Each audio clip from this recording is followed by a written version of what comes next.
First stream of the month, absolutely. Hello to Cool. Thanks for being here. Hope you're doing solid.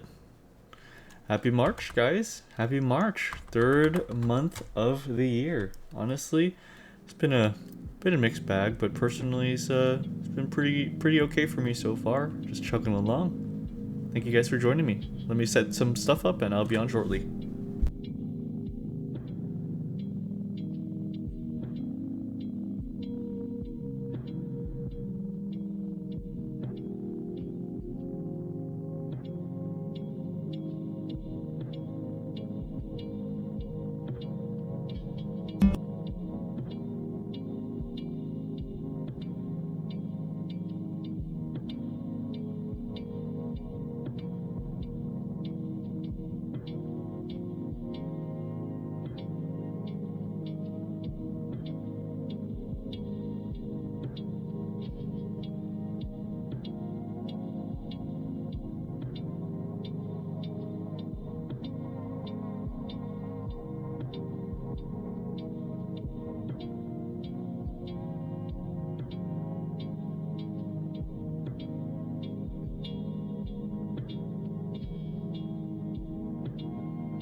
Handsome boy time. You're so sweet, Bao.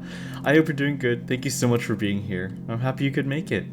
I'm just setting a little bit more stuff up and then we'll get right to it. I'm excited to continue Great Ace Attorney. I'm very excited. Alright. Just a little longer.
Peachy, hi Peachy. I will stay hydrated. Thank you. Oh wait, I just realized I don't have any water. Okay, give me a moment. I will be back. I've been here for 35 days. Let me out. Thank you for, dude, King, 35 stream streak. That is insane. Thank you so much, King. I really appreciate it. Thank you all for being here so consistently. It means the world to me. I'm gonna get some water and I'll be back and I'll begin. Alrighty.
Alright, I'm back. Fraser, thank you so much. Thank you so much for subscribing for 8 months with Prime, Fraser. That is great. Thank you so much. I really appreciate that. How have you been? It's good to see you. Here, let's get right to it, huh? Alrighty. Let's see. You are now watching MrNeutral. Hello. Hello. Would you look at that? I'm back in my default outfit. It's been a while. I've realized since I've worn this. Yeah. It's stuck, yeah. So it's really good to be here. It's good to be here. I'm starting early because I want to get through dailies a little quick so we can get right into it. Dog, hey, Takul. Lose the shorts. I don't have any shorts. I don't got any shorts, buddy. Excuse me, but I am considering I might remove the fishnet. I have been considering to remove the fishnet and just wear, like, you know, just have this outfit without the fishnet, because I like the feel of that. It feels freeing. It feels quite freeing, so I might do that. And I also think I'm going to redraw the body to make it chubbier, because I like the chubbiness of the winter outfit. So that's to be decided. Oh wait, shoot! I already have a no lace version of the body. Wait, hold on. Okay, what do you guys think of this? If I were to do this, hold on. Body. Where did I labeled it. Oh, okay, no lace. So body. Where? There we go. What do you guys think of this? What do you think of this? Past Newt was a wise one. I'm happy you think so. Yeah. What do you guys think? Should I stick with the no lace for now? I think it should be fine. Yeah, I think you know, it's getting warmer. Why not, right? All right. Well, guys, I'm very happy to have you here. Let's see. Wait, I can. Yeah. Alrighty. But I will keep the messy hair from winter. So yeah, my gain is really high. Okay, I will keep the messy hair from winter. So just get used to me with this messy hairstyle that's covering my eyes, because I quite like it. So I'll be looking like that for a bit. But guys, let's get right into our dailies, huh? It's so good to have you all here. Alrighty. Yay. Okay. So, connections. Tonight, we got ladder, palm tree, hard hat, finger food, knuckle sand. Okay, I see where this is going. Knuckle sandwich, tapa, nail gun, Johannesburg, airplane, licorice pizza, tool belt, luggage, canapé, smiling face with sunglasses, copy pasta, hors d'oeuvres, finger food, knuckle sandwich, a palm tree, and a nail gun. These all begin with, like, a body part. Oh, I guess they don't. Non-official mono-eye version? Yeah, exactly. In that case, what about a knuckle sandwich, copy pasta, Johannesburger, and licorice pizza? These all have a food in them. Things you don't eat that ends in foods. Okay, got you. Okay. I mean, you kind of eat a knuckle sandwich depending on how bad the beatdown is. Okay. What's a canapé? I know what I've heard of a canapé, but I'm trying to remember what that is. Canapé. I've heard that word recently. Oh, it's literally like a little finger food, like a little piece of bread with stuff on top. Okay, those are called canapés. Okay. Intriguing. Okay, so a ladder, tool belt, hard hat, Hard hat, tool belt, nail gun, and a ladder are things that a construction worker would be around. Construction equipment, okay. Nice.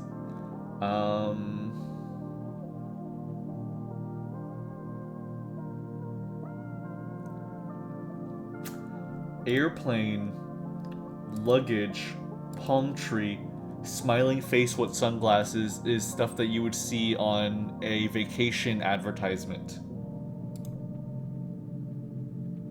Vacation emoji. Okay, yay! Yep, and biometric data. Yep, exactly. Canapé, tapa, finger food, and hors These all just mean the same thing for like small foods that you'd eat at a party. I'm muted, by the way. What do you mean that you're muted? Biometric data. I can see your messages.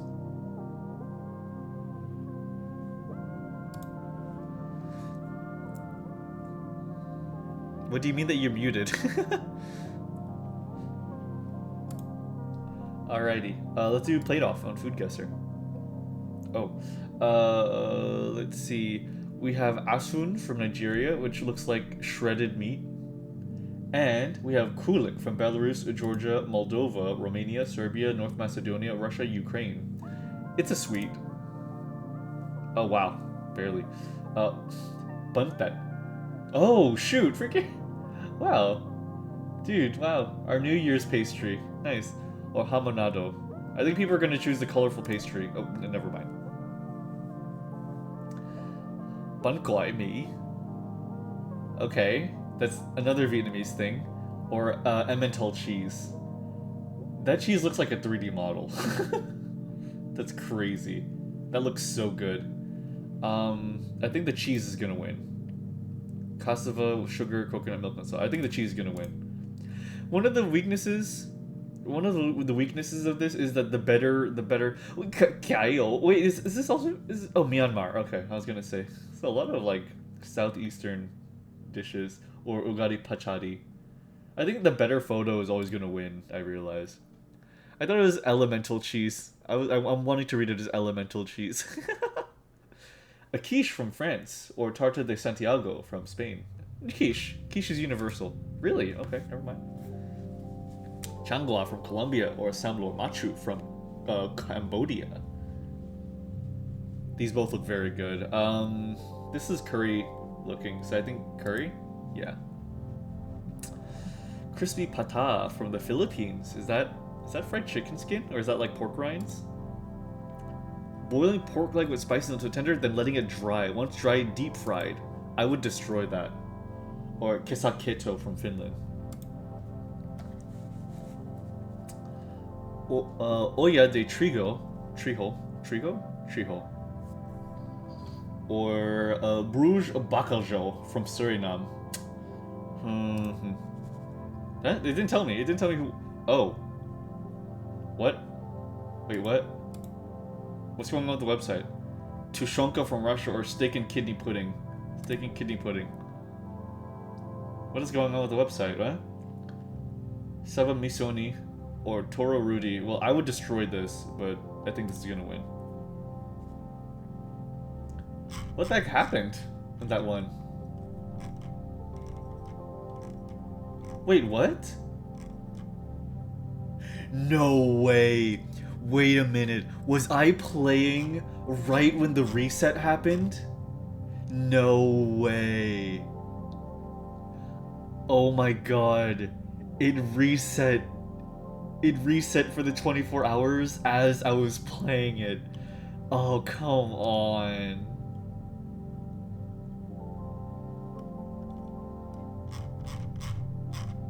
Dude, way too many people are against fish dishes.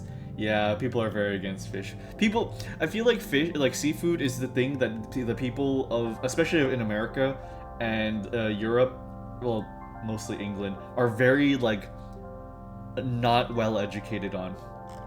Like I feel like people are so poorly educated about fish here in the States.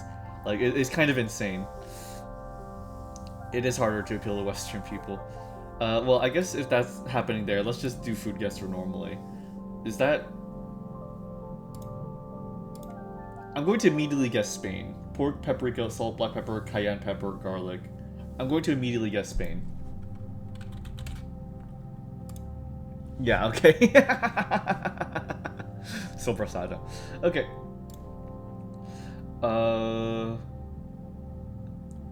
Tomatoes, cucumbers, onion, bell peppers, olive oil, vinegar, salt, black pepper, parsley, and garlic. Okay, I thought this was Italy until I read bell peppers. I'm going to guess Italy anyways. Hot. Is this also Spain? Warm. Srpska salata, Turkey. Warm. Let's see, close to Italy, salata.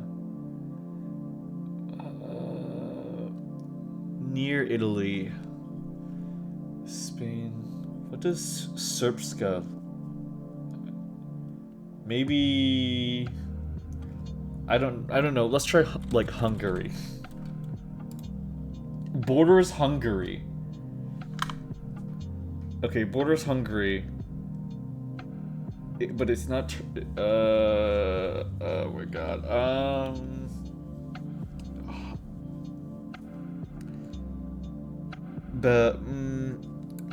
I'm really bad with the Mediterranean region.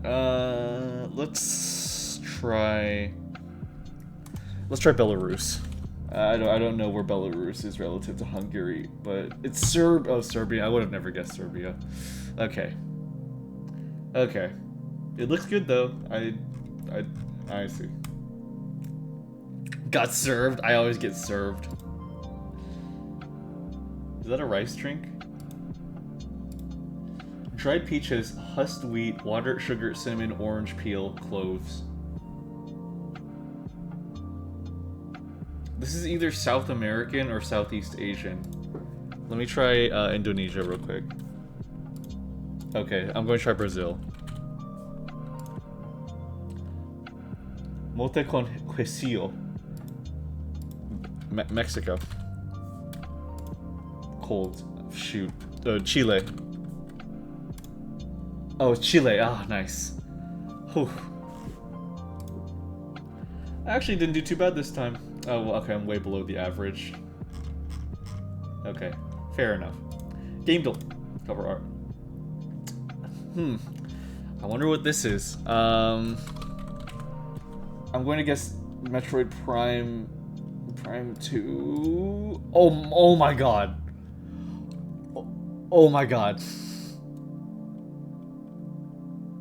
Oh my god. Okay. Alright, I'm gonna take that. That's a win. That's my win. Wait a fucking minute.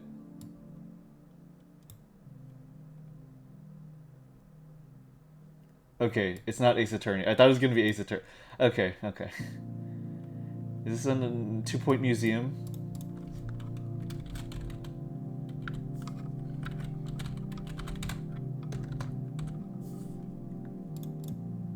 Oh my god.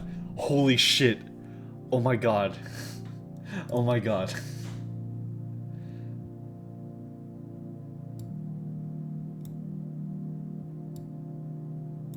This...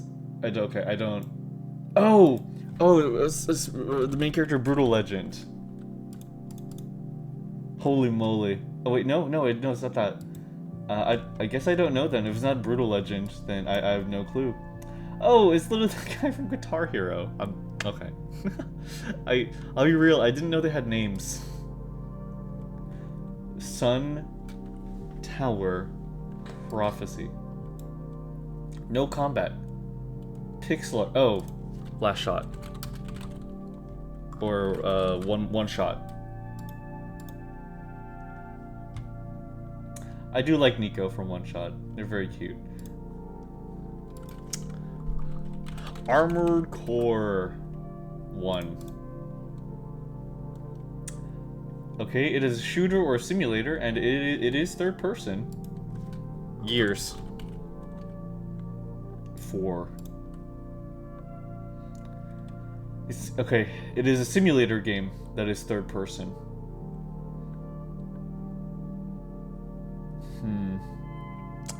A third-person simulator game.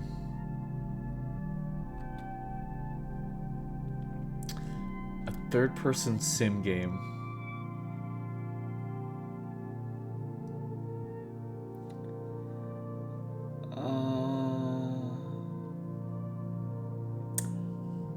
God. Well, let's just put in like. It's not a sim game, but let's just put in like Elden Ring Night Rain to see like what year it falls into. Okay. Oh wow. Okay. It is these consoles specifically. Okay. And it's third person is something else, so maybe third and first person. Let's try. If it's a third and first person game, then it could be like a survival game. And a third and first person survival game. I don't know, like if it's like 2024, then this one's tough. What about let's try like okay, let's put in the Ark games because those are survival. So let's see if survival evolved. It's not a survival game, but it is first, third person, and virtual reality. That's pretty huge. If it's a VR game, I think we're screwed. I do think we're a little bit screwed if it's a VR game.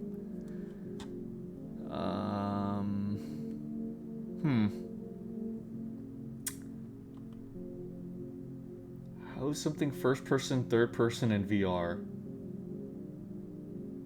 It wouldn't be Skyrim, would it? Would they do that to us?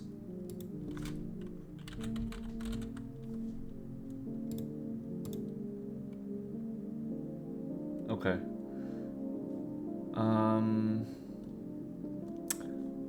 Let's use a clue because I'm a little bit by Codemasters. Let's see what games Codemasters has made. They're an EA subsidiary.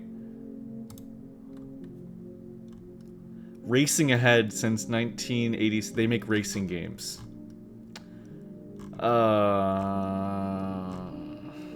They make racing games. Oh wow, it is very depressing. Like they use well no, never mind. They've mostly done racing over the years. And also Overlord, I guess. They make the Dirt Rally games. They make the F1 games. They make Grid Legends. I guess. I see EA and I just don't really care anymore. But let's try Dirt. Dirt Rally. Dirt Rally. It is in the Ego engine. Non-fiction. Okay. It is a racing game. Dirt 5. But, oh no, it's not the Dirt series, so, Grid Legends. I guess. Grid Legends? F1? F1 2024? Okay. Okay. It's fine. Hey, what was your favorite color? My favorite color, I would... wait, let me go to my thinking room for this. I wonder what my favorite color is. I wonder what my favorite... I wonder what my... Hold on. I wonder what my favorite color is. Can't help but just ponder on my favorite... It's purple. My favorite color is purple. Favorite color is purple. And let me go back to normal.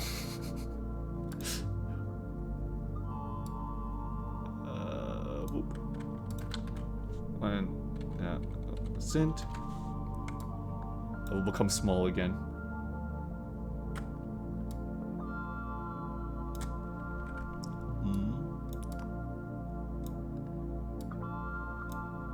There we are. I think I've become regular. No, wait, hold on. There you go. Okay. Back to normal. Also, let me save. Boop. Alright. Oh, I know, but inside... Oh, wait. Huh? Favorite color? What was almond mom house? Beige. Is it beige? No. I know, but inside the house, hun. LMFAO. Alright, guys.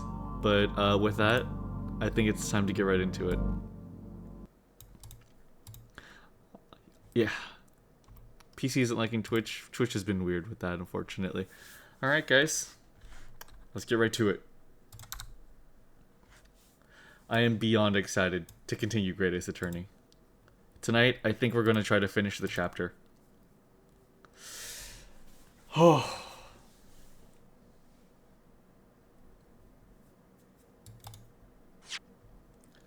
Also, the majority of the inside of my house is brown, because a lot of wood.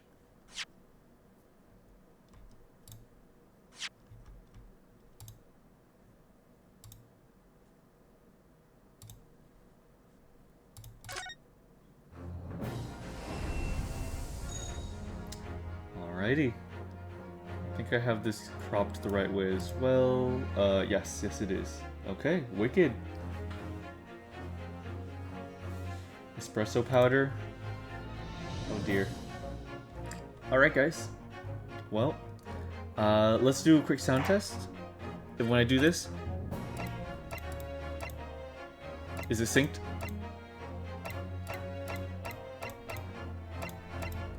All good? All good? Okay. Awesome. Synced? Yep. Awesome. Alright, guys. Well, we are continuing case number 3 of Great Ace Attorney 2. I think the plan is to go for the end. And, yeah. Let's just get right into it. Thank you guys for being here.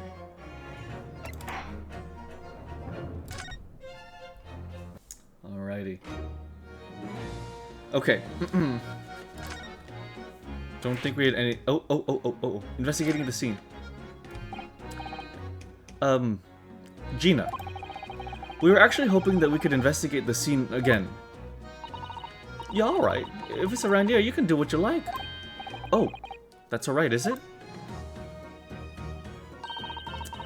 I want to play with my new friend here.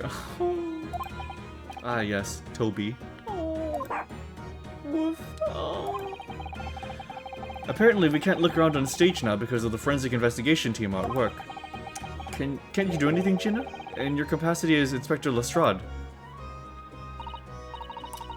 Look, I'd like to help you out. But I'm just a trainee, ain't I? Ain't nothing I can do. When it suits you, yes. Okay, fair enough. I guess I can't go back up there for now. Okay. I guess we can move then.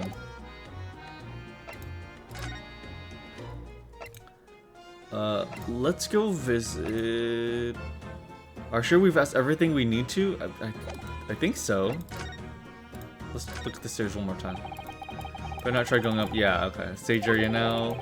If we were to bump into the forensic investigation team, it sounds like it could make trouble. Okay, fair enough. Alright, let's head out then. Let's go to Madame Tusple's.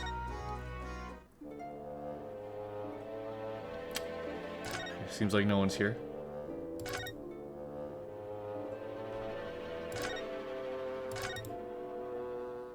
Yeah, okay, nothing here. What about, what's at the forensics lab? I think we're just here though, so I don't think there's anything new here. Yeah. Her theme is very nice.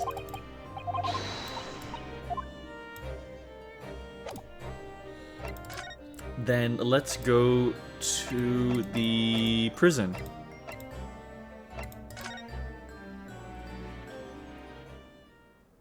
Oh, good lord. 23rd of October, local prison cell, 11. This can never be healthy. Oh, I see the Pythagorean theorem. What's he doing? He's... Oh my.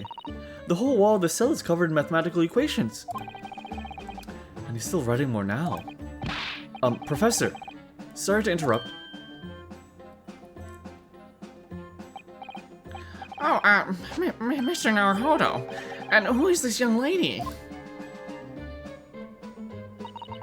My name is Susato Mikotaba. I'm Mr. Naruhodo's judicial assistant. It's a pleasure to meet you, Professor. Oh, if only I'd met a fine young woman like you sooner. None of this would have happened. No, that's not logical. That makes no sense at all. Oh dear, I'm sorry if my presence here upsets you. I owe you an apology too, Professor. I didn't manage to deliver what I promised. I didn't manage to deliver what I promised you I would in court this morning. Oh no! The whole thing, the whole miserable affair. It's all happened because I've been such a complete and utter clot. Professor Hairbrain. What have you been working on in your cell? You see that triangle? So if you were to take a squared plus b squared and add them together, it would equal c squared. And that's how you can find the angles. Okay. Oh, you mean that? Oh dear, how embarrassing. He's doing science, he is. He's lost it. I don't know, I feel like he's pretty... Yeah, I don't know. Maybe. I was suddenly struck by an idea, you see, and I simply had to write it down. The wall was all I had on hand. Where'd you get the chalk? Oh, is it some new hypothesis? Something to surpass super high voltage instantaneous kinesis, maybe? Oh, no, actually.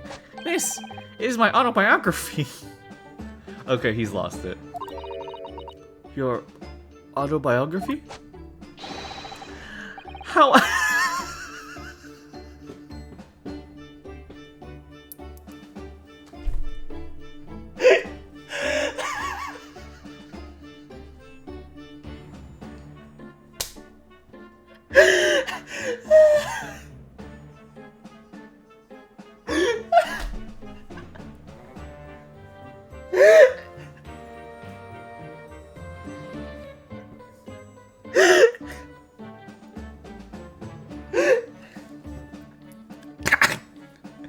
How I was diddled and fiddled by Albert Hairbrain.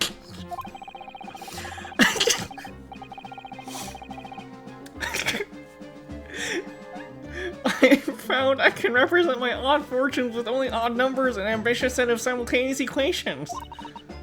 Really? I'm going to have to pay back all the loans I took for the kinesis machine, you see. That's a cute little book.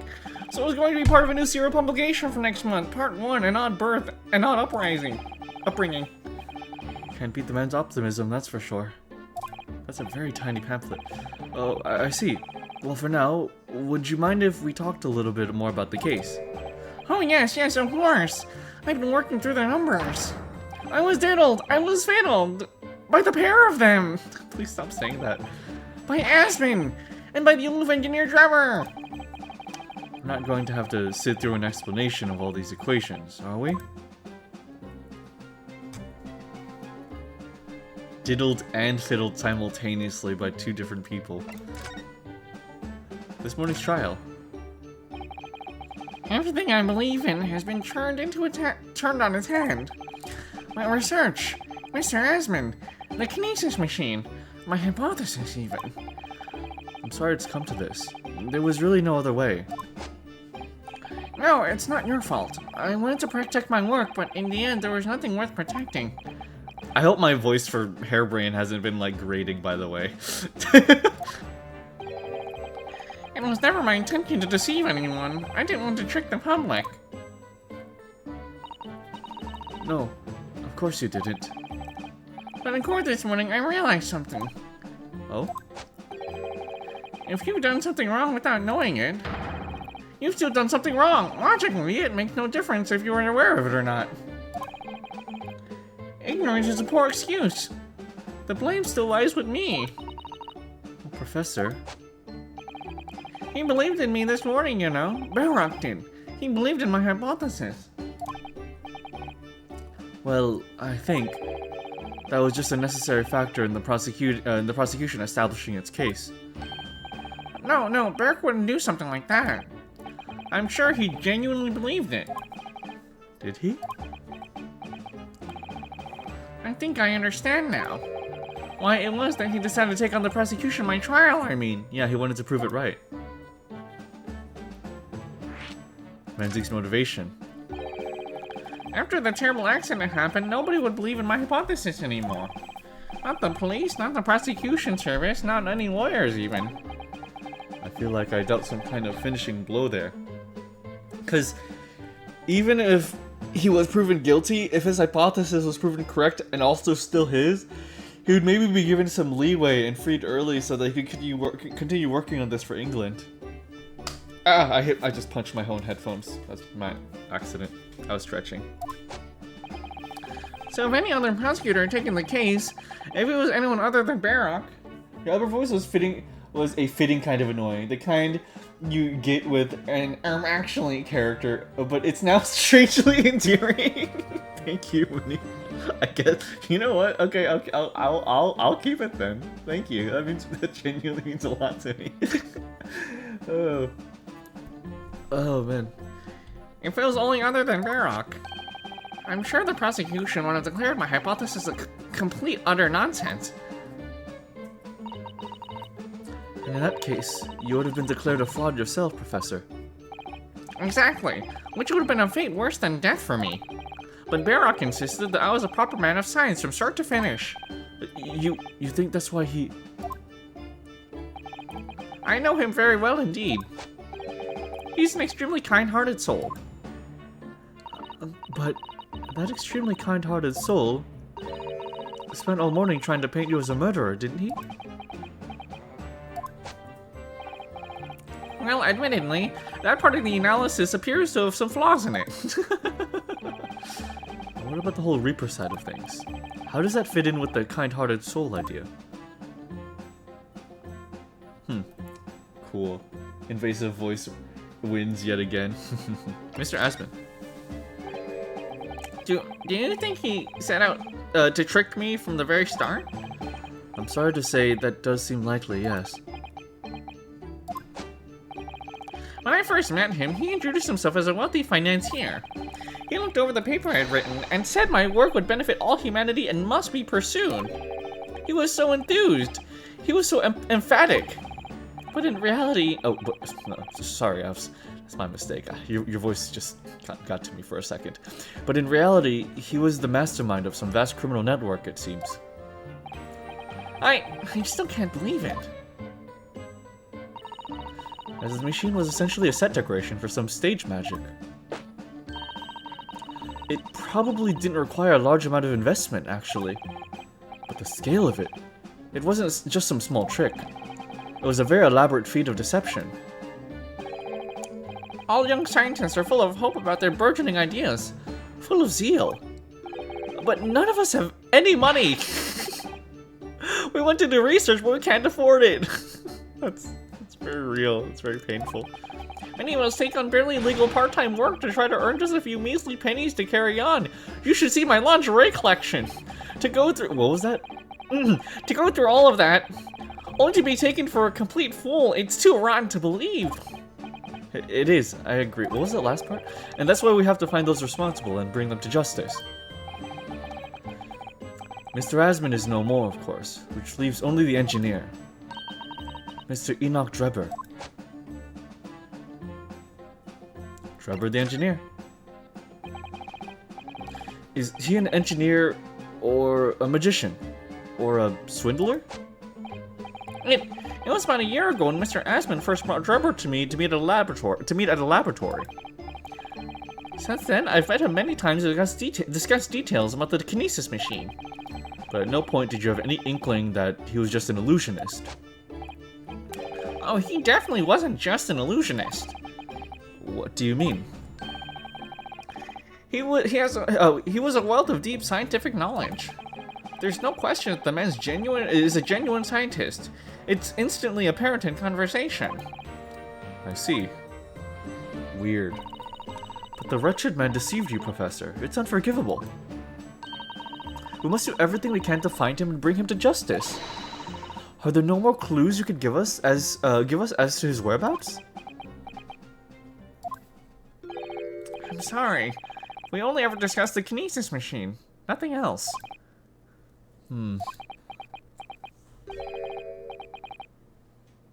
How are you doing? I'm not muted anymore. Biometric data, I have no clue how you could be muted. I never once muted you. I have no clue. I saw your message earlier. How could you send a message if you weren't muted? But welcome back. Although just once. I did visit his workshop. Okay, that's kind of big, Hairbrain. What workshop? Dripper's enormous fabrication laboratory, where I constructed my great machine. That's a little bit big, Hairbrain. Why didn't you mention this before? Dripper's workshop. There's every chance we might find the man there. The sound of my laptop. Oh, that's what you had. That means you had me muted. Okay, that's what was confusing me. Okay. Well, welcome to having me unmuted. Drubber's workshop. So you've been to Drubber's place of work then? Yes, just once, you understand. It was an enormous place. Plenty of room to construct the kinesis machine, you see. Where can we find it? We have to go there at once. There's a good chance that we'll find Drubber there. Well, yes, definitely. I'm sure. As in, I'm sure you're not going to want to hear this. But I have absolutely no idea where the workshop is at all. I'm so sorry. I was more than half expecting that. You see, I was blindfolded in the carriage the entire way there.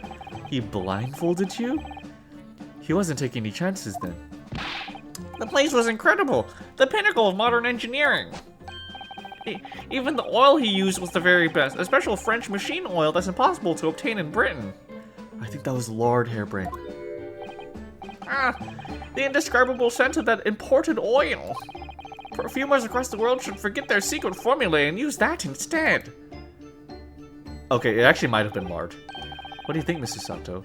Eau de machine for your next birthday? I've never used any kind of perfume, Mr. Naruhodo, and I'm not sure I'd like to start with that. I don't suppose you know even part of the workshop's address, Professor? You don't have a business card for Mr. Drubber, for example. The man was clearly very cautious, Mr. Sato. I'm sure he would never... Aha! Yes, I do. He gave me his business card once. It's right here, look. Oh. What? Let me see that! Throw etiquette to the wind, why don't you?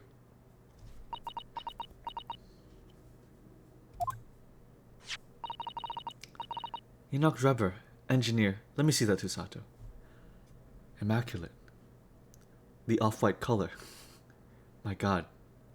It even has a water... I'm afraid that's all it says. There's no address. No. Oh well.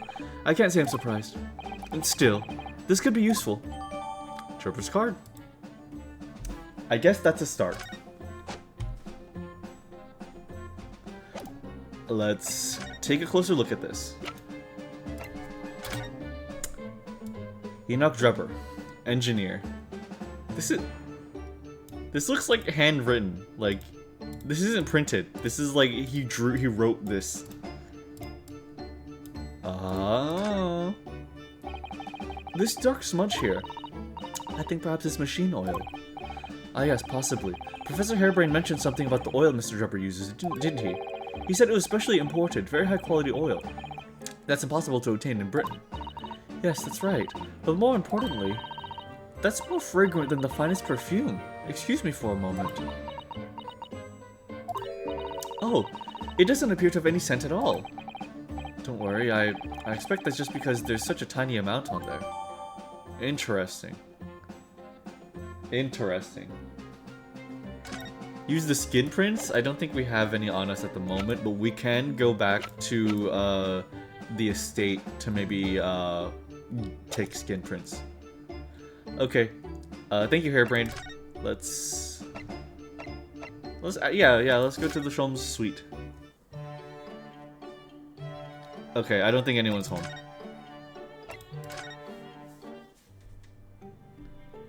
Yeah, nobody's home currently, unfortunately. Okay, so probably no skin printing yet. I wish we could go to the prosecutor's office. It's fermentation stage. Anything at Madame Tusple's? Wait, maybe we could bring it to the forensics lab. Hold on.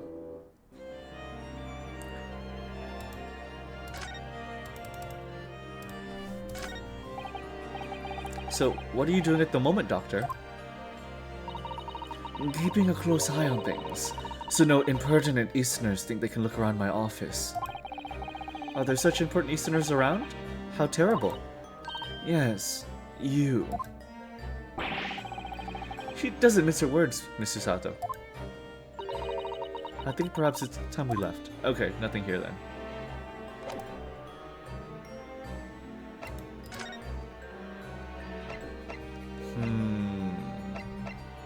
Anything at the Chief Justice's? Justices? Nothing here either. So we've been about everywhere. Anything back here?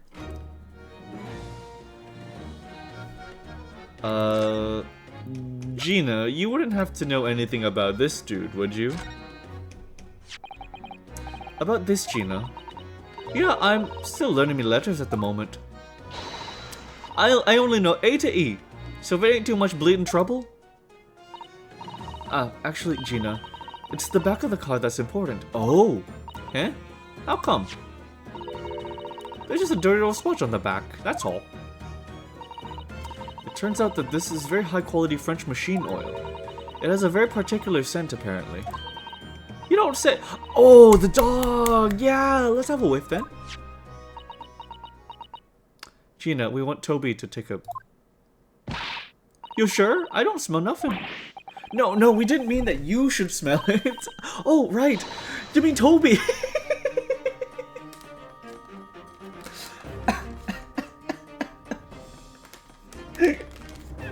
I love this woman. I love this woman so much. She's so cute.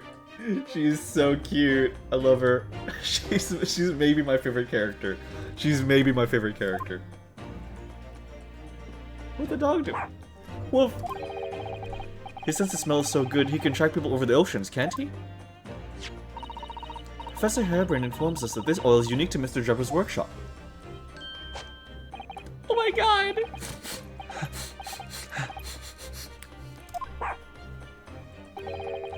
I think he's picked up a scent. So you mean, if he follows the scent of this oil, Toby could lead us to that dodgy cove's workshop. That's right. That's exactly what we're hoping. Alright then, let's give it a go. I'll just borrow that. What? Wait, when did you... Wants to pickpocket. If I can lead everyone to Drebber's workshop, I'll be the boss's boss before next week. Oh yes, Gina. I'm sure you'll be promoted. Poor Gregson. Cute dog, I love Toby. Right then, Odo, leave it to me. Sorry? We're gonna get going after the dodgy engineer cove right this minute. Oh, but hang on. Someone's supposed to be on guard duty here all the time. I'm afraid we can't help. We need to get on with your investigation as well, Gina. Oh, with our investigation. Oh, right. Oh, well, never mind. Ain't it gonna be me what gets in the neck? It'll be the boss. Poor Gregson. Again. Ready, Toby? Get that oil scent, have ya? Come on then, boy. See you later. I do hope the scent of that oil leads them to that swindler's workshop. Yes, I hope so too. Ideally before the dog swims across the channel to France. Well, I think we've done all the investigating we can here for now. If we could just determine the whereabouts of Mr. Drebber. I'm sure Gina and little Toby won't let us down. Now then, do you think we ought to try to speak with Mr. Sholmes at this point? We have things to discuss, and I'm dying to meet him again after all these months. Yes, that's quite possible we might know something useful, you're right. We ought to find him at Madame Tusple's. He's supposed to be working there as a temporary waxwork exhibit. Yes, Iris told me all about his latest unusual venture. Alright. Back to Tusples. Knowing what I know about Victorian conmen, that oil is mostly perfume. Interesting. Of course the oil is a scam. It was done for the French after all. Hey! It's mean. It's very funny.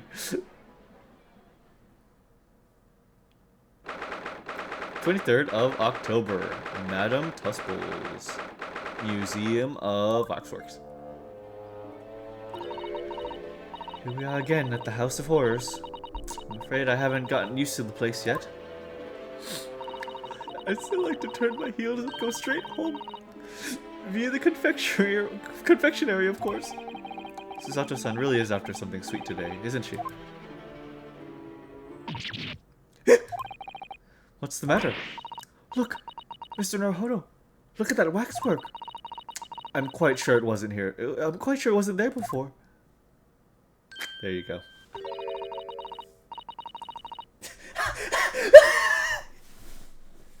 Fraser tried saying ass French, and it got denied by the freaking Twitch auto mod. I love we can discuss the French and use the hilarious forbidden term on Twitch ass French. It always gets denied. Wait. If I type it in my own chat. Wait, hold on. I need to see what happens if I type it in my own chat. Hold on. No, it doesn't. Okay. It'd be so funny. Okay. Oh, that's super funny. Alright. Awesome. I love the forbidden term.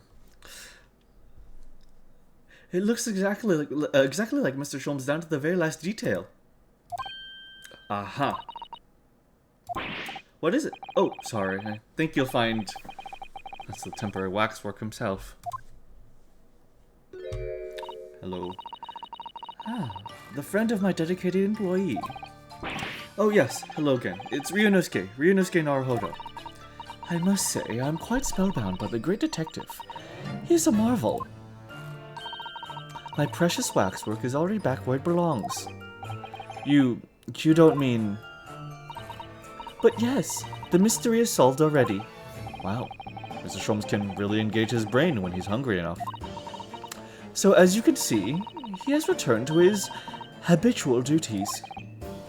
Yes. His habitual duties? Alors. Do not disturb, huh? The lipstick is, oh! Poor Susato-san. She looks very perplexed.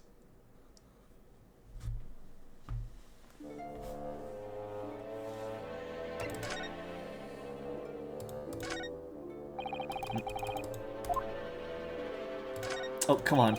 Please don't... Oh my god, no. Let me click the button, please. Please.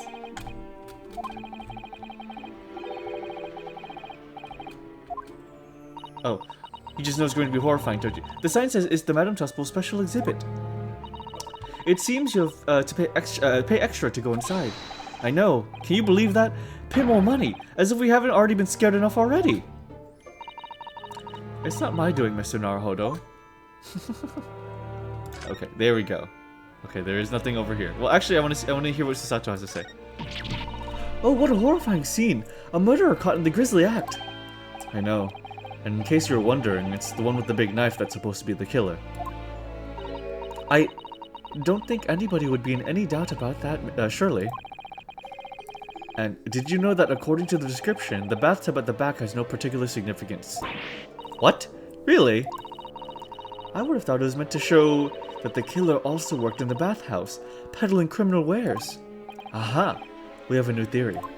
It's funny. Alright, let's, here. This one's posture reveals his weakness. Sorry? The killer's sense leaves him wide open to attack. I'm quite sure I could see him off. With the Susato takedown. Then, a Susato squash. And finally, a Susato smash. Right. And if that doesn't render the culprit conscious, a Susato curb stomp should finish him. Susato slam? Oh, I'm sorry. It's rather hard to explain. Leave yourself open slightly and I'll demonstrate. No, absolutely not. Anyways, we really need to speak with Mr. Sholmes, and I'm longing to say hello again. But where is he? Fuck, smart ass. Let me get a quick sip. Let me get a sip in real quick. I hate this fucking guy so much.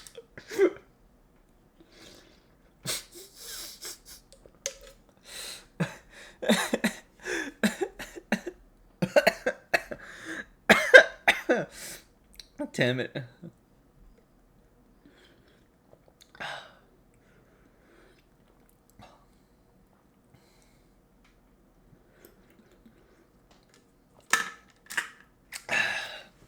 Dingle shadowboxing like a ninny, yeah.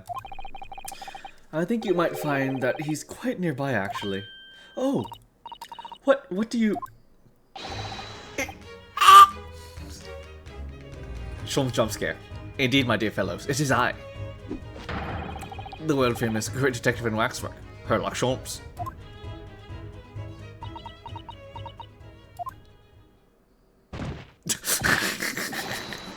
Susato-san! Susato-san! Wait, I need, this is, I like imagining, like, this is exactly what Sholmes did to her. Hold on.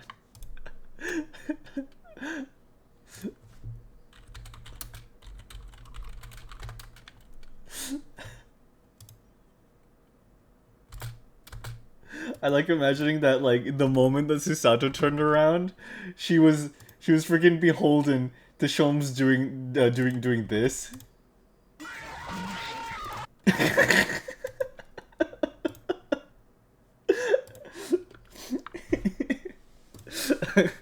Susato-san. Susato-san.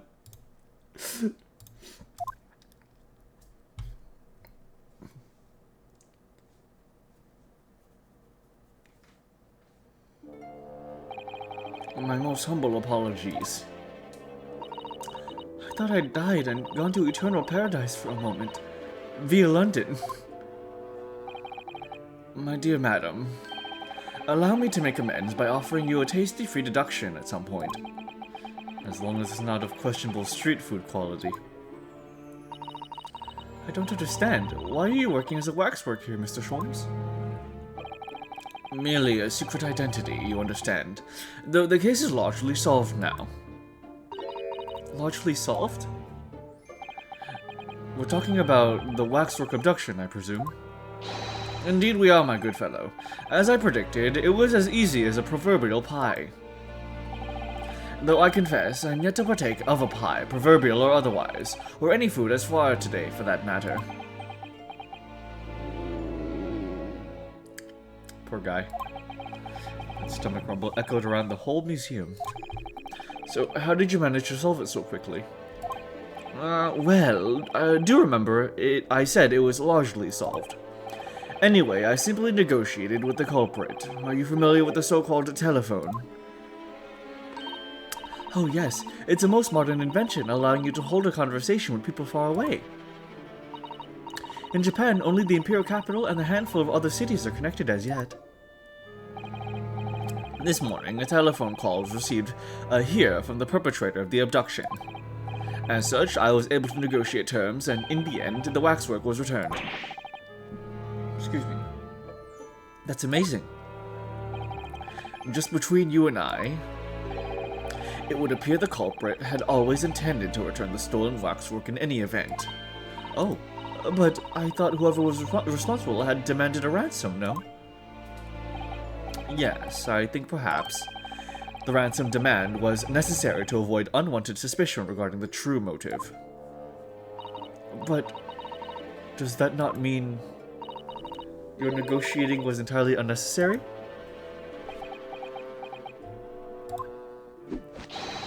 A fact that I must ask you to keep from Madame Tusples at all costs. A hungry young Iris awaits my return onto Baker Street, after all. Poor Iris. Now then, I do sense that you have some business with this great waxwork. Alright. Enoch Drebber. We're in the process of trying to track somebody down. Oh? Yes, a man by the name of Enoch Drebber. He's the swindler who duped Professor Hairbrain and the engineer who built the kinesis machine. A swindler and an engineer. Quite the modern man. He also seems to be a conjurer of sorts, too, with considerable knowledge of stage magic. We really need to locate him before the trial resumes tomorrow morning. But we have so few clues to go on, that's the trouble. Do you have any good ideas? I have no data yet. It is a capital mistake to have good ideas before one has data. If I knew something of the man's appearance, at least, I should be in a better place to help. Yes, Drebber's appearance. Fortunately for you, however, presently, I have little to occupy myself and little to fill my stomach. As soon as you find any clue, no matter how small, I should gladly give you my thoughts on it. Okay, well, we can give him the picture. Cosmo's death. Mr. Sholmes, did you lie to us? My dear Naruhodo, stay that piercing stare. What is this about? Last winter, when we were first on our way to Britain aboard the steamship. Your words were very clear. So then, let us unravel this mystery, and discover what events led to this curious murder. You told us that it was murder, and you examined Cosmo-sama's body. Indeed, and wherein lies the problem? We met him earlier today. The victim, Kazuma Asogi. You're quite sure? He was wearing some sort of mask and was apparently suffering from amnesia. But yes, I'm quite sure. It was Kazuma-sama.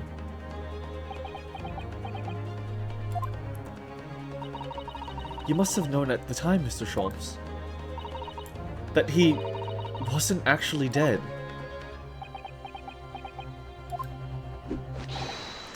Well, I can only assume I was swept up in the murderous atmosphere of the moment. But the fellow wasn't dead at all? Priceless. I don't suppose that performance would pass murder, would it, Miss Naruhodo? Oh, wait, what? I don't suppose that performance would pass muster, would it, Mr. Naruhodo? I could believe that the crewman present at the time made a mistake. But not you, Mr. Sholmes. Ooh. I will now tell you something of the first importance, my dear fellow. Great detectives won't lie. It will serve you well to remember that. Please, Mr. Sholmes. Tomorrow in court, you will find yourself on the threshold of a very great mystery. For now, I'm afraid that is all I can say. Interesting. He knows. Very interesting. He knows something. A bunch that we don't. Take a look at this photo. Mr. Sholmes, would you cast your eyes over this photographic print? It's of Mr. Enoch Drebber, the face of the engineer we seek. Well, all Englishmen look broadly the same, of course. So looking at the photograph won't be particularly instructive. Are you alright, Mr. Sholmes?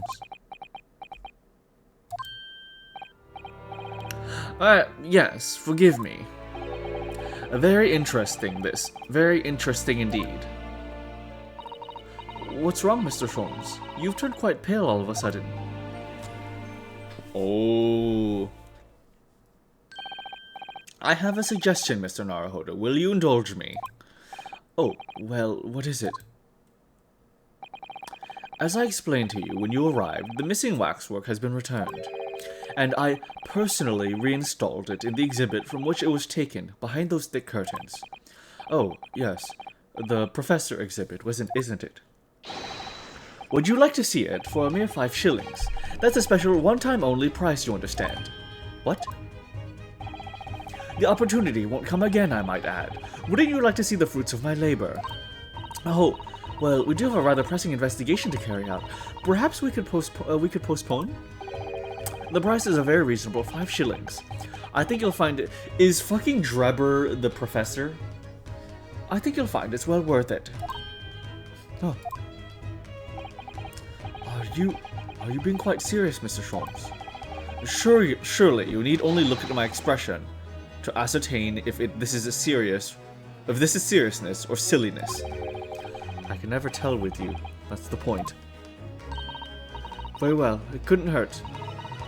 Here's your 5 shillings. Gratefully received. So, the special exhibit awaits behind the curtain. I invite you to peruse at your leisure.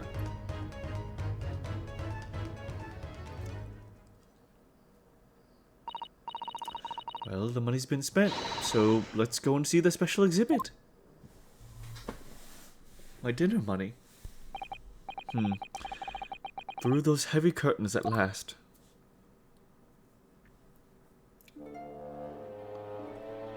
Oh boy, I'm nervous.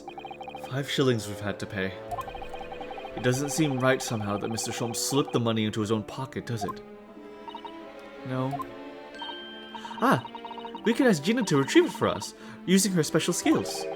Pickpocketing police officers and diddling detectives. Is that what makes Britain great? We're using the word diddle a lot this chapter. I know it's like, this isn't how it was used, but it's very funny. Not to mention demigod prosecutors taking the law into their own hands, or ship-loving inspectors. Inspector Gregson comes off rather well in that list, I think.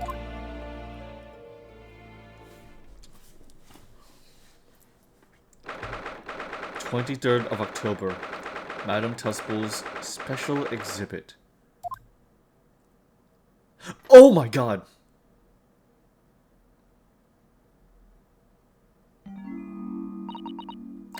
Oh dear, I felt a shiver run down my spine as soon as we walked in here.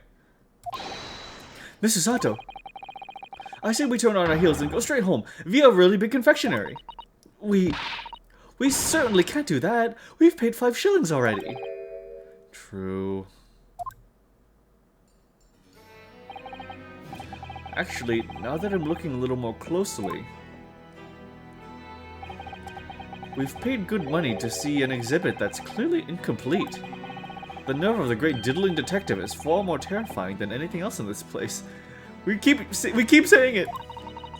This must be what Mr. Sholmes meant when he said the case was largely solved. Be that as it may, Mr. Sholmes heavily implied there'd be a clue about the engineer in here, didn't he? But where? Since we've paid 5 shillings, let's do 5 shillings worth of investigation, shall we? Yes, we will get what we paid for. It's that fear or frustration that's making Susato-san's voice tremble. This place is kind of sick. This part of the exhibit is just as disturbing as the rest. It looks so real. It seems to be a young man in a white overcoat. And he has a large shovel in his hand too, look. Perhaps we should investigate in a little more detail.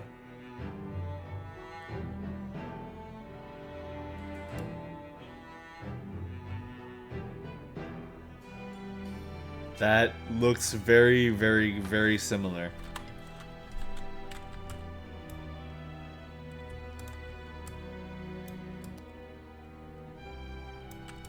This is so cool. Let's try the torch first. That's quite a large lamp the man's carrying. Oh, I guess it wouldn't be a torch if it's open on all sides. Or is it a lantern? It's not unlike any Japanese chochin paper lantern, actually, is it? Lamp, lantern, chochin. The point is it casts very little light to be walking alone in a graveyard at night with only this. Well, I certainly couldn't do it.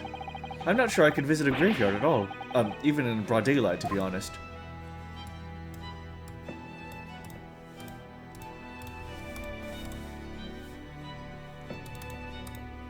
I wouldn't say I wouldn't say it's losing potency. I just think it's funny that they're saying it so much.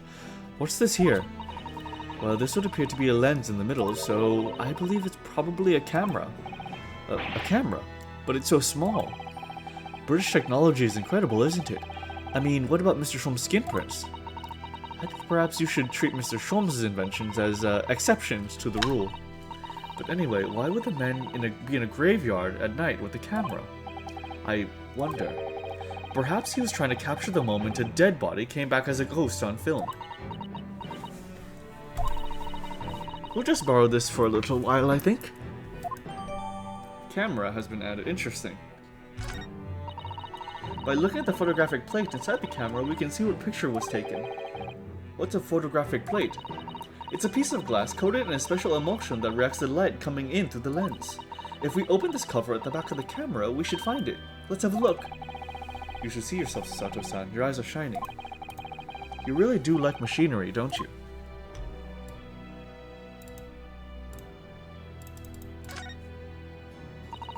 Gold, diddled, colored even. What a large shovel. He's holding it rather ominously, isn't he? What on earth was this man doing with a shovel in a graveyard in the middle of the night? Mr. Sato, yes? That's a spade, isn't it? I hate the English language. No, it's a shovel. No, shovels are for digging. That's for scooping up loose material. That's a spade. We've been through this, Mr. Naruhodo. It's a shovel. No. Although, we haven't considered trowels. These fucking...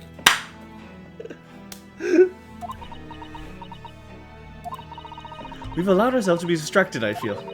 Perhaps we should concentrate on what the man was doing with the implement. So we're going to bury the hatchet. You're right, though. What was the man doing in the graveyard in the first place? That's the real question. With the spade. Why can I... Wait, hold on. There's still more.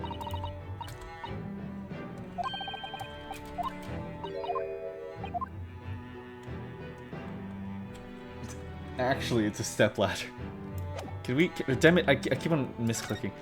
Can we zoom up, maybe? Okay, let's... No, we can't. Weird. But we can look at the face, I guess. I can't see his face very well, can you? Perhaps if I just... Oh, do you think you should be manhandling the exhibits, Mr. Naruhodo? I'll put it back exactly as it was, don't worry.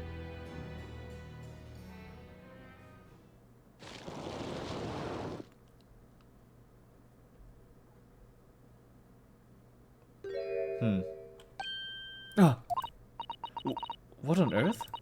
How can... I don't believe it. A black monocle. Mr. Naruhodo, is it possible that this man is... Yes. Yeah. It's Enoch Drebber. The color of his hair is different, but it's unmistakably him. Oh. Indeed it is. Mr. Sholmes. This man is the subject of your present hunt, I believe. Yes, that's right. Just who is this man? Why is he here in this exhibit?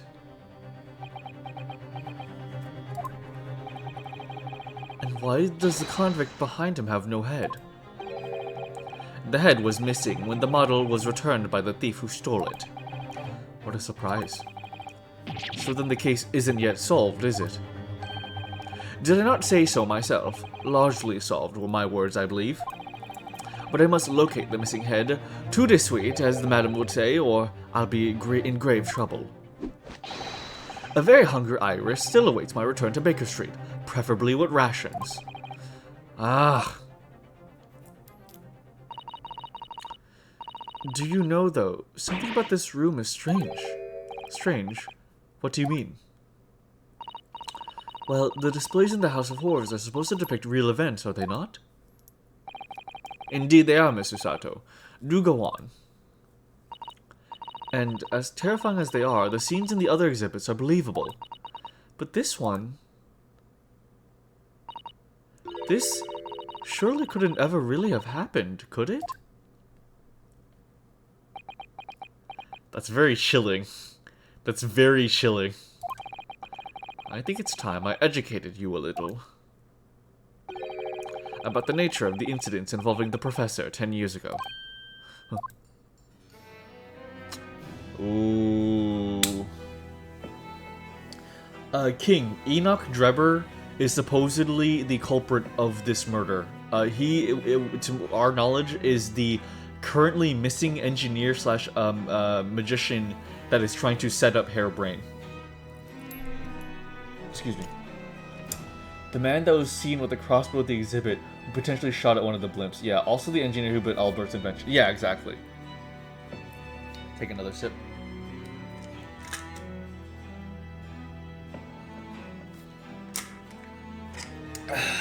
Okay. Alright, let us know. I'm super interested. The Resurrecting Convict. I believe I told you a little about the professor yesterday, did I not? He took the lives of 5 victims, everyone being either a member of the aristocracy or royalty.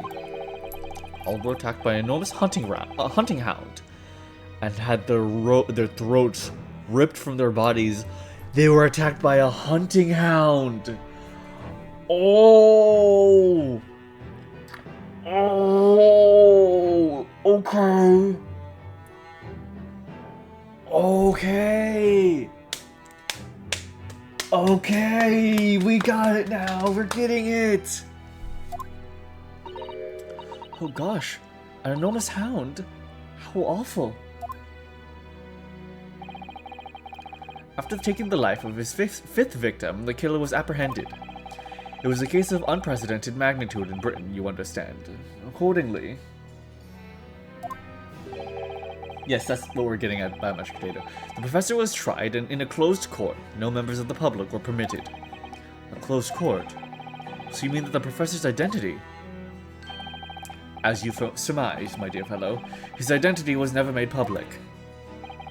Naturally, he was found guilty, and was summarily sentenced to death by hanging. He was buried in a grave at Lowgate Cemetery, which adjoins the rear of the prison where he had been held.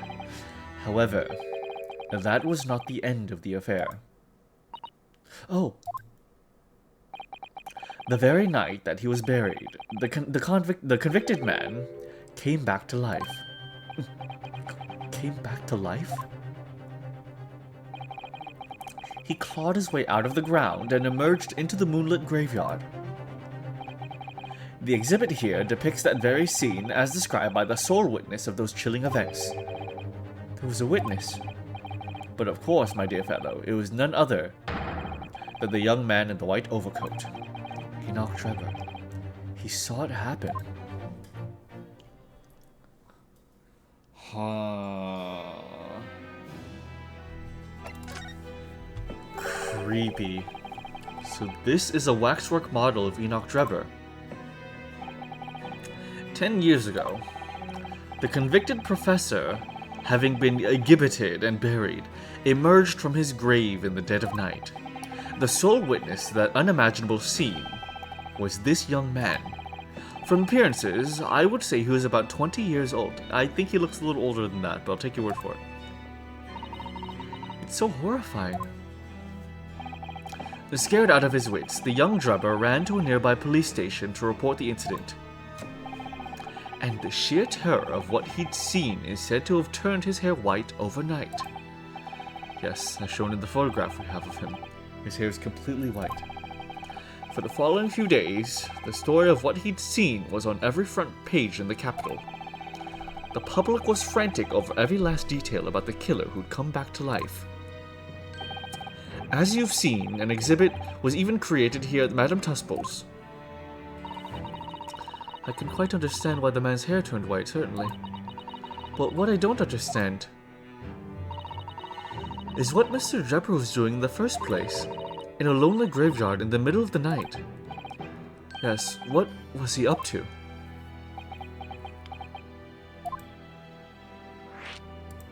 Ooh.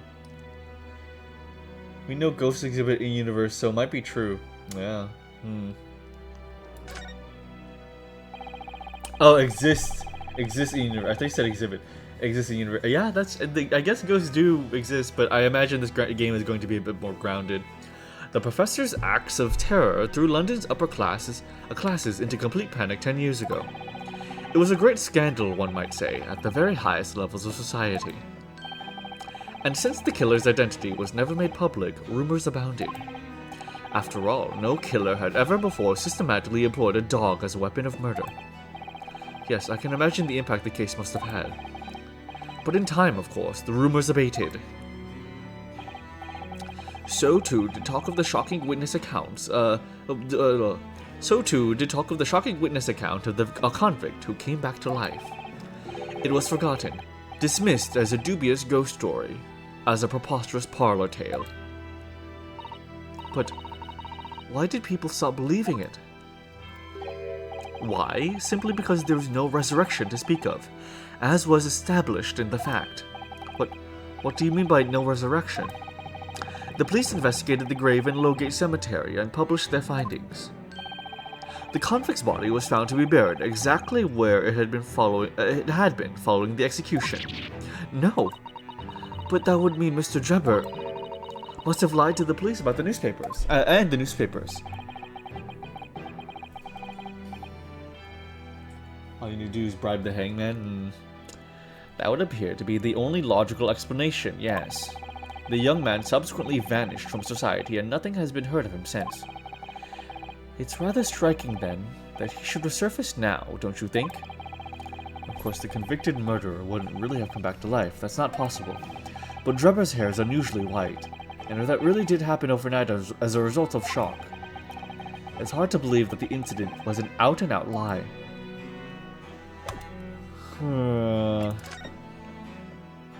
What's with that owl? I guess we... Okay.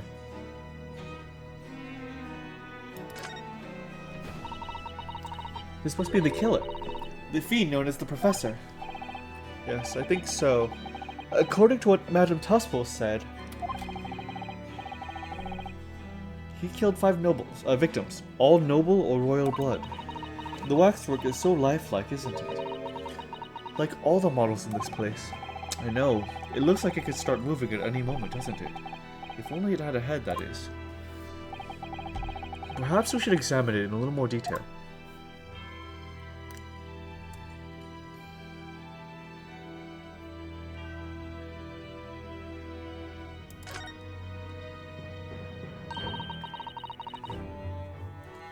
Listen, the gibbet and could escape the gavel. So this is the condemned man. Yes, the so-called professor. Then perhaps his head was chopped off by a guillotine. But okay. So we were meant to look at this before the dude. Okay, but unable to find peace, he emerged from his grave as a headless ghost. Do we have to entertain such terrifying ideas, Mrs. Sato? Anyway, I'm sure that the model had a head once. There's a metal fitting for it, see? Then, perhaps Mr. Sholmes absent-mindedly forgot to reattach it. That's an extremely absent-minded detective you're describing, isn't it?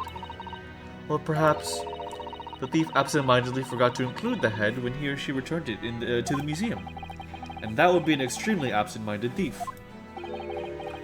Could there have been some reason why only the head wasn't returned? Whatever the reason, it means we don't know what the face of the infamous professor looked like, do we? Something tells me that the professor's identity was incriminating to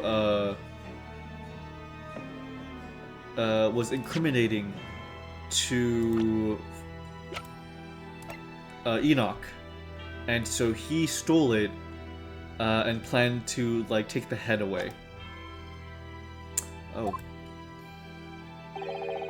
There's something caught just inside the convict's jacket here. It looks like a piece of broken glass. Quite a big piece, too. It's very thick, isn't it? About 5 times thicker than normal window glazing, I'd say. Why does this feel familiar? Where could such a thick piece of glass have come from, I wonder? I suppose it must have been made thick to increase its... Oh! Shoot! The glass at the Crystal Tower! It looked exactly like this. Oh. Wait a minute. Wait a minute. Wait a minute.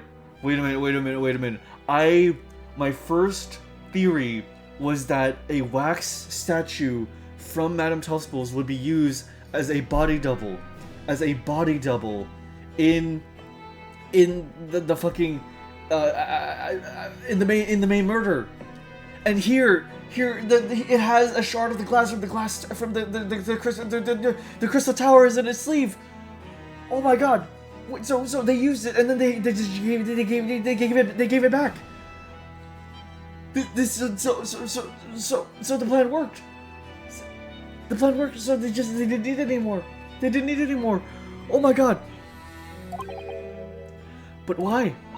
Well, perhaps because the glass had to span a particularly wide area, such as a big building, for example. Ah, well, we've seen a large glass building recently, haven't we? And some of the glass is broken too. So you don't mean... Exactly. The Crystal Tower at the Great Exhibit. But why would the glass from the Crystal Tower be lodged inside the Waxworks jacket? It makes you think, doesn't it? Oh man. Earlier in court, we established that the kinesis experiment was a trick, and now we discover this fragment of glass here in this waxwork. Is it just a coincidence?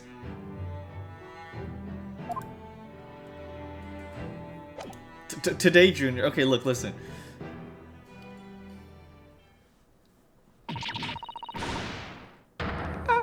Oh! Well, what the bleed Naruto? What are you gone and done? Gina, what the heck? Gina, what are you doing? Oh, wait. Oh, did the scent lead her here? Gina, what are you doing here? She still has the gun. I asked Iris and she said this is where you'd be. So, okay, never mind. So, Gina, not so loud in the museum. Madame Tussauds will have to take a position, will have you take a position as a waxwork if you're not careful. I think there might be more pressing concern. I still had some flash powder left from 6 months ago, so... Alright, Gina, we understand. But please, put down the gun.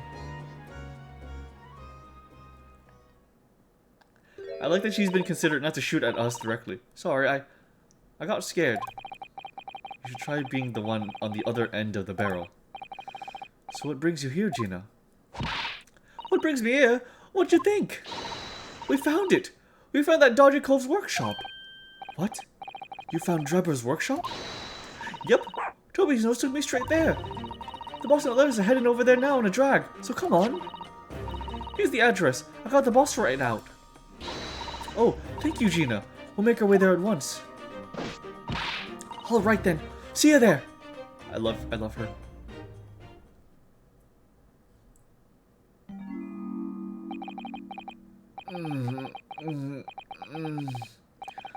You go. Don't mind me. I'll just stay here, being still. What? No. I know my place. In the exhibit over there. She stole my fucking eyes. Oh dear, someone is feeling sorry for himself. Let's go, Mr. Sholmes. You're coming. Your words hearten me, I must say. But if I were to shirk my duties here, Madam would have me pay monetary recompense, and Iris's dinner plate would be... Forget that! I'll pay for everything. Then there's not a moment to lose, my dear fellow. I shall hail a carriage at once. I'll offer to share the cost for Mr. Sholmes, then. I shall gladly pay half, Mr. Naruhodo. Thank you, Mrs. Sato. Right, let's go. I hate that guy so much. That guy. Oh. 23rd of October. Enoch Drebber's workshop. Oh, shoot. That looks like... Oh, it's another super high voltage instantaneous kinesis machine. Indeed, it would appear so. Though only a prototype, naturally. Ah, you got here then. Gina, well done for finding this place. In such a little time, you've really worked miracles. It's Toby who's the miracle worker. Oh. Oh my god. Stop making that face. You're freaking me out, Gregson. What the fuck? Stop making that face. Oh my god. Why are you doing that? Oh my god. Why does that upset me so much? Stop it. Jesus. I thought you were what's up for long. Hello, Inspector. That's one knitted brow. He looks like he's eating a lemon, not a bag of fish and chips. What's the difference in England? So, Inspector, is there any sign of an engineer? Sadly not. We didn't find a soul in here. Oh, what a shame. Well, thank you for letting us know about this place and giving us the chance to investigate. According to what Gina tells me, we only found it thanks to the clue that you turned up. I wouldn't want to say, go to Paris with a debt of gratitude unpaid now, would I? Thank you. Anyway, if you're hoping to snoop around in here, I'd get cracking. Lord Van Zeek's with the forensic investigation team on their way here as we speak. Them again. I imagine you got the picture by now. Then don't take too kindly to lawyer types. Right. So then, my dear fellow, let's turn this place upside down whilst we have the chance. And you, Sholmes. Pardon? They take even less kindly to great detectives than do lawyers. Very droll, Gregson, very droll. But you may consider me nothing more than an inconspicuous waxwork model. Right then, let's see what we can find in here. Hell yeah. Needs more money for new clothes. You keep dunking Sholmes in milk. It's true. We are always doing that. Oh hey, look at that! Crossbow bolts, wowzers. Let's look at everything else first. What on earth is this? An aeroplane, Mr. Naruhodo.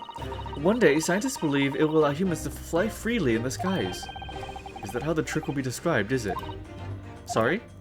Well, it's actually suspended by a thin but very strong cable, isn't it? Oh, well, this model is, yes, but a real airplane would actually fly high in the sky. While suspended from somewhere even higher in the sky, of course. Because large metal objects obviously can't really stay in midair unsupported. So, to you, the solution is ever taller towers? You know, it actually was, there was a concept, I think, made by Elon Musk to have a super tower to house like 1 million people, and it would be suspended in the air by a cable connected to an asteroid, which we would alter the trajectory to have like orbit around Earth, and we would put a cable in it, and then have that cable be connected to a large tower that would suspend the tower in the air, and like 1 million people would live in it or something. Yeah, that's just something that was a concept. Okay, trophy. Ah, this appears to be most interesting. Yes, most interesting indeed, wouldn't you say? It's an impressive looking back massager, that's for sure. I have no doubt that if you hit your shoulders a few times with that, your aches and pains will soon go away. It's a Royal Society trophy for excellence in science. A young scientist could wish no higher honor. Ah. Would you like a massage? No, I'm fine, thank you. I had no idea it was such a grand thing. I think it's becoming increasingly clear that there's much more to this Mr. Enoch Drebber than conjuring tricks. I couldn't agree more, my dear madam. And how about you, Mr. Naruhodo? Wouldn't you like to take it with you? For your tired shoulders, of course. He's not going to let that go, is he? It's curious, though, isn't it? You would expect such an important trophy to be proudly on display somewhere, not haphazardly cast aside. English gentlemen can be quite mysterious quite a mystery at times. Interesting. Prestigious award for a young scientist. Weird. I guess he didn't really respect the society, or didn't care about them at least.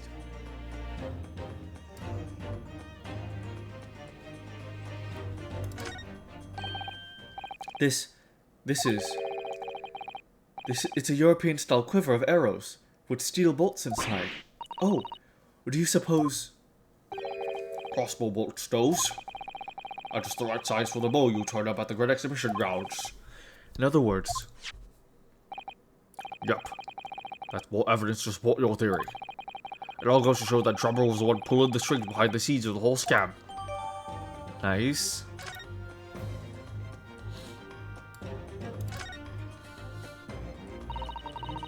I'm sorry, Mr. Naruhodo. That machine is covered up by the Special Dispensation for Scientific Equipment Act. There'd be serious repercussions if you were to examine it, from the Crown and the government. Oh, China. Well, those two don't seem to be holding back. It's quite hollow inside. No working parts or devices of deception to be seen, my dear fellow. No loose change dropped on the floor or nothing. Not even a bone for Toby here, my dear fellow. I got the accent. Oh my god, I finally got the accent. British people are very much ruled by their own ideals, aren't they?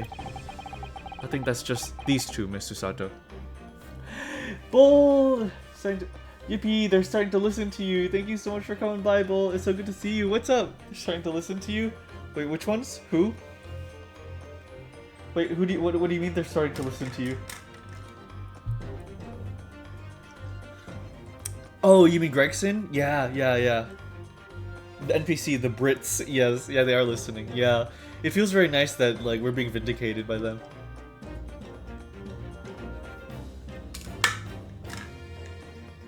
It's so great to have you, Bull. I'm always happy to have you on board. Thanks for being here. Good to be hydrated. Alright, okay, that's the entire machine. What's this door lead to? This door doesn't want to open. Yeah, looks like it's got a pretty hefty lock on it. The specialist locksmith's on his way over here from the yard, so hands off till he gets here. With permission, Inspector, I could have the lock open in less than a minute. Well, you don't have permission, and no one's given it to you.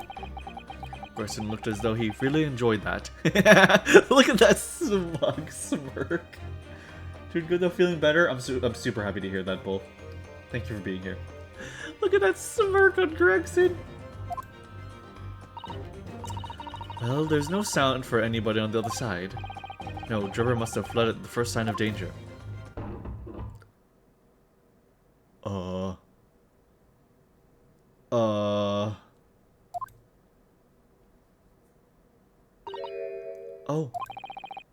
Is something wrong, Mr. Sato?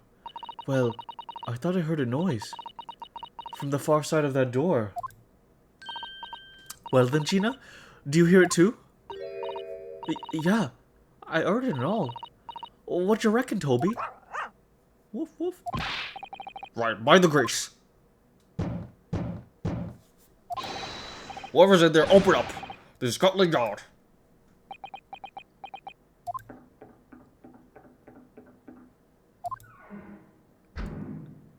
That's fucking scary.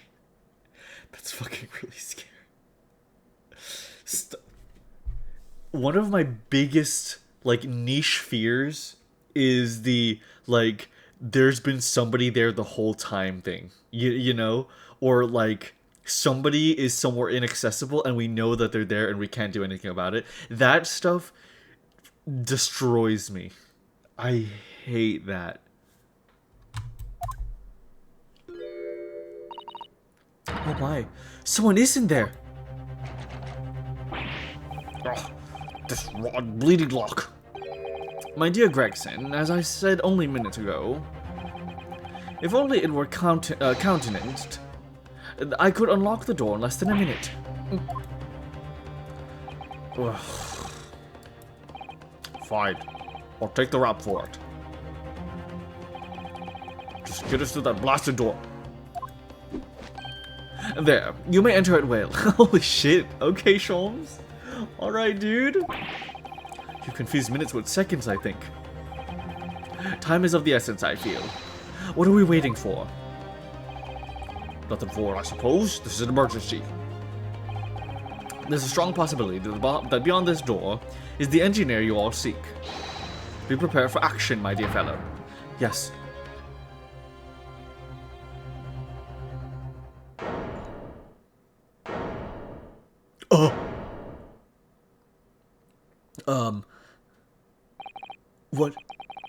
What's happened in here?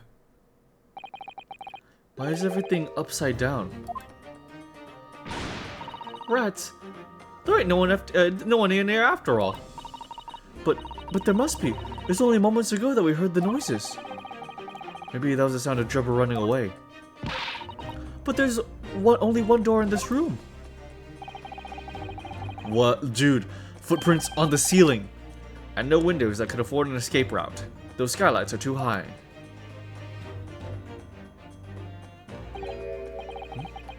What's that up there? Are they footprints on the ceiling? Blow me.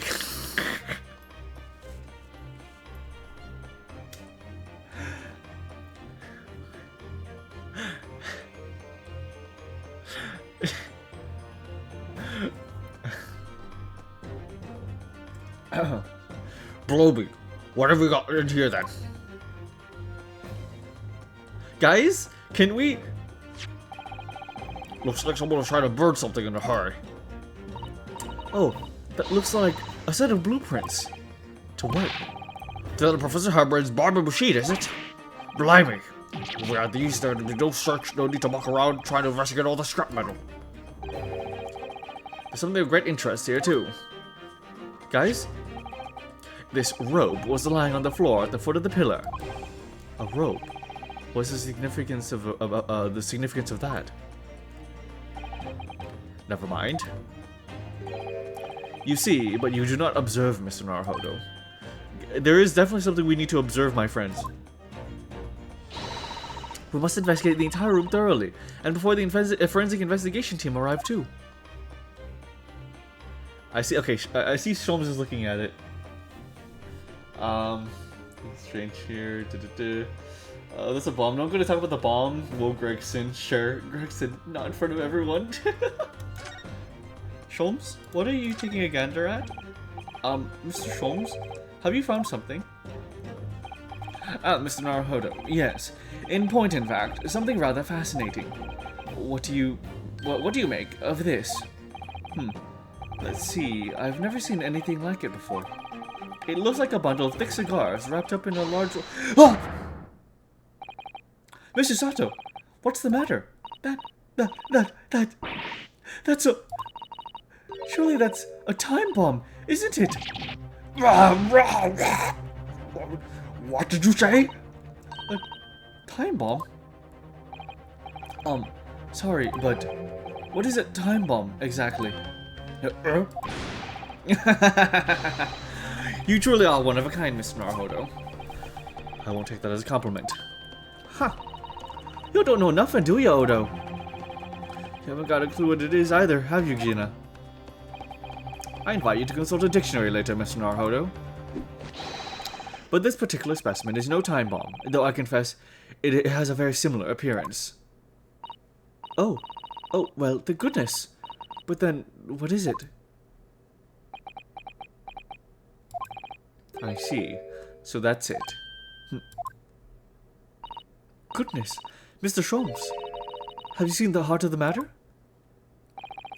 There are times when I consider my lot most unfair, for I'm fated never to know how it feels to flounder as you do when a puzzle presents itself.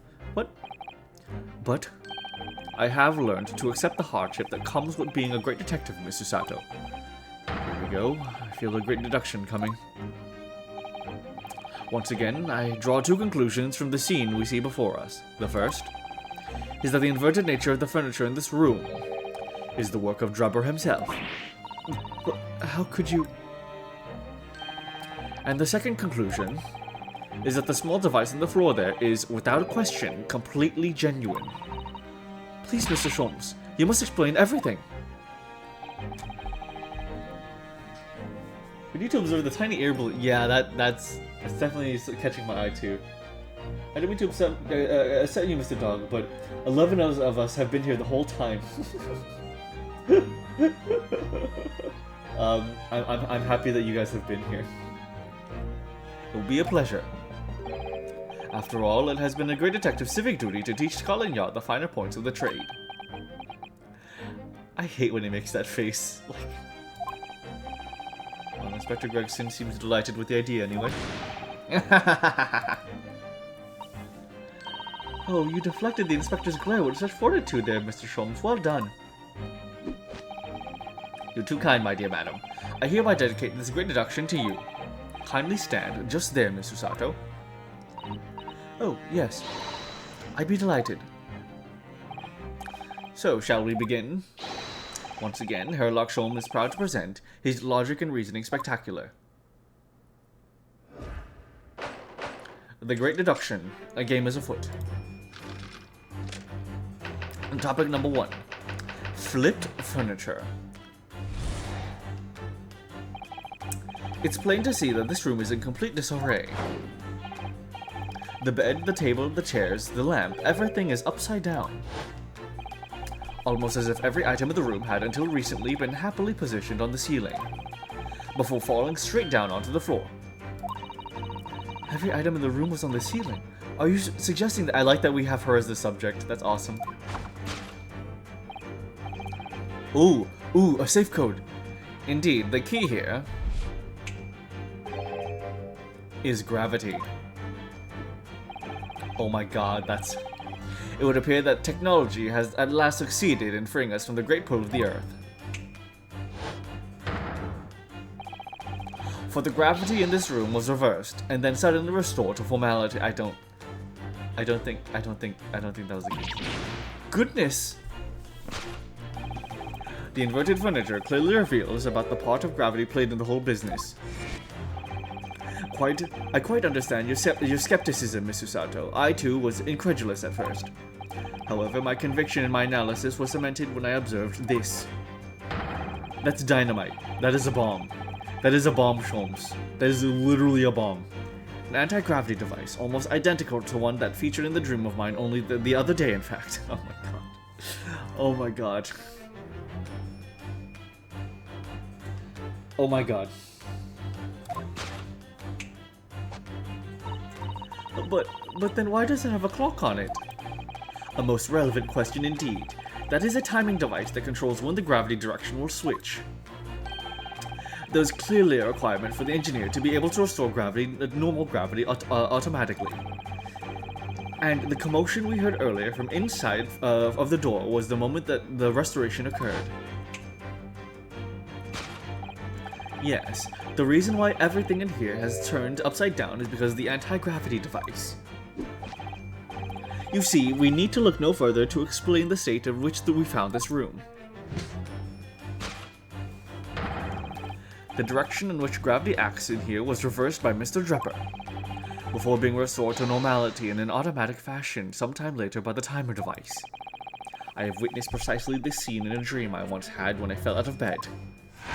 Oh my god. Conclusion: because gravity was reversed.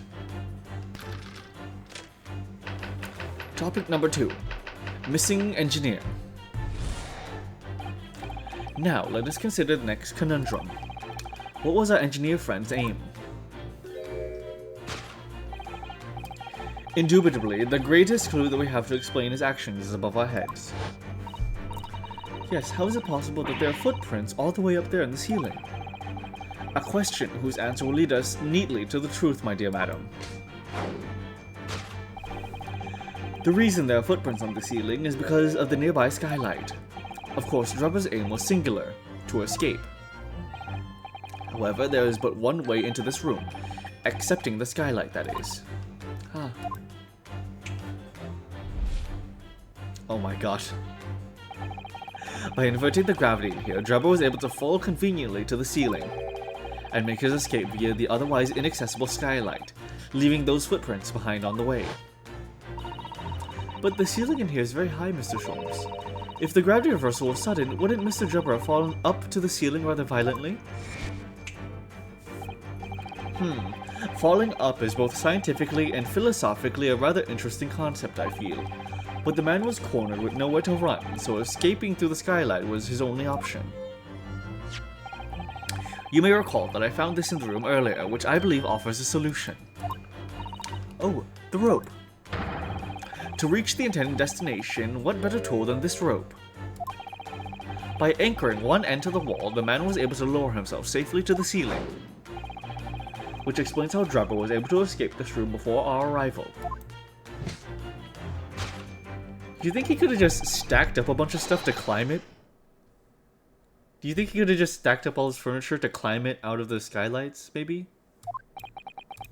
And personally, I should very much like to reverse the pull of gravity again now, just for fun. Please, please, that is dynamite.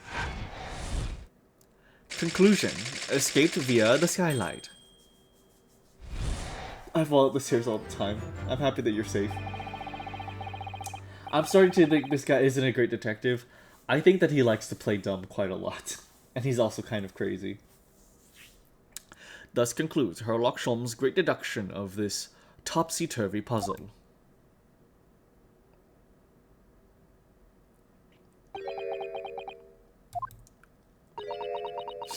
She does not care. She's doing the fucking I show speed, like, smile. She's completely spellbound. Mr. Sholmes, there's just one thing that troubles me. I would expect nothing less. You're destined to be troubled by just one thing for the rest of your life. The thing is such a thing actually possible? An anti-gravity device, I mean. I would say that with man's current scientific knowledge at the turn of the 20th century, it's no more possible than instantaneous kinesis. But your whole deduction hinges on it. Ah, but my dear fellow, when you have eliminated the impossible, whatever remains to be the truth, however improbable it may seem. It's a marvelous line, wouldn't you agree? One of my more enduring pearls of wisdom. I had Iris come up with the exact phrasing. My original was clumsy. Yes, I have a feeling I've read it in something that Mr. Sato lent me once. Objection! Objection! Actually, there is one other thing, Mr. Sholmes. Oh my god, she has her own objection! Oh my god, I love her. I love how absolutely ridiculous this deduction is. It's like they said, no, players can't think that Sholmes is smart. Let's give them this. He feigns true genius to enshroud his current genius. Watch me change gravity, hit bombs and ties. Actually, there is one other thing, Mr. Sholmes. Ah, the spell is broken at last. The rope you found was on the floor, wasn't it? Indeed it was, in lonely coils near the wall. But if Mr. Trevor had used it to escape the way that you described, wouldn't it be still tied to the wall?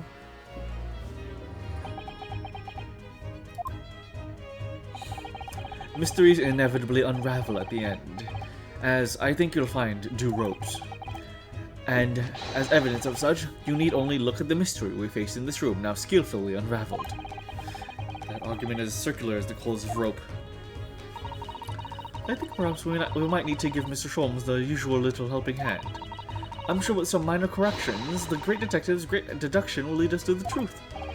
Yes, you're right. And we must do it quickly before Enoch Drebber gets too far away, and before the bomb goes off.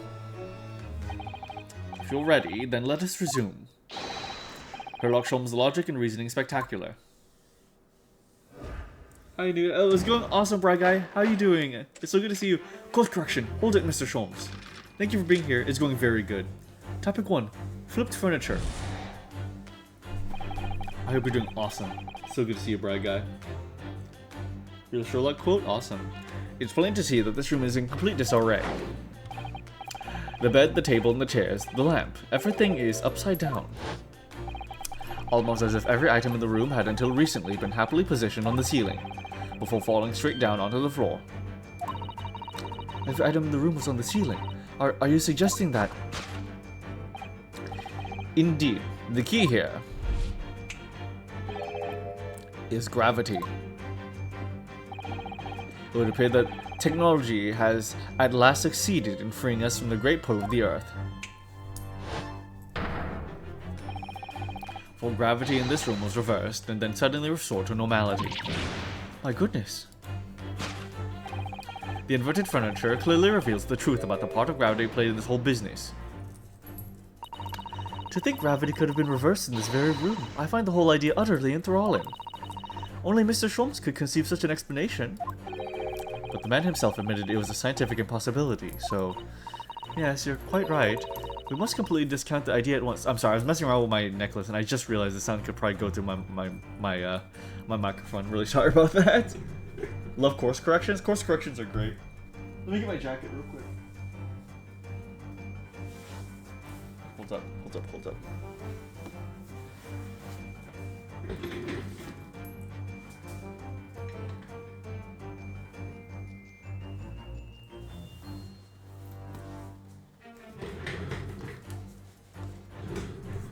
We must completely discount the idea at once. Oh, that's unusually merciless of you, Miss Usato. When you have eliminated the impossible, whatever remains must be the truth. The great detective himself said so, didn't he? While refusing to part with his dreams of anti-gravity devices. Yes, I suppose so. Well, let's see if examining this topsy-turvy scene a little more closely reveals some proof that shows exactly what the gravity in this room was or wasn't doing. Alright, inverted furniture. Let's see here. Oh. The vase is upright. Well, well, I wasn't expecting to find a pretty bunch of flowers in here, that's for sure. Huh, look at that! I know, that slender little vase looks like it's about to topple at any moment, but the flowers are thriving. Somehow, it makes you think of the fragility of life, wouldn't you say? To be honest, Mr. Naruhodo, something else about it made a rather deep impression on me. Take that! Take that! Upright vase.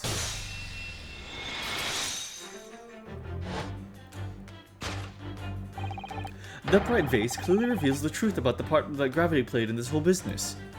Oh, sorry. Upon my word, Mr. Naruhodo, you've surpassed yourself by completely turning my argument on its head. Trying to impress your assistant here, perhaps. No one is trying to steal your spotlight here, Mr. Sholmes. Trust me. As you rightly say, though, it appears at first glance that all the furniture in this room was upside down. This unassuming, slender vase is standing keenly to attention. And unlike the large safe, there's nothing to affix it to the floor. And it's the exception that breaks the rule. In short, much as it pains me, the gravity of this room was never inverted at all. My deepest sympathies for your loss. Oh, poor Mr. Sholmes. This is the first time that he's broken the deduction like this. The poses look even more dapper in Ryu's Western outfit. They look so good. He rocks this outfit so hard, dude. It's genuinely incredible how good this outfit is. It is so, so good. Hold on, let me fix up my jacket. There we go. Okay, and there we go. Yeah. Oh, poor Mr. Sholmes. But the show must go on, so let us continue with our deductions. Now that we know this, this contrivance is not in fact an anti-gravity device, there remains but one other possibility. You don't say. Someone deliberately turned over every piece of furniture in here. Which might sound obvious, but leaves one mystery very much unsolved. Namely, why would anyone choose to do that? Quite, and naturally there's an explanation, because there's a combination code for the safe, and they were looking around the room in a hurry to get the combination code. Yes, the reason why everything here has been turned upside down is because of the anti-gravity device. He's absolutely determined that this device must have something to do with it, isn't he? I'm afraid the lure of an exciting scientific explanation is too strong. Well, there's no doubt that somebody did this, and somebody turned all this furniture over. And whoever it was must have had a reason. I'm afraid nothing comes to mind at all, though. Well, let's look around and see if the answer presents itself. Boop. Look, there's something written on the other side of this armchair. Oh yes, safe.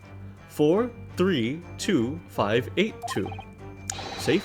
As in safe and secure. As in a secure lockable box, I think. Admittedly more likely. Well, there is a large safe bolted to the floor on the other side of the room, so yes. So you mean this number would let us open it? I wonder why it's written here, though. Take that! Take that.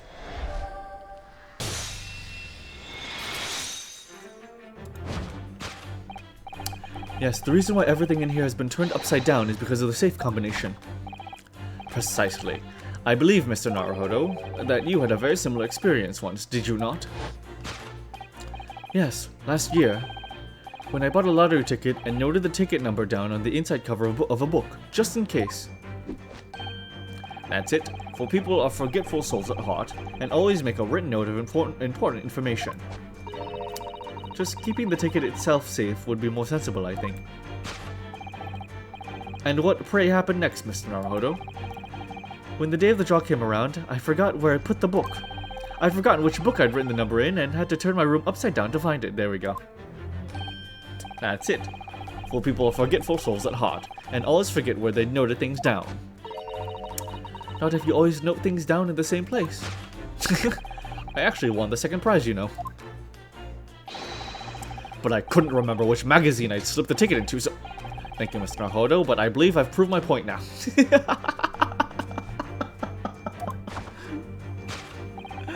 Which is a very similar scenario as clearly unfolded in this room. Finding himself requiring access to the safe, the occupant of this room needed a combination... Is he in the safe? Is he in the safe currently? He remembered that he'd written it on the underside of a piece of furniture, but forgot which one. Leading to the state in which we now find the room. Yes, Mr. Jabber overturned all the furniture in here, in a desperate hurry to locate the combination code that would unlock the safe. Blast proof safe? Maybe. Conclusion: to find the safe combination. Solved. Topic number 2. Missing engineer. Now let us consider the next conundrum. What was our engineer friend's aim? Indubitably, the greatest clue we have to explain his actions is above our heads. Yes, how is it possible that there are footprints all the way up there on the ceiling? A question whose answer will lead us neatly to the truth, my dear madam. The reason there are footprints on the ceiling is because of the nearby skylight. Well, if a change in the direction of gravity can't explain it, then how did those footprints get there? Yes, I feel as though that particular mystery has just become even harder to solve. I can't think of another way to explain it at all. Oh, life was much simpler in those halcyon days when gravity could be reversed. It was minutes ago, and those halcyon days never existed in the first place. Well, I suppose we must simply put our faith in Mr. Sholmes and observe the area in more detail. Putting our faith in Mr. Sholmes is what gets us into these situations in the first place. Did he get inside the safe to hide from the bomb? That'd be really scary. Oh. Oh shoot, there's a freaking shoe on the balloon. What?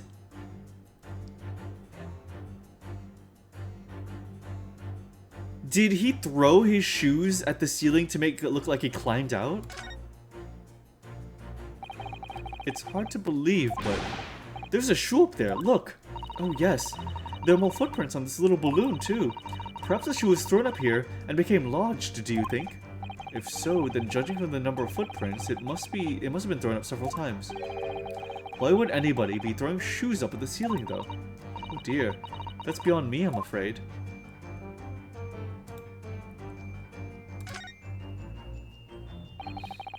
This is a gas balloon, isn't it? It's tiny, but it does seem to be a real balloon.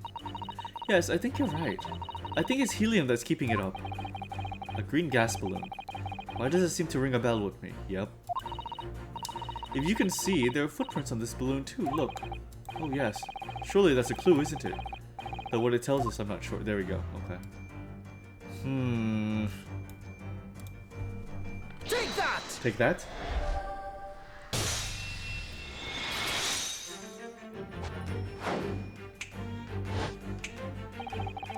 The reason there are footprints on the ceiling is because of the nearby shoe. On a closer inspection, there are clearly footprints all over the balloon as well. In other words, the aim was never the skylight at all, but the balloon. But for what purpose? A green balloon. That seems somewhat familiar data. Huh. It was a piece of the balloon's envelope that Mr. Naruhodo and Iris found at the scene. And inside the green balloon that Mr. Gotts claims he saw above the stage when the incident occurred, there was a second birdcage, the crux of the whole instantaneous kinesis deception. You mean to say, if we assume the balloon in here is a model of one of if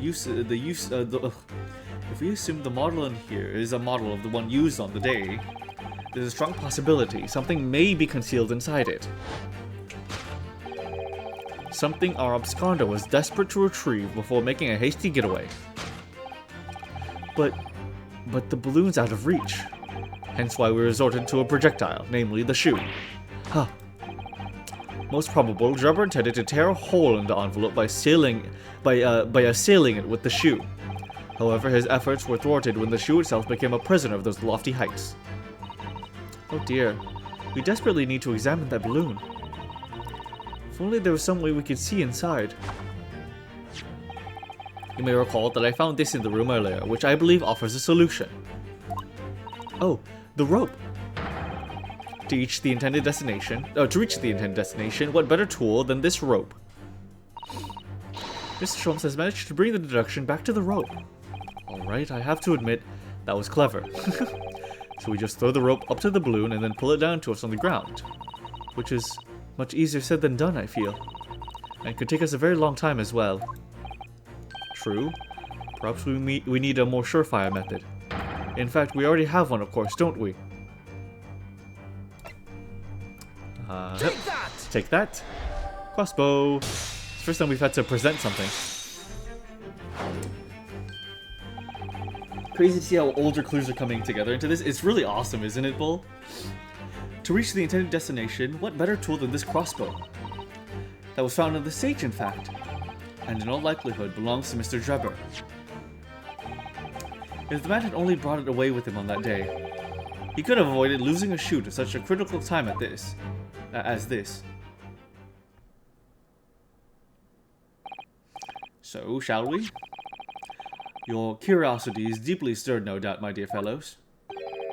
What is it that Enoch Drebber has hidden inside that balloon?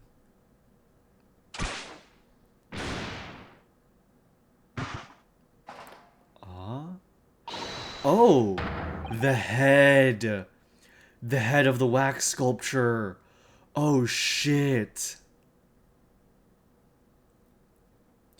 Oh shit! What the? A waxwork? Indeed it is. A waxwork head inside a metal mask. A mask that is shut tight and fastened with a strong and impenetrable lock. So we can't see the face inside, that means. Just a moment, this is the head of a waxwork model? Does that mean... Oh goodness! I see you've joined the dots, Mr. Sato. Excellent. Of course! A headless waxwork model! The case of the abducted Madame Tuspel's model that was solved, largely. It was only the head of the killer that was still missing. Indeed it was. But I believe Madame Tuspels will now have to settle her sizable account with me. This, as you have now surmised, is the head of the infamous professor. Yes. But why is it here? This conclusively confirms my suspicions. The man responsible for stealing the professor from Madame Tuspel's and returning it, sans tete, earlier today was none other than Enoch Drebber. This is incredible. Professor Harebrain's case and the waxwork abduction are... they're inextricably linked by Enoch Drebber's workshop. Dude. How much helium was in that balloon to keep it aloft? Maybe the mask is also made of wax. Well, it appears our logical cruise has come to an end, my dear fellows. All that remains is, yes, to speak with the architect of this adventure. The architect? You mean Mr. Drebber? And it seems quite impossible that he escaped via one of the skylights. Obviously, the man must still be here in the room. What? And his location should be abundantly clear. If you simply reflect on the journey we've made together during this deduction, Enoch Jabber is right here, somewhere in this room. So, Mr. Naruhodo, will you do me the honors? Yes. Yes, of course. Mr. Jabber's hiding place must be the...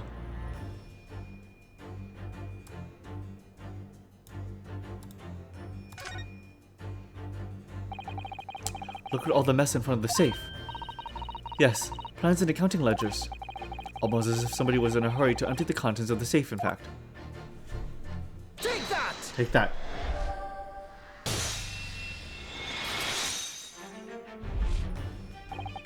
Before we gained access to this back room, we heard noises from in here.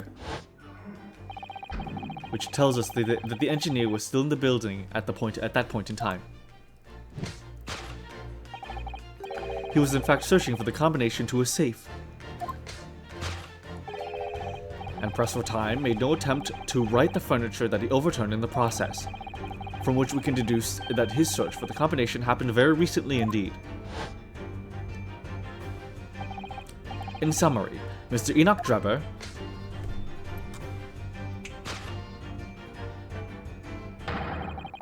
is at this very moment inside the safe.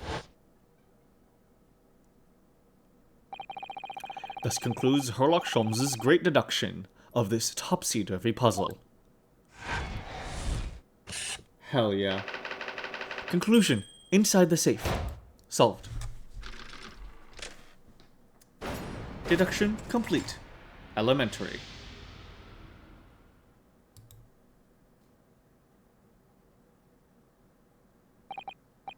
So, Mr. Naruhodo, I think perhaps it's time we ended this game of hide and seek, don't you? By opening the safe, you mean? What else?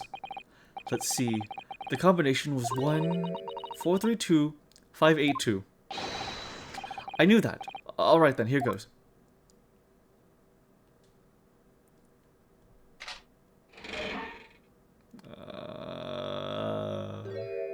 Hello. You found me. Oh.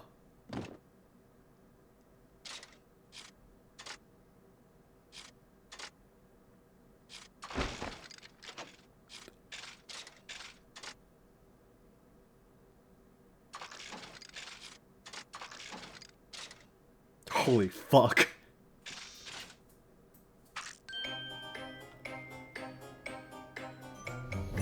Holy fuck. Holy fuck. Alright then, sir. Miss Enoch Jabber, I presume? Correct. You better start talking. You tricked Professor Hairbrain with the bogus machine you built.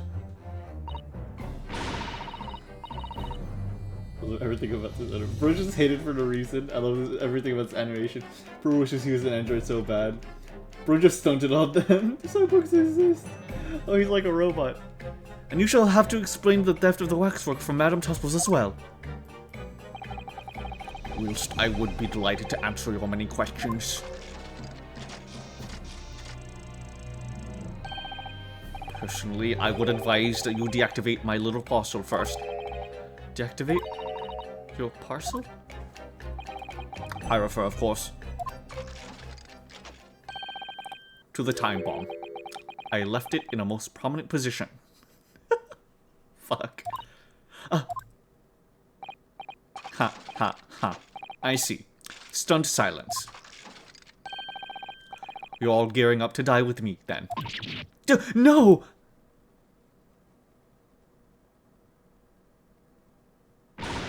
Mr. Sholmes, with only 7 seconds to spare. That's too close for comfort. I've got 1 foot in the grave already. Are you trying to help us get a killer or get us killed?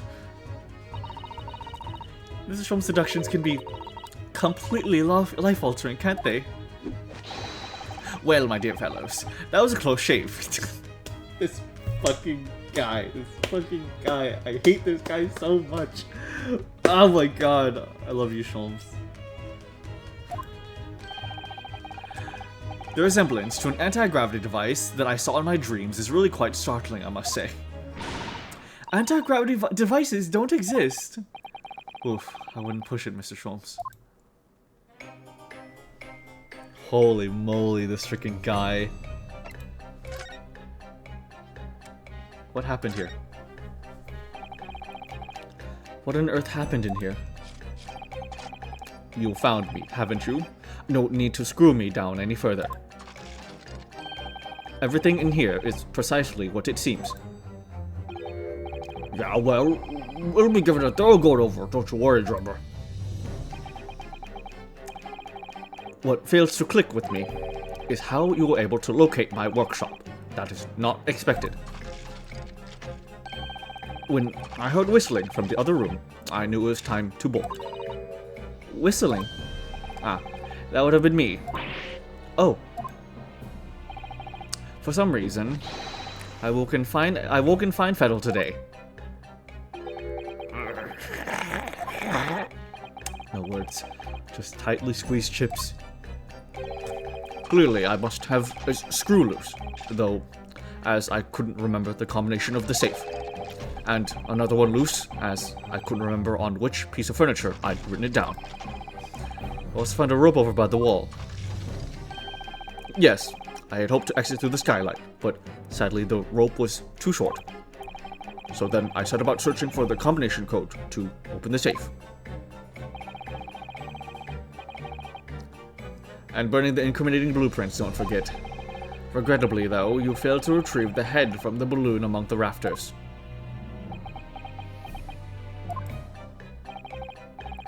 And after that, you hid yourself inside the safe, having first set this parcel ticking. Well, I had no intention of being nailed by the police.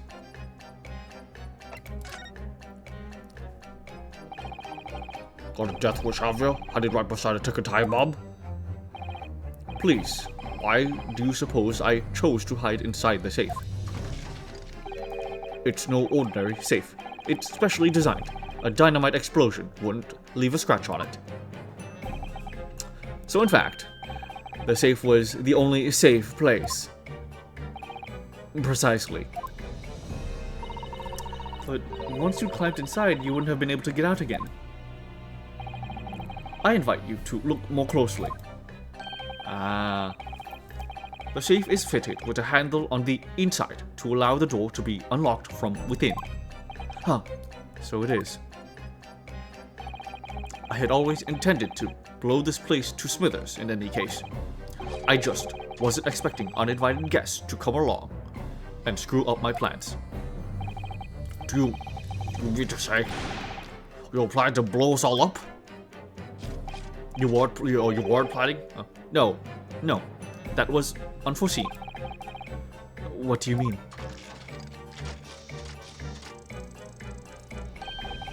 Most people run, you see, when they see a ticking time bomb at their feet.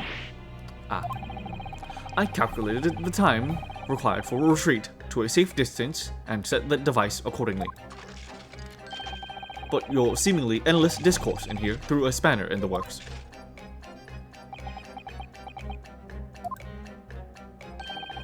Is something wrong, Gregson? Do I have something on my face besides the usual eyes, ears, nose, and mouth? Doesn't know about blast pressure. I think we have a fairly good idea of what's been going on here now. But what about the two incidents you've evidently been involved in recently? For perhaps obvious reasons, I think this is the closest I felt to Stein's first scene when when he turned the screw in his head. I definitely think that this is maybe the best design in the game. I think that this is like maybe easily the best design in this game. Professor Harebrain's instantaneous kinesis experiment at the Great Exhibition, and the waxwork model you stole, which this head belongs to. That's no ordinary head, you know. That's the head of the professor. Clad in a mask with a lock so strong, I am unable to open it safely to reveal the killer's identity. I've been considering carrying it around as protection. After all, that's enough. Shit. What's going on here, Gregson? I'm sure you're aware that I have sole jurisdiction to investigate here. Yes, well, Dr. Scythe again. So the forensic investigation team are here. And you know full well this engineer is a key witness. Why are you allowing this lawyer to access to him? If Lord Strongheart knew of this, you'd be finished. you lot. Leave at once. My dear madam, there's no need for such a threatening tone, I assure you. After all, that's no way to greet an old acquaintance, is it, Dr. Scythe? Oh. Hello, Sholmes. Mr. Sholmes knows Dr. Scythe. If it's protecting the machine next door that's causing such a sour expression on your face, you're quite misguided. It's really nothing more than a shell. You... Get out. But of course, we'll show ourselves to the door. I see you haven't softened at all. Mr. Narhodo? Yes. It would appear that our delightfully entertaining investigations have run their course for the day. But Mr. Sholmes, let us leave this place in the doctor's capable hands. I said get out. Now, all of you. Your presence here is not required either, Gregson. Understood.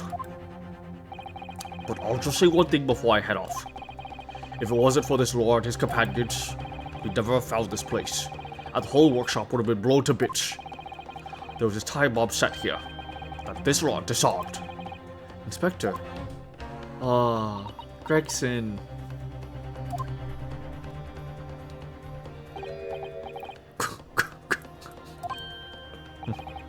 Something giving you a chuckle, has it, Drebber? Be more mentally ill reminder. I will figure out what to be mentally ill about shortly, I guess. Hello, ma'am, hello. I like his body movements and clanking sounds. He's awesome. I'm a huge fan of like people who are implied to be robotic and then they make clinking sounds when they move around. Something giving you a chuckle, has it, Drebber? Ah, so sorry. Didn't mean to offend. You're quite right, of course. You did disarm the time bomb, didn't you? Yes. You did disarm that one. Huh? What are you... That one? You mean... No.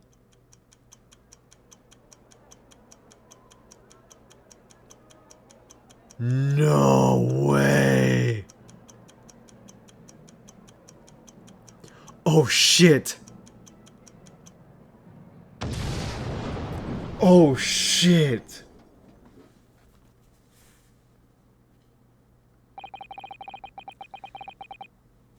It was an hour later that we heard the news. Those bobbies are dead. Those bobbies are actually like dead. Of the enormous explosion that ripped through the experimentation stage of the Great Exhibition, Professor Harebrain's invention and all his secrets were blown away forever. Oh my god. Holy shit, dude. Okay. Alright. Vaporized. Ash babied. Okay. Holy moly. You know, new save.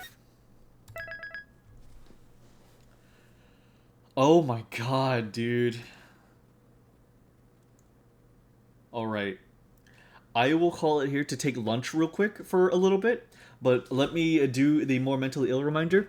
Did you know that rolling a natural 20 in D&D, giving you a huge, massive success, is actually a homebrew thing? Normally, in the actual rule set, nowhere does it say that you're required to give double damage or do half damage on a critical... Well, no, I don't know about critical fails, but on a critical success, doing a full... Like a double damage on a 20 is actually a homebrewed rule that just got very popular. So yeah, that's my more mentally ill redeem that I will keep short for now. Nat 20s are homebrewed. I need to wait in dinner too. Awesome. Okay, I will give it. Let's do. Okay, 20-minute break. I want to try to make a proper dinner and not just microwave stuff. So we will reconvene at 8:30 CST. So everyone, please go get some dinner, get some food, go to the restroom. I will be back in 20 minutes from now. All right, guys. I will see you shortly. BRB.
Hello guys, I am back. We are back. AC, you lost your streak. That's okay, AC. I'm sorry that you lost your streak, but it's totally okay. Happy. Thank you for making it. I hope you're doing good. All right, guys. I've returned. Welcome back. I had a pretty good meal. Some stir fried cabbage and eggs and stuff. It was good. It was good. I enjoyed it. Yeah. All right, guys. Well, now that I am back, thank you, Dartuza. Now that I'm back, I think it's time to get right back into it. Why don't we, huh? All right. Trial part 3. With this, we approach the end. 24th of October, 9:11 a.m. The Old Bailey, defendant's antechamber. Good morning to you, Mr. Naruhodo. Good morning, Professor. Ready for today's proceedings? I hope so. I should be. Even I would... Nothing left to... Good morning, my dear fellows. Oh, Mr. Sholmes, you're here. Why, naturally, a true gentleman stands shoulder to shoulder with his friends in battle at all times. You haven't really done that much. Thank you. I really appreciate it. I'll see you later then. Now, Professor, we really need you to remain calm in the courtroom today. Yes, do try your hardest not to enter the witness stand uninvited again. Yes, I will. I realize it was a mistake, but My dear fellows, I must interject. Oh, you're still here, Mr. Sholmes. What's the matter? Surely you've overlooked some praise, have you not?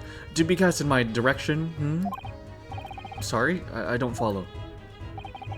Must I spell it out? The great Herlock Sholmes, the greatest detective of worldwide acclamation, arose at some ungodly hour to be here now. First thing in the morning. A miracle, you must agree. At 8 a.m. in the morning. Alright, I woke up at 8 a.m.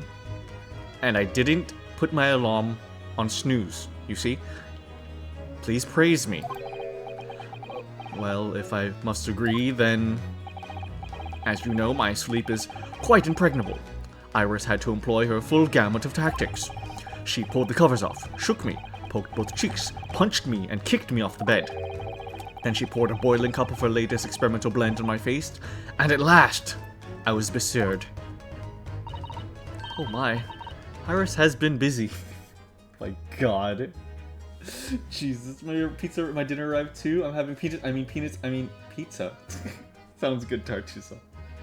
I hope you enjoy it. Oh my, Iris has been busy. No glaze. Iris doesn't have it in her to go that far. She's too nice. I sense the spirit of a fellow scientist. One who relishes the infinite possibilities of blending tea. I'm the one worthy of praise here, not Iris. This is my victory. Sorry to cut in.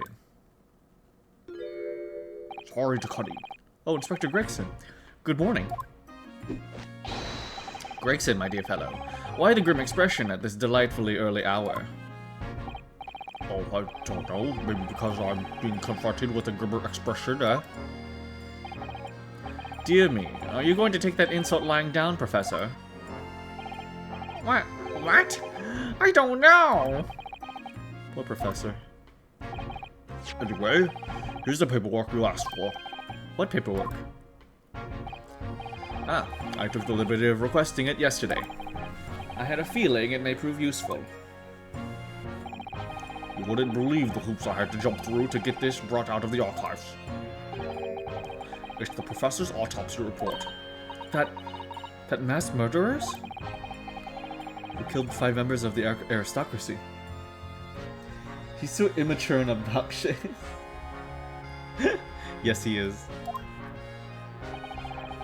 He was found guilty in a closed trial 10 years ago. It was all done under wraps. And he was quickly executed soon after the trial. It's all in here. The killer's autopsy report.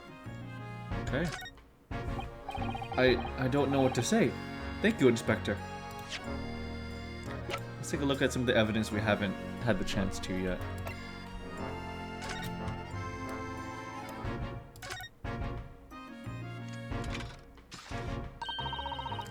What a wonderful machine.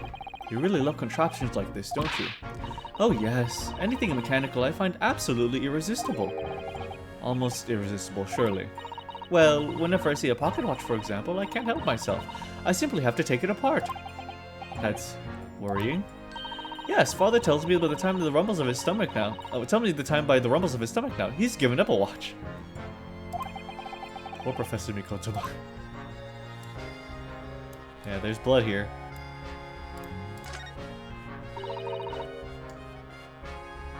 Look, Mr. Naruhodo. What is it? On the bellows, just here. There seems to be some very dark red stains. Yes, you're right. It looks like blood, actually. Oh my. I'm sure it's not what you're thinking. Haha. Dark stains.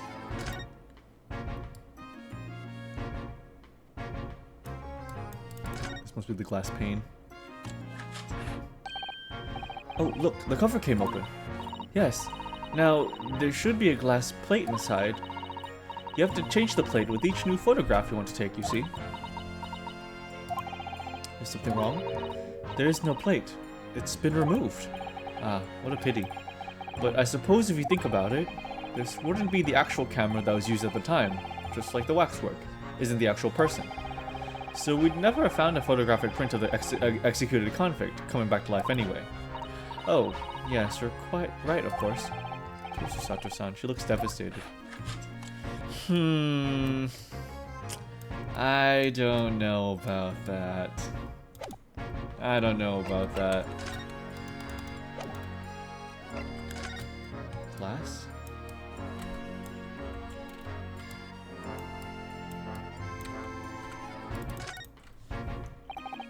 This piece of glass is almost as thick as it is wide. Yes, I've never seen anything like it. If you were to compare it to a human, only Mr. Sholmes has such thick skin. There's really no need for such a comparison, Mr. Naruhodo, as you well know. Anyway, it can only be from the Crystal Tower, surely. Yes, I think so too. It was probably made specially to meet the demands of the great structure.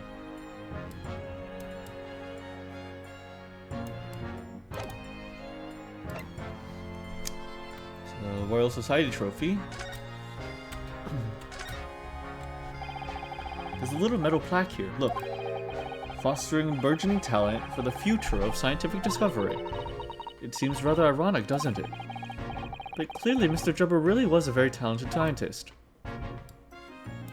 What's inside the cup, I wonder?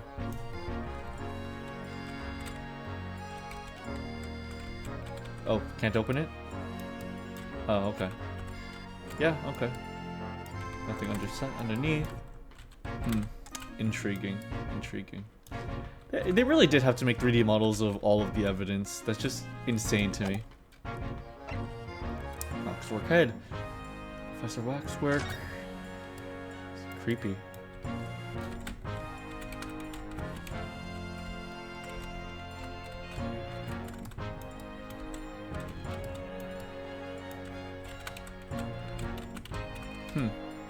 Can we not? Oh, hello. This lock does look very strong, doesn't it? There's definitely no way you could remove the mask yourself if it was put on you.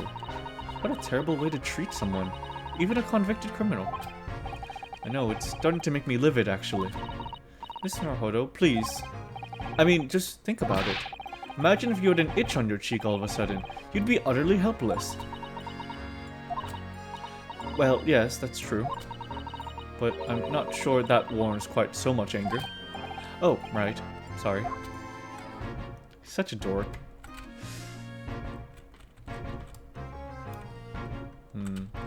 Okay. Some yummy looking glass. It does look kind of yummy, doesn't it? I keep on clicking to this one. It is kind of yummy looking, isn't it? I could take a bite out of that. Extra mile they went? Yeah. The autopsy report. Condemned prisoner, redacted for confidentiality. Pseudonym, the professor. Death by hanging confirmed at midnight on the 17th of June by Courtney Stevens. Oh. Okay, Courtney Stevens. That name again.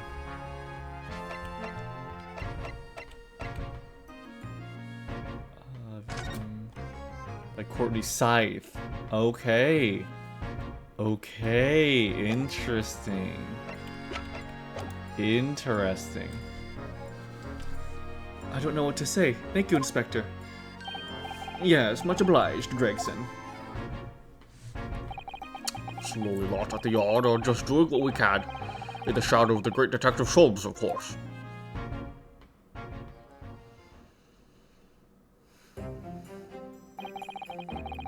Well then, Professor Harebrain, this is it.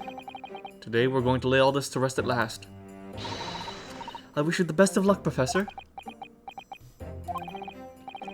I suppose he'll be in here today, will he? Trevor. Yes, we expect the prosecution to summon him as a witness. I'm still amazed that you managed to find him in just one day. I really owe both of you so much. Counsel and the defendant. The trial is about to resume. Kindly make your way into the courtroom at once. Alright. Good ice crunch if you bite that? Very true. Want a fun fact? Absolutely. What's the fun fact, King? This is it then, the final chapter. Funny, my heart's racing a little. I've not felt this before, actually. This strange foreboding. As if something's going to happen in this trial that I'm not ready for. But I can't let that distract me from the only thing that really matters. Finding the truth.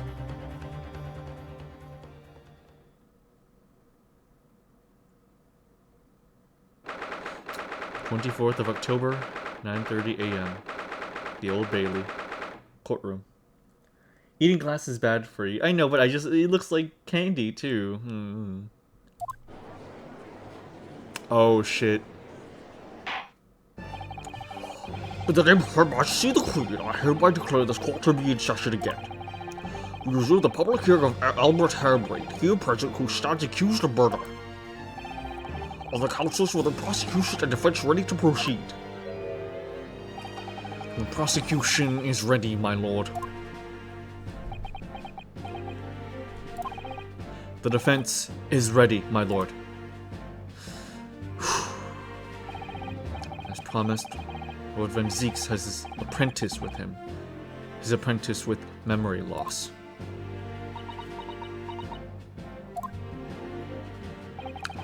Fine me, Lord Van Zieks. Yes, my lord. There appears to be someone standing on your side. Yes. Yes. My apprentice and assistant. The prosecution believes today's proceedings will see the complexity of this case rise considerably. Holy fuck. I therefore instructed my assistant to attend to ensure the smooth running of the trial. Holy fuck. Holy fuck, the aura. The fucking aura. Oh no, oh no, my tongue and tummy, probably. Holy fuck.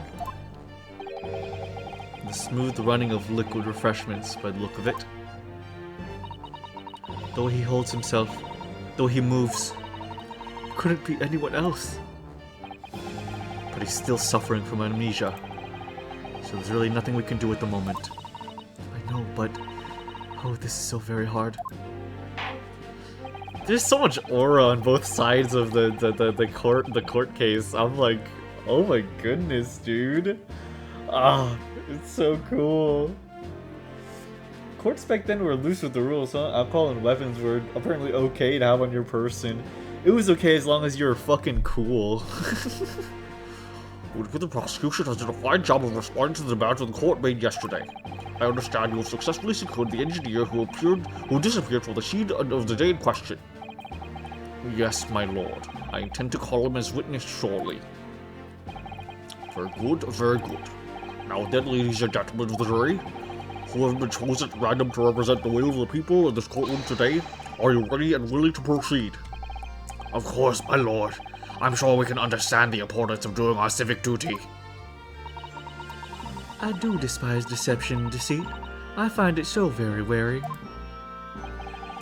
To take a man's life with a conjuring trick, it is against the magician's code, not to mention the law. Anything scientists should feel the wrath of God, if you ask me. We have to listen to both sides of the fence and, then settle on one. That's it, isn't it? Wasn't like this in my day? Wasn't like this at all? If all parties are right to proceed, you may begin, Lord Van Dix. Before I do, my lord, there is a report I must read to the court. Yesterday, at the Great Exhibition Grounds, the evidence of primary importance in this case, which has just been handed to me by my Japanese twink servant. The super high voltage instantaneous kinesis machine, which was installed on the experimentation stage, was deliberately destroyed in an explosion affected by the unknown person or persons. It was what? An explosion? This is an outrage.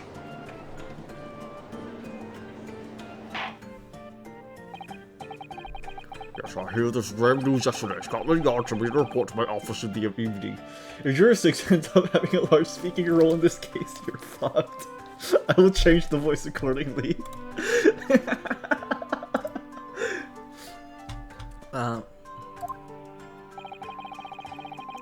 I read the machine was blasted to smithers and the wreckage reduced to ashes in the flames. I have a photograph of the print of the scene taken in the wake of the explosion. Oh, the thing opened up. It shows what little remains of the machine. Alright, yep. It's completely opened up. No, keep the voice, it's great. No, my throat will freaking die. Yes, a terrible business. He did it to destroy the evidence, did he? That Enoch Drebber. The court will take this print as evidence, counsel. Post-explosion photograph. The metal floor of the stage has been blown open by the explosion. Late yesterday afternoon, the protection afforded to the machine by the Special Dispensation for Scientific Equipment Act was revoked. However, before a thorough investigation could begin, the invention was obliterated from existence. As such, this will become a very different trial.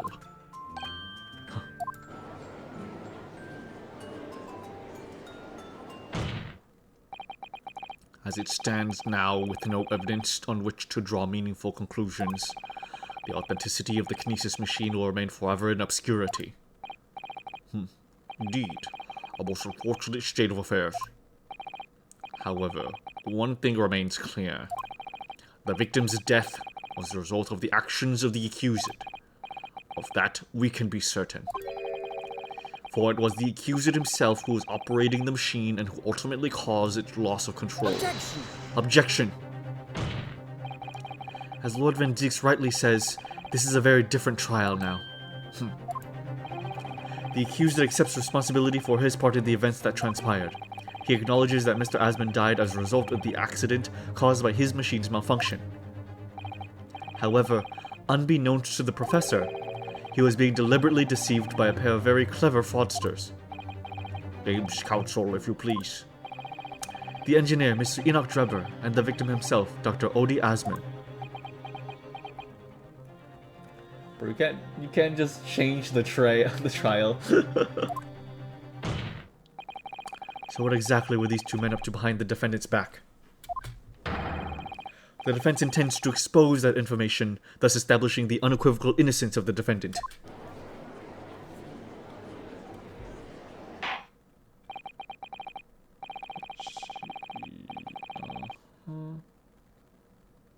Okay, sorry, just checking something. Thank you, counsel.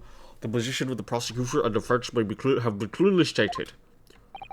Lord Van Dix, summon your first witness, please. At once, my lord. The prosecution calls the engineer, Mr. Enoch Drebber, to the stand.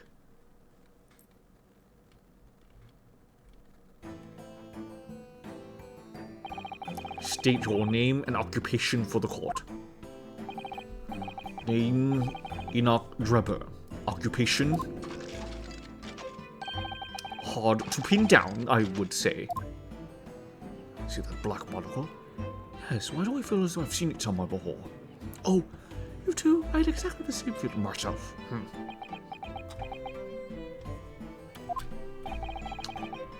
Your file indicates that you're currently being investigated in connection with another case.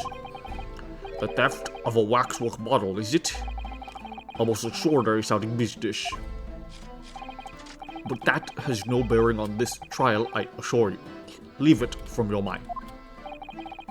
You're familiar with the public experiment carried out at the Great Exhibition some days ago. The accused's super high voltage instantaneous kinesis demonstration. Yes, you could say that. I am aware of it. There was a terrible accident, wasn't there? It was you, Mr. Drebber, who constructed the vast machine used in the experiment. Or so our investigations indicate. Can you confirm your involvement? Yes, I constructed it. It in precise accordance with the blueprints. But that's all. Then the court would be very interested to hear your thoughts about the machine, I'm sure.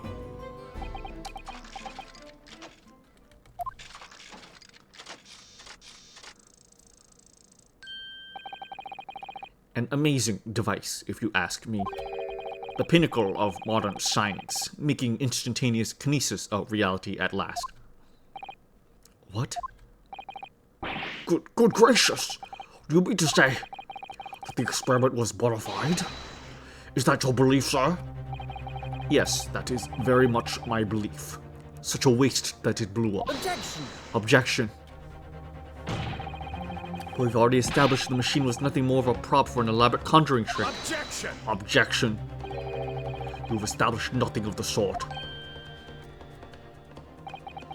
All that was shown during yesterday's proceedings is that the same outcome could have been produced by the means of staged trickery. The defense merely proposed a method and demonstrated its feasibility, nothing more. But... You procrastinated long enough, I feel. Witness, you will now give your formal testimony about the machine that you constructed for the purpose of the demonstration at the Great Trial. Understood.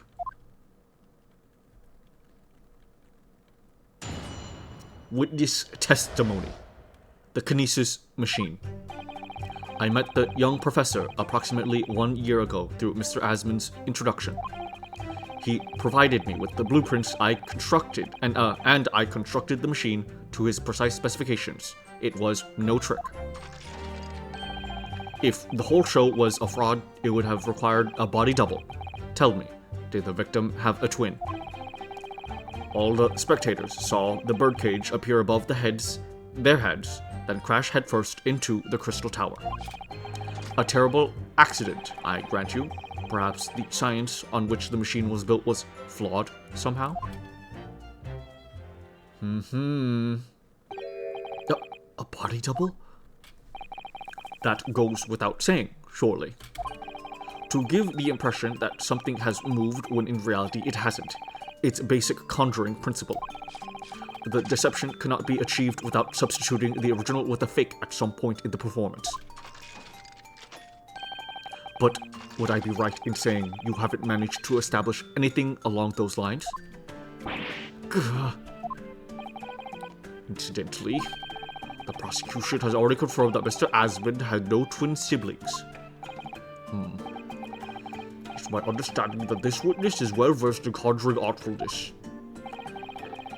But such talents do not indicate that he was actually able to accomplish what he claims. Namely, the construction of what by all accounts must have been an extremely complex scientific machine. Whatever do you mean? Yesterday's proceedings brought the true nature of your past exploits to light, Dr. Drebber. Indeed it did, my lord. As a swindler who preys on innocent scientists to elicit government grant money through conjuring know-how. Yes, it is true I possess considerable knowledge of stage magic. But crucially, my scientific knowledge more than matches that of any academic in the field. Investigation of the witness's workshop attests to that claim, my lord. As evidence, the police found this Royal Society trophy for young talent in science there. Yes, that's true. We spotted it ourselves. If a hypothesis is sound, it can always be forged into physical manifestation with sufficient skill. though I may have sold the secrets to some deceptive wiles to sniveling, talentless scientists in the past. Would you therefore assert that the explosion of the machine was an unfortunate accident, or, of course, a deliberate act of murder carried out by misuse of the science?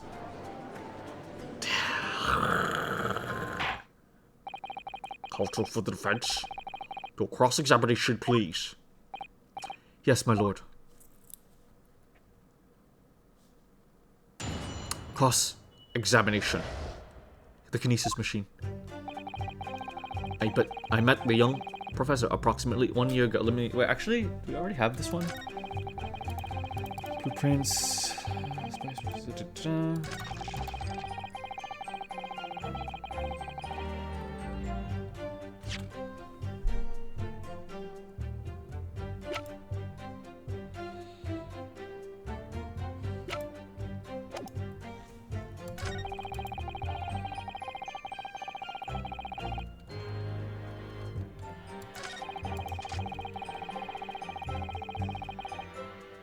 Okay.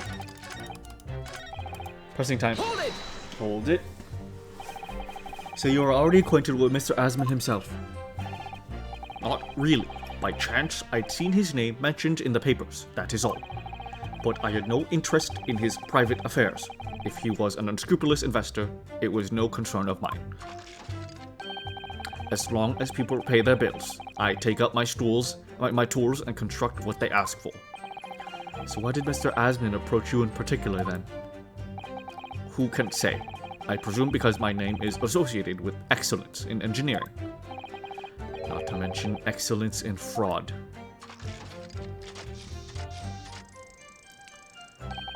Hard to gauge, but the point is, all I did was construct the machine according to the blueprints I was given. In other words, the kinesis machine was built on solid scientific principles. Yes, you might say that. Professor Hairbrain certainly has a mind like no other.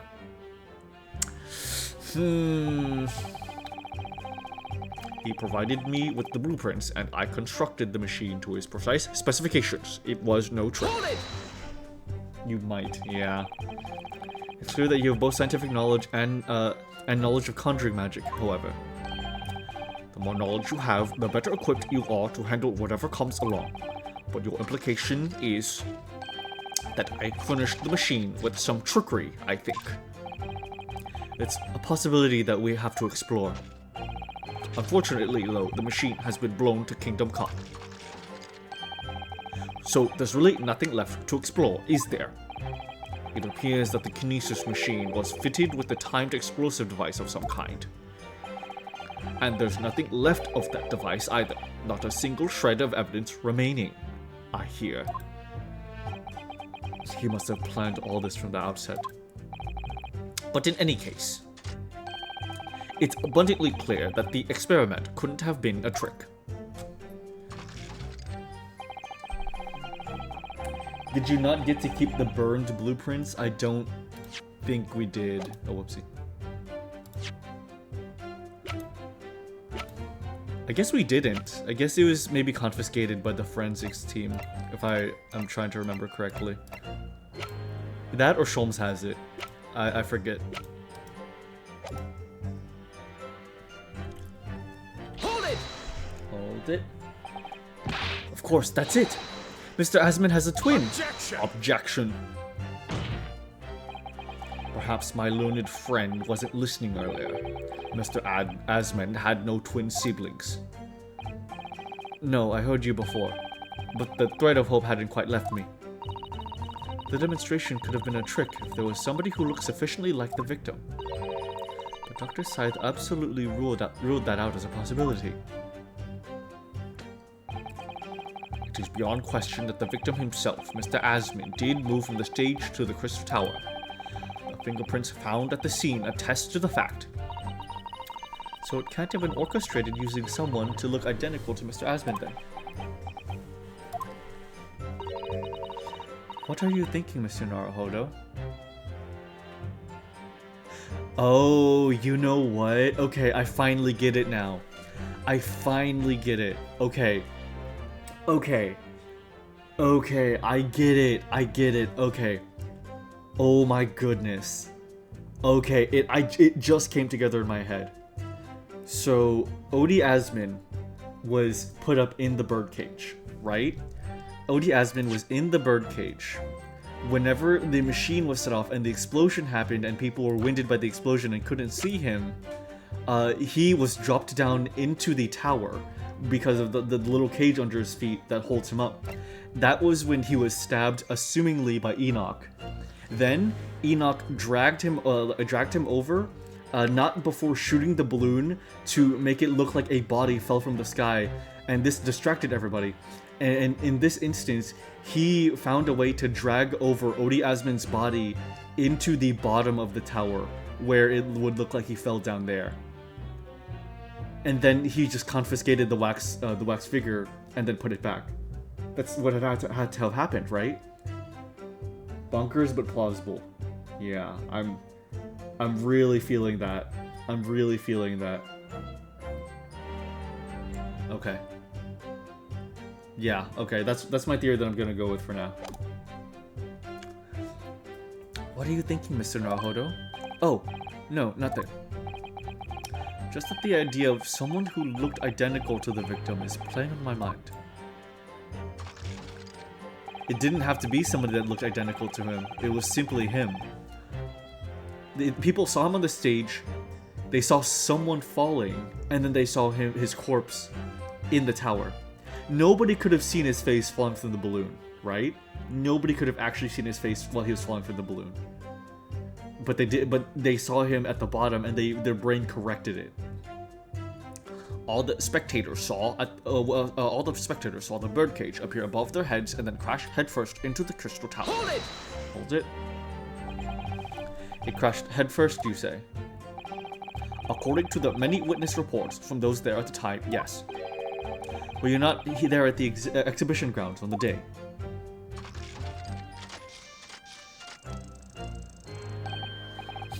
Unlikely. I rarely leave my workshop. Yet another of your unique inventions was found at the scene.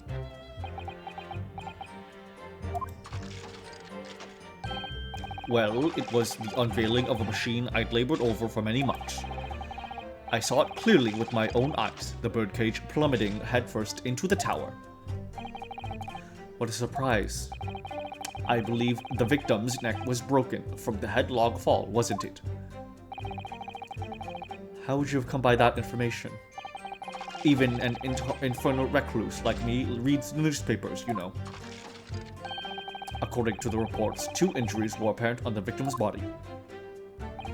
Yes, he'd been stabbed in the chest by a screwdriver, believed to belong to the defendant, and he had a broken vertebrae as a result from the fall of a considerable height. Correct. My learned friend has been doing his research, it seems. Do we know which injury was the fatal one? Sadly not. Forensic science is not yet at level where such things can be determined. What we do know is that the victim died having sustained both injuries at some point during the experiment. And since he was found in a birdcage with his neck broken, it's obvious that he fell from a considerable height. I suppose that's hard to deny. A terrible accident, I grant you. Perhaps the science on which the machine was built on was flawed somehow. Hold it! Hold it? So you understood the science, did you? Not in the slightest. Oh, right. As I've said a number of times, I'm an engineer. My job is to manufacture according to the blueprints I'm given. I would be inviting manifold problems if I foolishly allowed my brain to digest the ideas behind them. I could be accused of stealing those ideas, for example. But how is it possible to construct a machine without really understanding the principles it relies on?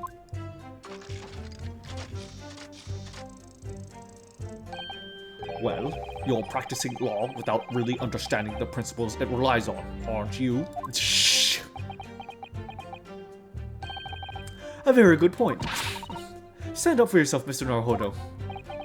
The point is, the experiment resulted in instantaneous kinesis taking place. As such, the science must be sound. Yes, and really, experimental results are all that matters when it comes to proving a hypothesis. He's certainly very sure of himself. Now that the machine has been completely destroyed by yesterday's explosion, it's going to be impossible to argue its authenticity one way or the other. But if we're unable to establish that it was a piece of stage trickery then other than genuine science, we'll have no grounds on which to demonstrate Professor Harebrain's innocence. Both Mr. Asman and his man in the stand tricked the professor and used him. They took advantage of his naivete and unbending belief in his work and wouldn't let him get away with it. And seeing that as the professor is an old friend of Lord Van Zeek's, what on earth must he be feeling towards Strebber? Okay. Provided precise specifications. It was no trick. Okay, I think we have one for this. Present. What about the freaking floor falling out? Objection! Objection, damn it. Surely something about that last state.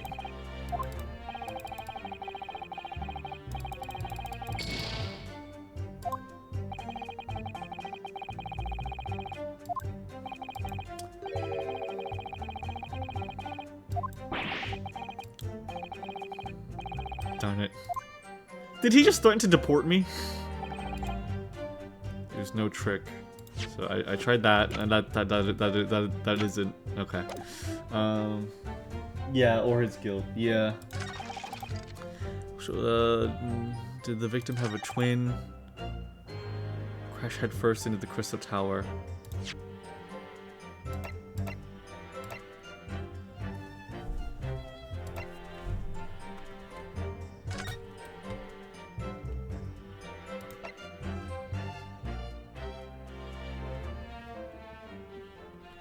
Wait, but this says it says that the cause of death was the stab. Weird. Okay, that.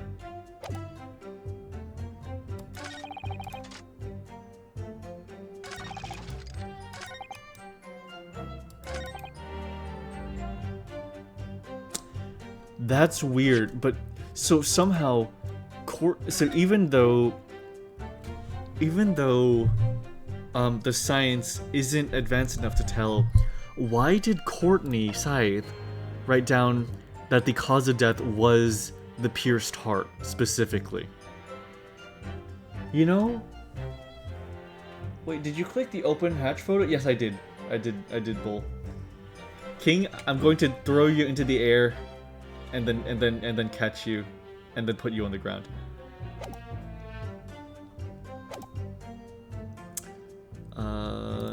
Head first.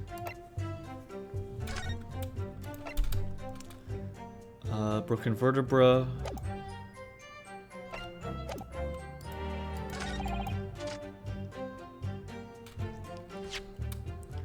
Signs on the machine was flawed.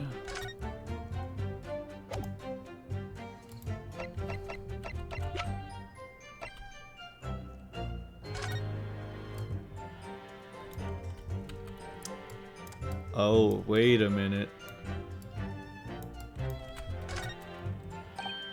Ah, look here, Mr. Sato. Oh, yes. The wood's cracked and broken a little.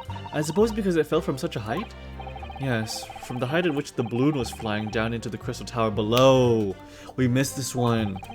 A fall of about 30 feet, or 9 meters, leaving the man inside tragically dead. There we go. There we go. Damage to its base. There we go. That's what I was like, what why do I have nothing for this? I never realized we never looked at this. Okay, thank goodness. Thank goodness we took a look at that one. Okay.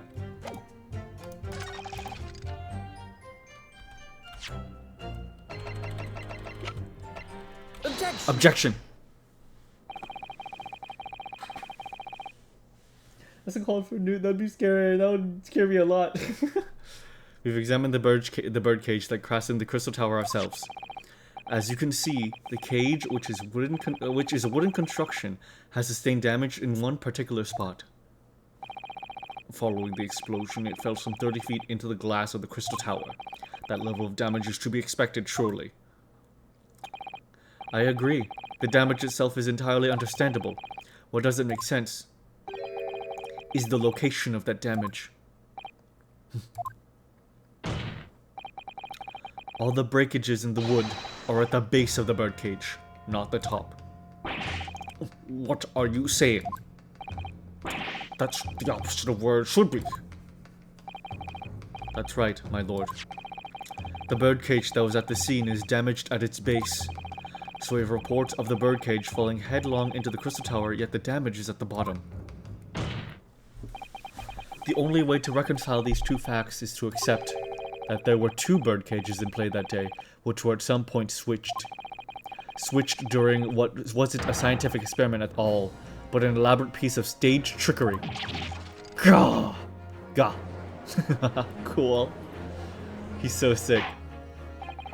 Good gracious. Explain yourself, witness. Well,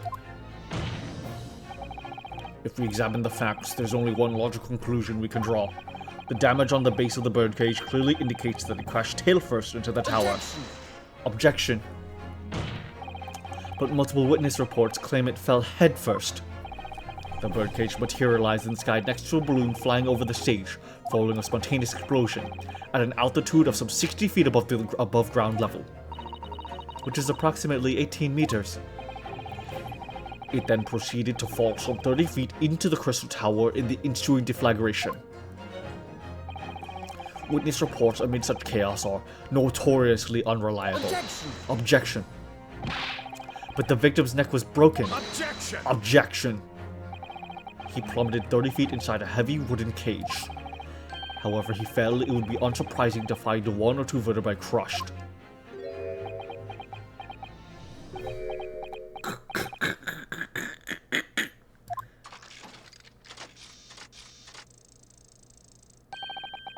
Riveting scientific analysis of the events from the prosecution there. Though, to be more rigorous, you would have to say it was only one vertebra actually. He wasn't quiet for long. I find it hard to see what's motivating Lord Van Zieks. This witness is clearly a swindler and one who deceived a personal friend of his. If you're going to establish this deception, do it right. Sorry? I feel like that's the undertone here. Yes. And there's one more point the defense appears to have forgotten. It obviously wasn't a trick, as a certain truth very plainly demonstrates. What? It seems to me that the cross-examination had better continue until we resolve this matter. Mr. Drummer, you will amend your testimony with details about this truth. Of course, we must treat the matter scientifically, after all. Ugh, I nearly had him there.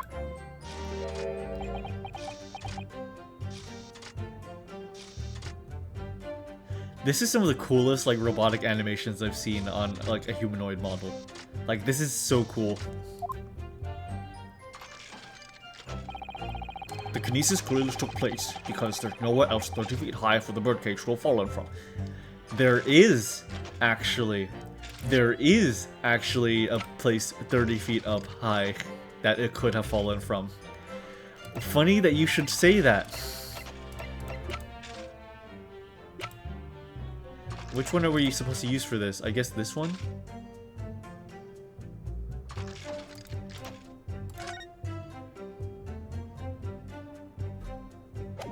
I mean, it's pretty high. Let's see. Where would be the best one to use? Balloon.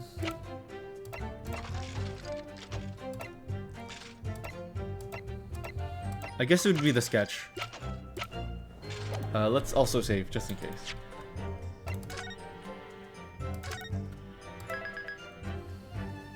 Is he a robot? He seems to have a lot of, like, prosthetics in him, and he seems to just enjoy acting like it. But we don't know how much of him is robotic, just that he has prosthetics. Let's try to present the sketch. Objection! Objection! Yes. This is a diagram of the experimentation stage and its surroundings.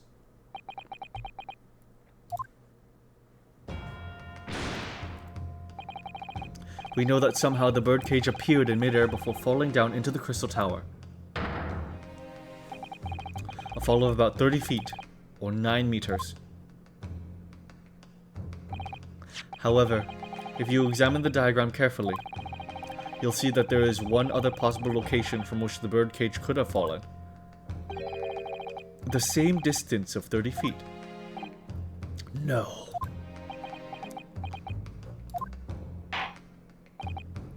Well, it appears the defense has a possible explanation to put it forward. Go ahead, counsel.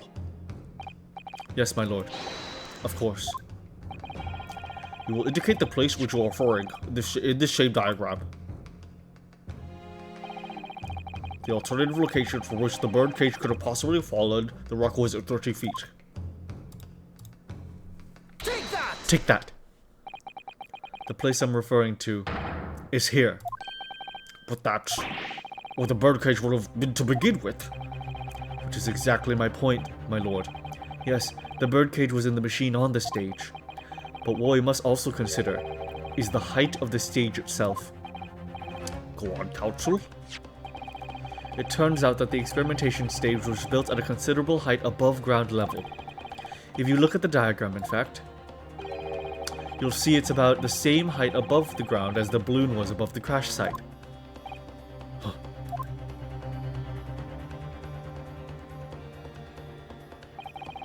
When the experiment got underway, the machine and the birdcage were engulfed in steam.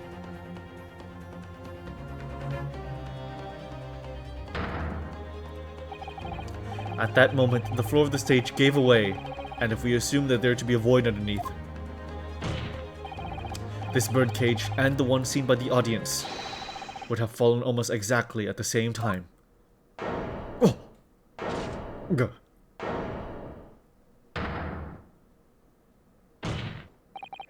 Once again, my lord, this all points to the fact that there was not one birdcage, but two. Objection! Objection! My learned friend has no evidence that the stage had such a contrivance in its design. Someone is responsible for the criminal destruction of the kinesis machine itself, it's true. However, the stage still stands. And take a moment to look at the photographic print of the scene following yesterday's explosion. Good lord. The metal grill that formed the floor of the machine is undone. Yes, most likely blown open by the force of the explosion that destroyed the rest of the machine. The defense calls for the space below the stage to be investigated immediately.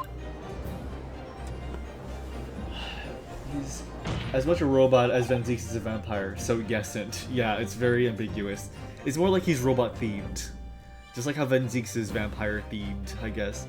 Mr. Drebber. It was you who built the kinesis machine, which means that it was you who built the two bird cages that were used to carry out this deception.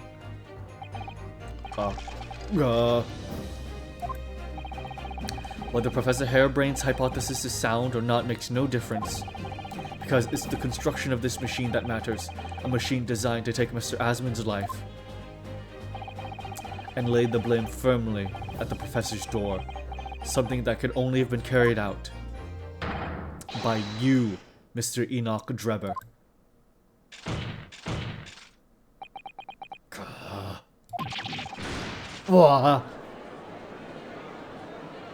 Objection! Objection.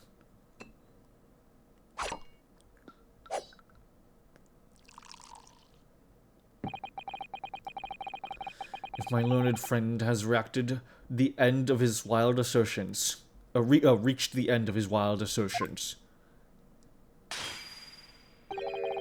the prosecution would like to crush the defense's argument slowly but surely. What? Your argument fails to hold water on 2 counts. 2?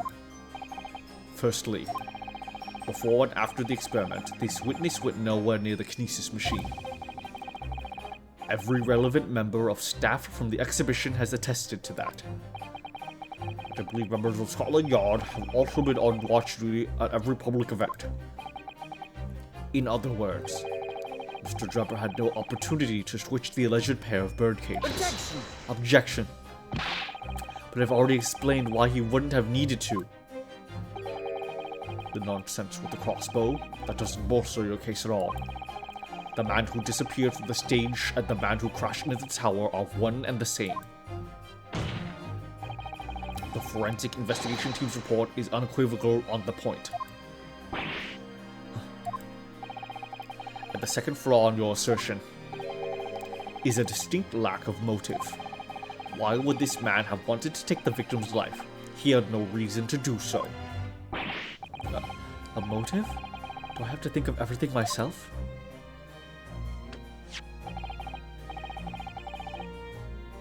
Cultivating ore in the corner, yep. I have here a contract provided by the witness. What contract is this, Lord Van Deeks? The contract into which Mr. Drebber entered with the victim, Mr. Asmund. It reads, Mr. Drebber is to receive 30% of all remunerations from government grants or other income. 30%? Certainly very favorable contractual conditions. But there is one important provision bolted into that clause. What provision? Mr. Drebber may only uphold this right on condition that both contracting parties are alive. In other words, if either of us were to die, the contract would become null and void. So you see, I had nothing to gain from Mr. Asmund's death. The diametric opposite, in fact.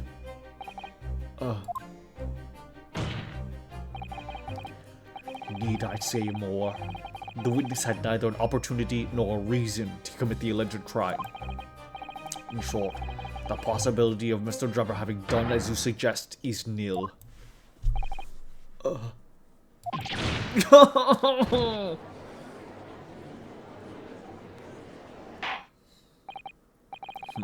seems the defense's assertion was somewhat wide of the mark. Lord Van Deeks, you will submit the contract as evidence, please. Drebber's contract. Let me look at this real quick. The investor, Mr. Odie Asmund, hereby enters into contract with provider, Mr. Enoch Drebber. Wait, Drebber was the provider. To fund labor and materials for construction of super high voltage instantaneous kinesis. Mr. Drebber is to receive 30% of all remunerations. Wait, remunerations? Remunerations? Oh, I think that is its typo. Remunerations from government grants or other income. Mr. Drebber may only uphold this right in condition that both parties are alive.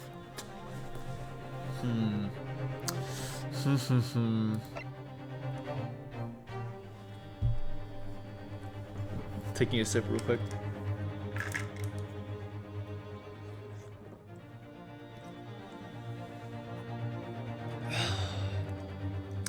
I mean, he's getting 30%. Wouldn't Mr. Odie being dead and Hairbrain being in prison allow him to just take 100% of it? That itself is its own motive.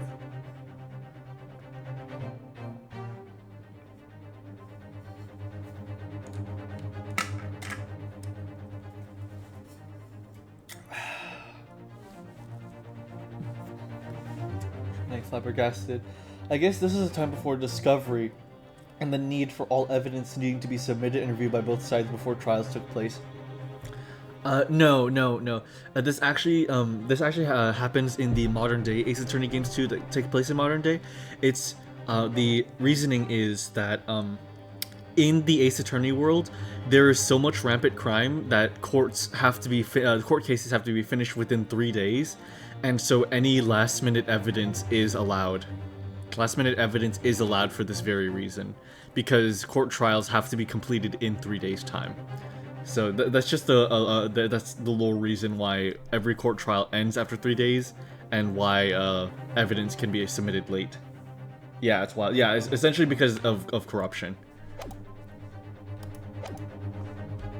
It's true.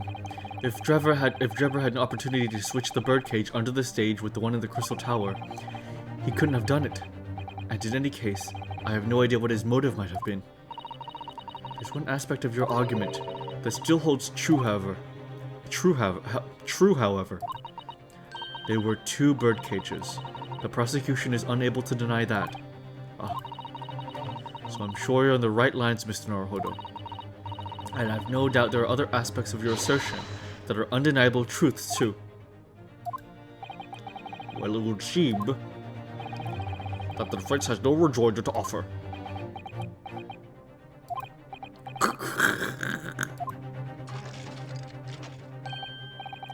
Well, I must say I'm a little surprised. I came here to testify about the machine I built, and instead my reputation is defiled. But the prosecution's counter has set the record straight, I think. It's impossible that I'm the culprit. Objection.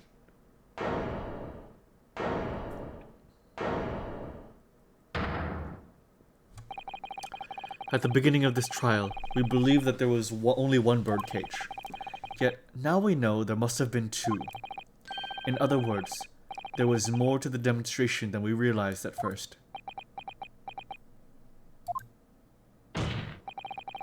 I think it's abundantly clear that the same applies to the culprit. Get to the point. The stage demonstration was constructed and set up in entirety by you, Mr. Drebber. Therefore, it's inconceivable that you had no hand in the events that transpired. He's so angry. So if circumstances mean it's impossible that you could have carried out the crime yourself, it points to the fact that someone else was involved. Someone else? Counsel, are you suggesting? Yes, my lord. Mr. Drebber had an accomplice. Objection! Objection. An accomplice now? Well then, I presume you're prepared for what's to come? Now that you're accusing not only this witness, but someone else of the most serious of crimes. I think we know who that is. I think we know exactly who his accomplice is. Coroner Courtney Scythe, who somehow knows that the cause of death was a stab wound in the heart when that should be impossible unless you knew it, unless you were there at the scene of the crime. If these accusations turn out to be false, then make no mistake. The prosecution will demand an equally serious punishment for your slander. Well, counsel, do you intend to pursue this course and formally accuse another party of involvement in this matter? What do I do here? At the moment, this is a little more than a hunch on my part. I don't know for sure if Drebber had an accomplice, or even if he really is the culprit here. One way or another, though, I have to make my position clear, as a lawyer. So what's my stance going to be? Did Drebber have an accomplice or not? The defense is ready to name Mr. Drebber's accomplice. Somehow the two bird cages must have been switched. Everything points to that. Yeah, and if she was the forensics officer, then she would have full ability to switch them. Because she's literally leader of the forensics team. She would have gotten there. It's so simple. Yet according to the coroner's report, that is not a possibility. Uh-huh. But that inconsistency itself is a clue. Counsel? My lord? You have received a stark warning already. If you are nevertheless determined, then I must now ask you to identify this alleged accomplice by name. So, your answer please. Who do you claim to have been Mr. Drebber's accomplice? Courtney Scythe. Take that! Take that. The name of the person in question is... What's wrong, my Nipponese friend? Surely fear doesn't bind your tongue now. It's a little late for that. Of course, I'm afraid. After all, naming her in this capacity is definitely going to make waves. A lot of waves. I could very well turn every single person in this courtroom against me. I'm sure it will be alright, Mr. Naruhodo. Thank you, Mrs. Sato. The enemy always appears larger than life, but you'll appear exactly the same to the enemy. Alright then. Here goes. You've kept us waiting long enough. No answer, counsel, now. The person who colluded with Mr. Draper in order to carry out this wicked crime is Scotland Yard's coroner, Dr. Courtney Scythe. What the blazes are you talking about, Dr. Scythe? The head of the forensics investigation team and the coroner who conducted the autopsy on the victim. Oh.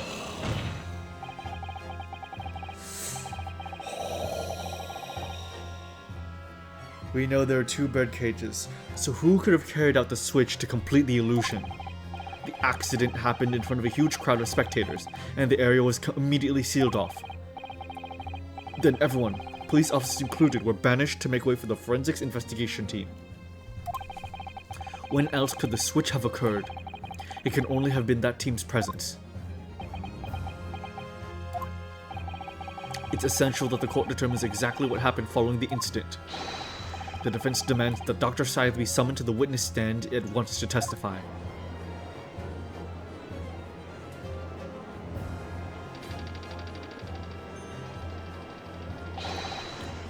Good nerve, lad. Staying up there, dragging the yardstick through the mud. I didn't mean to. I know the woman very well. There's no better dead room worker out there. How dare you call her a criminal? My learned friend's imagination appears to be wilder than the East End at night. But the recklessness of your accusation aside, there's another grave problem with your argument. One which the prosecution demands you address at once. A grave problem. Oh my word. Who do you claim acted as the victim's doppelganger? What? Certainly if the birdcage containing the body of the victim was exchanged for another. The cage must also have contained a body. And yet, here we go. No missing persons or accidental deaths of anyone even remotely resembling the victim have been reported.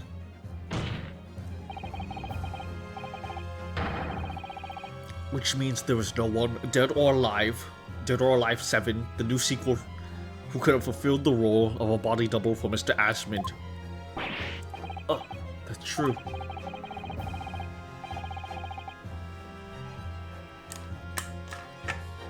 If my argument is that there were 2 bird cages, then there must have been 1 person inside each. I don't know if I've got the answer to this yet. Have I? I do. What can I do to reveal how this body double was achieved? Let's name someone. Very well. The defense will address my learned friend's concerns by revealing the identity of the person who acted as Mr. Asmund's body double. Wait, no, but this isn't the person who did it. This is the person who it came from. Be my guest. Give us a name. The body double and the birdcage were hiding inside the balloon that was floating above the stage, which means that any witness would only have seen them from 60 feet away. So who was it that appeared out of that explosion some 18 meters above the spectators? Haha. In place of Mr. Asmund in the second birdcage was...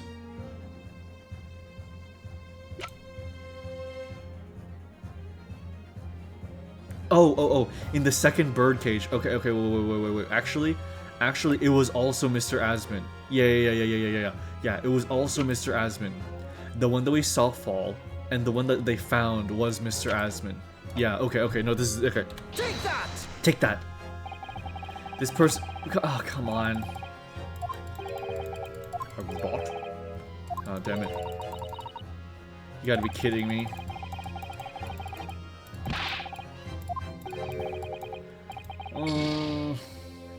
DOA 7 win, please? The little German boy. No. I must ask you to reconsider your answer, counsel. Okay, then we present evidence. Is the head then? It was just the head. Okay. I thought they were gonna call in the lady who makes the wax models. Good gracious. Evidence? I do hope this isn't filibustery, counsel. The court is expecting a name.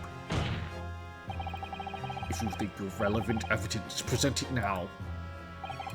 The body double in the birdcage were hiding inside the balloon that was floating above the stage, which means that any witness could have seen it from 60 feet away.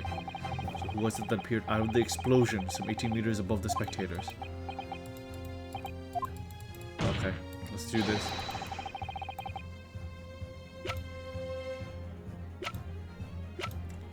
Please let this be the one. Take that!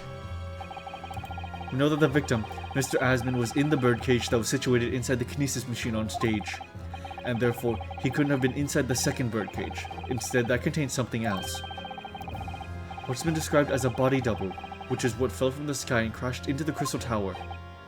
Yes, so, according to a somewhat elaborate version of events, My body double inside the second birdcage was in fact... It's alright, Mr. Naruhodo. You're ready for this. Just steel yourself and come out with it. Thank you, Mr. Sato. I needed that. As I was saying, the body double inside the second birdcage was, as unbelievable as it may seem, that thing there. Did we bring the whole thing? What the fuck? How? Wait, what the fuck? Why is it here? What the fuck? Who put it there? Did we put it? What?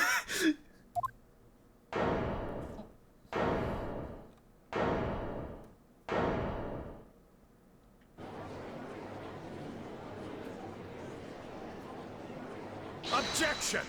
Objection. Open your eyes and look into mine, my Nipponese friend. Now tell me, what are you playing at? Stand firm now, Ryunosuke. This is the time you show your Japanese spirit. As the court will observe, this is a waxwork model. A model, in fact, of an infamous London murderer from 10 years ago, the Professor. Objection! Objection! You started by indicating the leader of the forensic investigation team as an accomplice in this crime. And now you've moved on to indicting waxworks. Yes, that's about the size of it. But why? And why this waxwork? It looks nothing like the victim. In fact, it could hardly resemble him less. What possible justification can you give? If you want to know why, ask Mr. Drebber.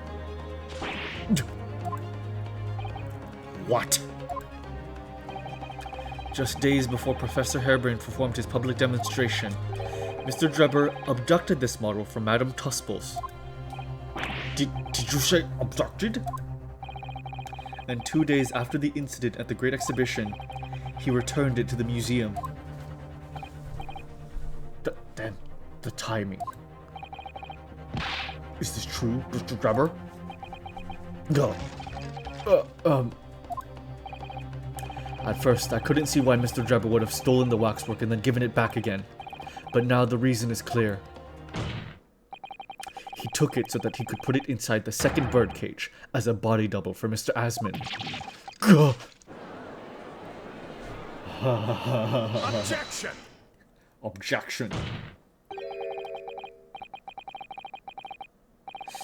Are you hearing this, ladies and gentlemen of the jury? Are you hearing the defense's astonishing proposal? Professor just wants to watch. It'd be funny if he was just there the whole time. It would be very funny. That the witness fabricated this vast machine with the intention of deceiving some wretched scientist. That he did so in collusion with the country's finest coroner on a public stage in front of a vast audience. And that, to effect the deception, he used a waxwork model that was in no way resembled the victim. Are we really to believe this far-fetched tale? What do you decide? Objection! Objection. Wait. Yes, if you put it like that, of course it sounds implausible. My lord. I need to speak, if you please. Go ahead, Mr. Foreman. Myself and my colleagues have reached an agreement. Very good. In that case, ladies and gentlemen of the jury, you will state your learnings to the court here now. Guilty. Come on. Guilty. You gotta be kidding me. Guilty. Guilty. Guilty. Guilty. They really jumped it on that one. Jesus Christ, dude. You didn't even let me explain. That is insane. Are you kidding me? Are you kidding me? That was literally evidence. I literally had evidence. You've got to be kidding me. So as indicated by the form, the jury's reached a consensus. I knew that was going to happen. We shall get through this, Mr. Naruhodo, as we always do. And uncover some new truths along the way, I'm quite sure. Yes, I agree. I'm going to have to appeal to the jurors as usual and see if I can persuade them to change their minds. The defense will now embark on a summation examination. Are you and your fellows ready to proceed, Mr. Foreman? We are, my lord. Very well. In that case, I ask you to state clearly for all present to hear the grounds on which each of you decided that the defendant is guilty of the crime in which he is charged. Hey Saul, I hope you're doing good.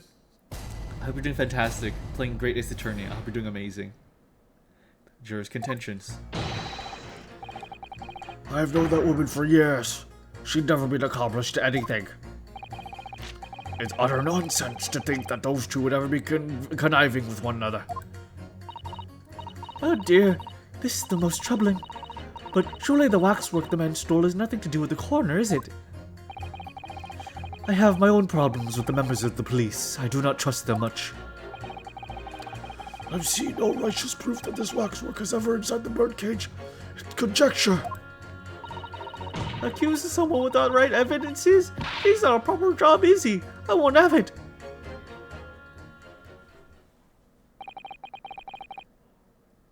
If a lawyer bought out a wax statue, I would be there. I would think they're yeah, I get it. Somewhat unsurprisingly, it seems the introduction of this waxwork model to the proceedings has polarized opinion. Given that its face is obscured and its build in no way resembles that of the victim, I can only applaud my learned friend's temerity at suggesting it as Mr. Asmon's body double. Yes, the applause is deafening, and yes, I know it seems extraordinary, but that's the point. That's why I have a strong feeling it's actually a greater clue than anyone yet realizes. I'm doing alright.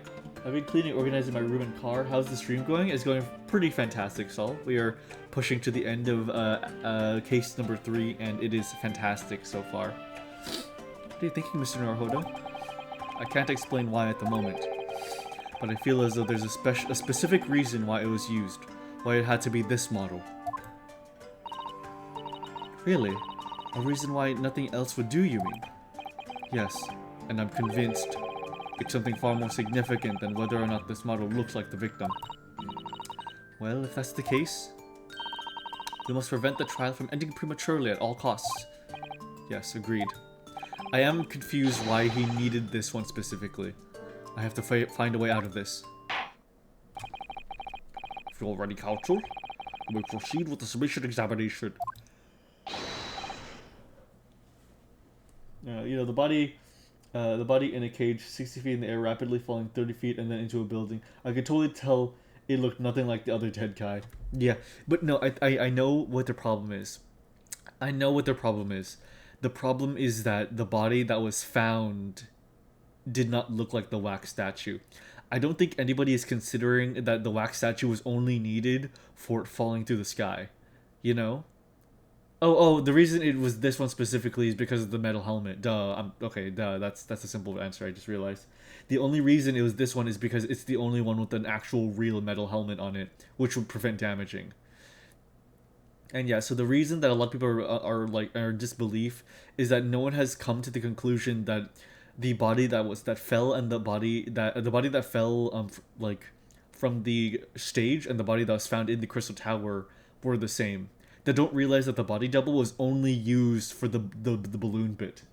So that's why everyone is confused. So when we can clarify that, we'll get them. Yes, my lord.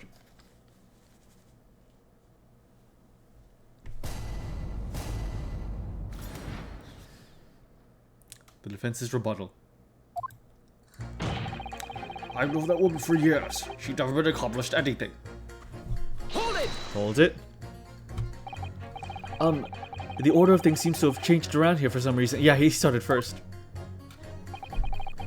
I'm a copper, lad. It's a copper's discretion to bend the rules sometimes when needs must. What's wrong with that dude? That's a gun. Where do I start? I've been working at the yard for 40-odd years. That's even more than I thought. We've only had a metropolitan police serving in town for 70 years, you know. Of course, times have changed. The public didn't trust coppers back when I started. It was rough. We had to fight crime and we had to fight to win the public's trust as well. And when we did, forensic science was at its infancy too, even more than it is now, and she spearheaded the revolution. Dr. Syed, you mean? That's right. About 10 years ago now it was, when I was still a youngish Bobby on the beat. That's when she started making a name for herself as a top-class coroner. And now look at her, head of the forensic investigation team, and a woman no less. Well, you won't hear me complain. It's what we all dreamt of back then, I tell you. Can you tell me without holding that gun in the air? We're all out of a war justice, lad. Full of vim we were, full of vim. Okay, please stop talking. That's coming across loud and clear. Okay, that had nothing to contribute. It's utter nonsense that those two would ever be conniving with one another. Hold it. I can't believe there's a mouse on his shoulder. Yeah. But we're only just starting to understand this case. What are you reading there, sir? The man behind those murders on Solar Pond Street was caught 2 days in 2 days flat. That's real policing for you. That's really not relevant in this case, is it? You're wrong there. Because it was Dr. Syed in charge of examining the bodies. And it was evidence arising from her work that led to the arrest of the scoundrel responsible. Oh. That's right. Oh, that woman is at the forefront of this country's fight against crime. The idea that she's somehow involved in this murky business is a load of tosh. I thought it was up to me to press the jurors, not the other way around. Okay, nothing to change there. Oh dear, this is most troubling. But surely the waxwork of the man stole has nothing to do with the coroner, is it? Hold it. Why would you assume that? Well, quite simply because that unsettling swindler has no relation with the woman, does he? True. As it stands, we don't know of any connection. Oh gosh, but it would be delightfully romantic if they were somehow have a mutual interest in the waxwork. Romantic? A woman of society such as myself views everything in terms of relation, you know? Well, you learn something new every day, even if you don't want to. One might wonder about a possible relationship between the defendant and his corner woman. Or perhaps between the defendant and the handsome prosecutor just there.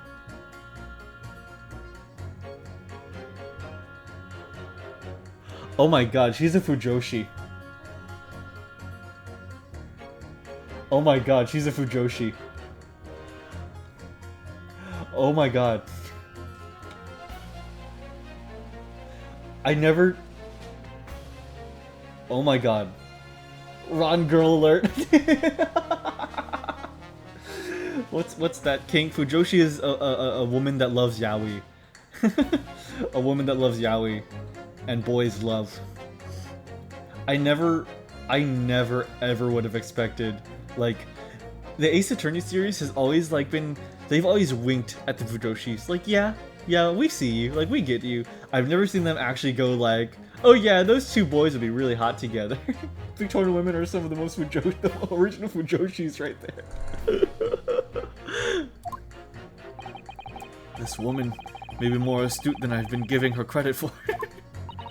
What do you mean astute? Wait. She was like, yeah, I'd love to see Hairbrain and Van Zeeks together, and he's like, that's a good point. What do you mean astute?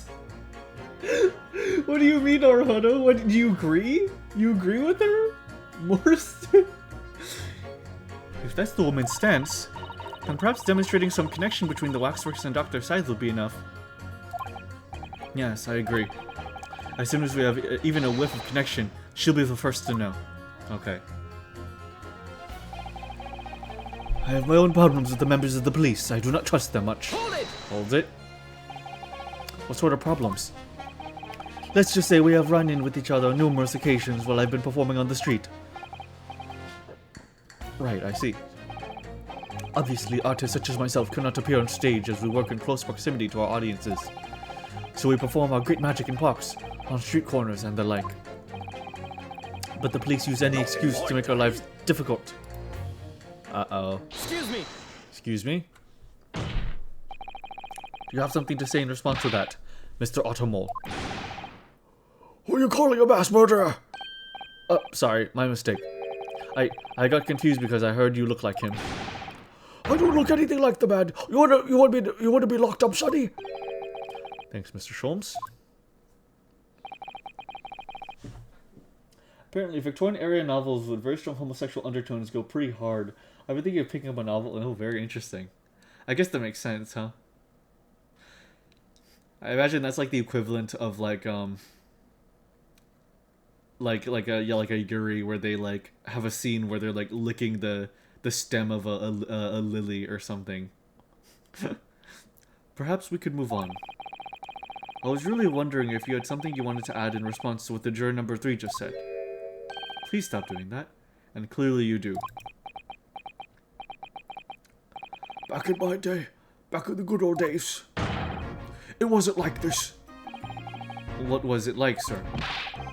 We worked our fingers to the bone to earn the public's trust, we did. And by Jove, we earned it. People respected us back then. Respected you? No one would call the coroner to question in them days. A coroner's report was the hallmark of investigation done right. Especially when Dr. Courtney Stevens put her name on it. She was the best of the best. Hold it! Wait, hold it. Hold on a minute. What are you talking about? Who's Courtney Stevens? Yep, that's right. That's right, because this one is Courtney Scythe, and then the one here, from the killer, the professor, is marked Courtney Stevens. So we're getting into that. Who's Courtney Stevens? Oh, sorry. Got a bit carried away there. Stevens is Dr. Scythe's maiden name. Her maiden name. So that was before she was married. Of course, yes, Libby. It's Scythe now, isn't it? Stevens. I'm sure I've seen that name somewhere recently. Yep. Anyway, the point is, those were the great days of policing, not like now. Sorry to interrupt, sir. But do you think you could change your statement to include that name? Well, yes, I don't see why not. She was Courtney Stevens back when I knew her, of course. A legendary coroner even then. There we go.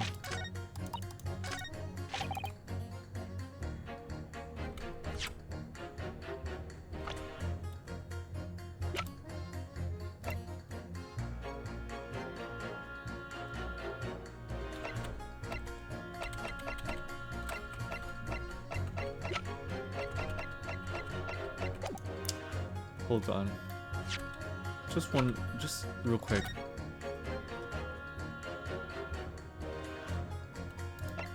Just something I want to make sure about. Just something.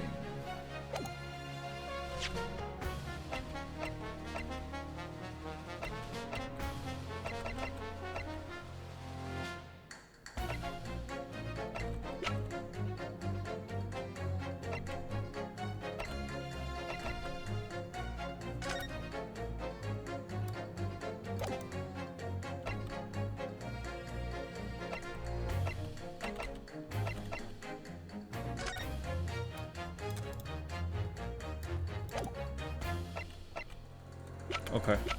Alright. I mentioned a lot of fig juices. Yeah, that too. Definitely. Who the hell is Steve Jobs?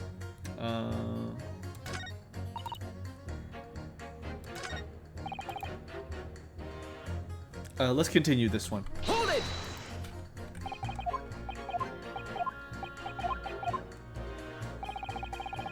But the police use any excuse to make our lives difficult. Sometimes they even cook up a story to extort monies from the poor. Well, that's definitely not right. Yes, and it is why I say that if you trust the police, you will have trouble. But here you are, claiming this waxwork model was stolen to star in Illusory Spectacular. The idea is so wild, I think I will take my chances and believe the authorities on this occasion. This is how the public at large view Scotland Yard, is it? Our own police force in Tokyo is not even 20 years old yet, is it? Perhaps we should view what's happened here in London as a measure of what may happen at home. Yes, like Scotland Yard stick. Like a Scotland Yard stick. Oh my god, that one. Okay, that's really funny. That's a really good pun. Oh, damn you, Naruhodo. You deserve a kiss on the fucking lips. I'm gonna drink water.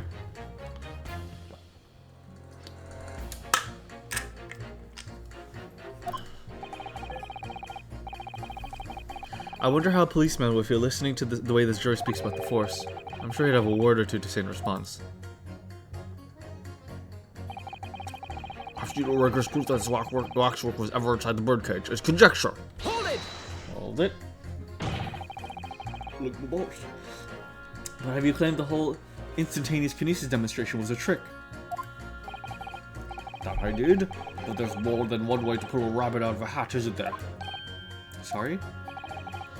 I grant you, given this cage appeared from a mixed explosion, there have been no need for us to use a real person. But if the waxwork had been used, the culprit could at least have the decency to make it look like the victim. I'm not sure exactly how much criminals are governed by decency. The point is, if you're going to make a claim about that waxwork being inside the birdcage, you need to give us some evidence. Without that, it's just not science. I suppose we should expect nothing less than a logical argument from a fellow from the Royal Society. But that perhaps means his mind could be changed if we manage to present suitable evidence. Evidence that the Professor Waxwork... Sorry. Evidence that the Professor Waxwork was inside the birdcage.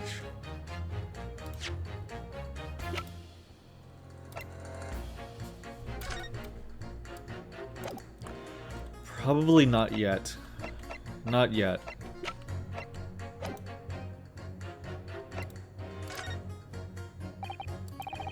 Well, I can state quite categorically, sir, that we have no such evidence at the present time.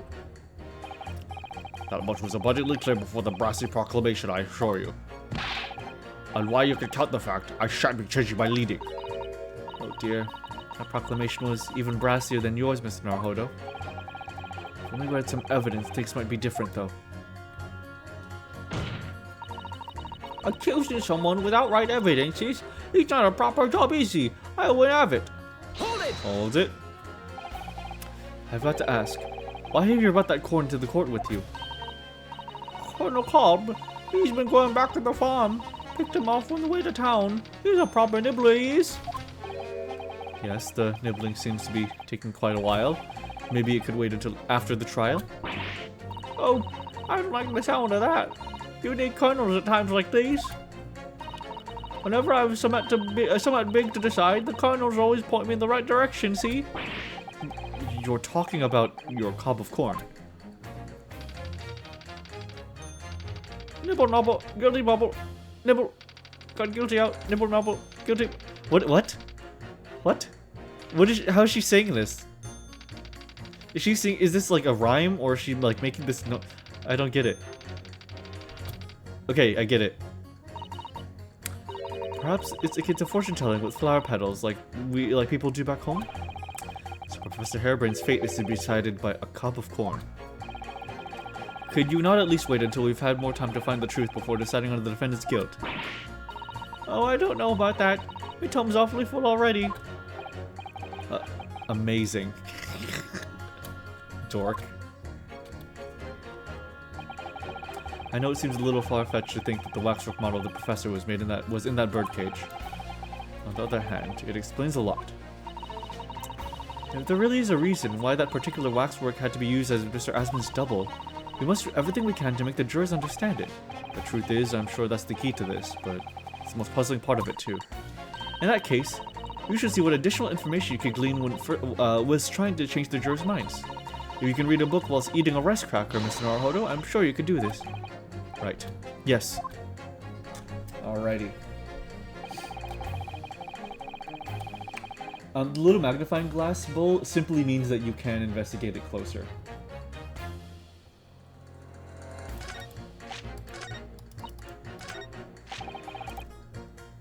Conniving and whatnot.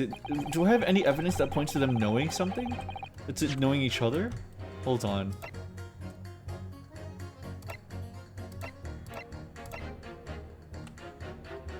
Oh, of course! Duh. Okay. If the killer, if she was the coroner for the killer, then she would be related to Drebber because they would have known each other by association.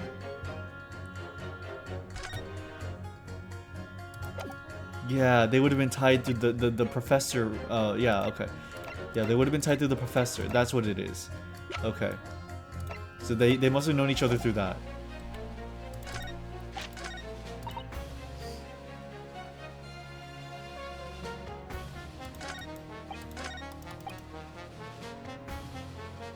Okay. Let's try that.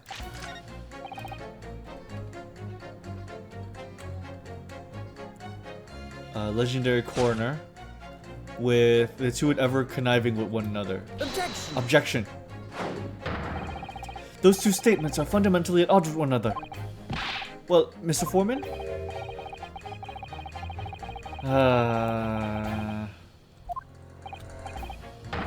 My lord, the foreman of the jury isn't listening. Is that so? Well, I shall have to reserve myself to copy the local news agent in that case. Mr. Sato, no one is listening to what I'm saying. Perhaps this whole will be a good opportunity to have a rethink then, Mr. Naruhodo. Fear not, my learned friend. I heard every sorry word. But... damn it. Okay.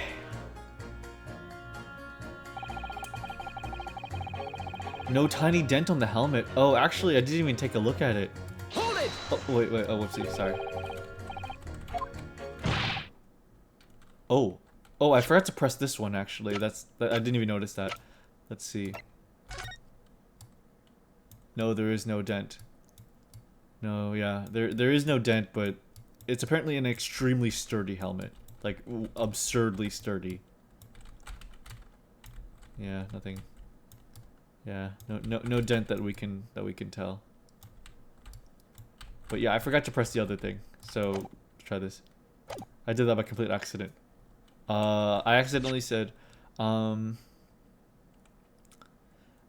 Stevens, back when I knew her, of course, a legendary coroner even. She was legendary, was she? What did you say? Oh. That woman is still the best coroner in the land. Head of the forensic investigation team. Legendary was your description, sir, not mine. Rubbish. That would never pass my lips. I've never described anybody that way ever. Not if they were still in the game.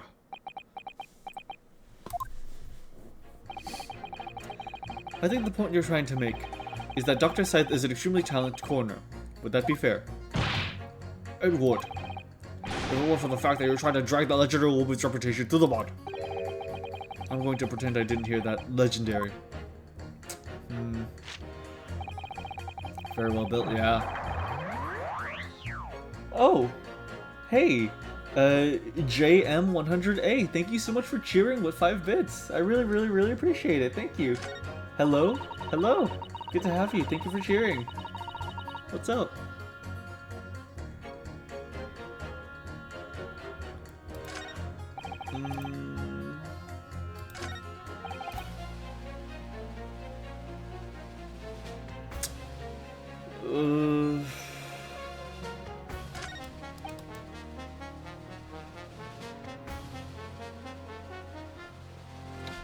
Problems with the police.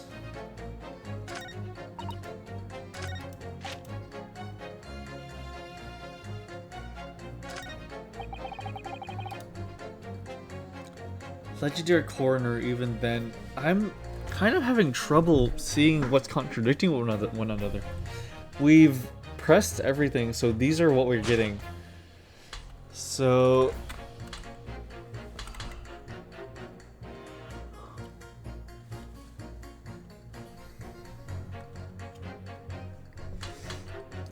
Accusing someone without right evidence. He's not a proper job, is he? I won't have it.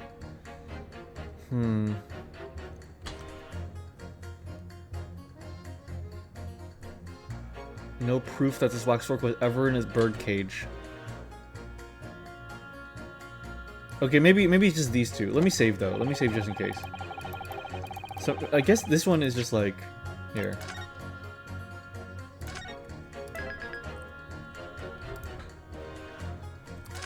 It could definitely just be that him calling her legendary and the other guy calling her like saying that the police are not trustworthy are both contradictory. Objection.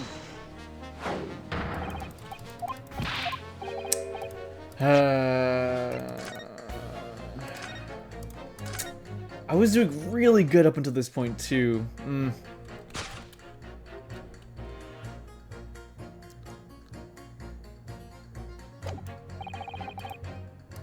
But what if I press this one more time?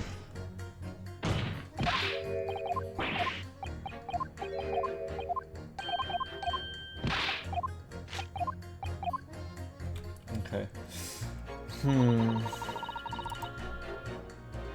Hold it.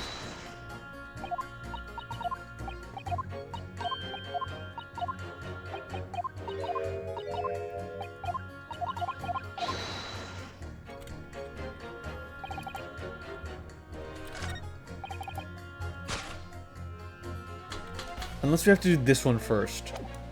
This waxwork was ever seen inside the birdcage. Was it ever inside the birdcage? Do we have something for this?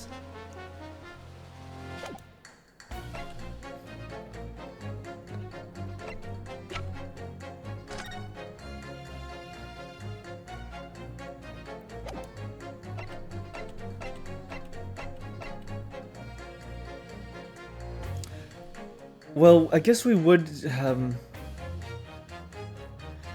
I guess if we have the head, but no, I don't think that would work.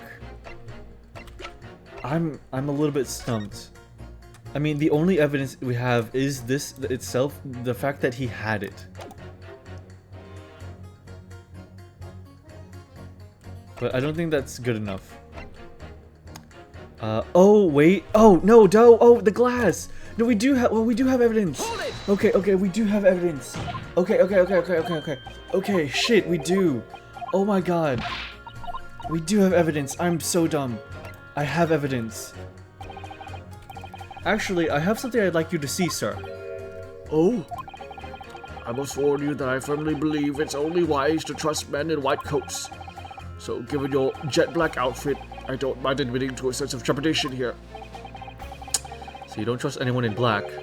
Looking in the mirror must be very trying. I do have some evidence that proves the waxwork was inside the birdcage. Namely... Take that. Take that. What's that? A piece of glass. Those are usually thick for glass. Yes, it's a piece of broken glass that we found inside the jacket of the waxwork. As you say, it's not ordinary glass though. It's very thick and clearly made for extra strength. Much like the special glass that was developed for the construction of the Crystal Tower. The crystal... Holy smoke! Exactly. The centerpiece of the Great Exhibition, where the very incident we're talking about took place. On the day in question, the birdcage fell from above and smashed through a window of that special glass. From whence this small piece originated? Is that it? Precisely. So, what do you say? Now that the clear evidence in support of the assertion has been placed before you. Well, as I said, I only trust men in white coats as a rule. However, when the reasoning is sound, it's fair to say color shouldn't come into it. In light of what you've showed me here, yes, I feel obliged to change my position on the matter. In that case, juror number 4, you will amend your statement now, please. There we go. Fine, okay. The presence of that of the piece of glass leaves me in little doubt that the waxwork was indeed inside the birdcage. There we go. There we go. The evidence sure calls that reaction. It definitely did. Definitely did.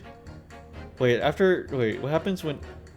Wait, he's just pouring back the same solution now. Wait, what does he do now? Oh, I see. Okay, that's funny. Okay.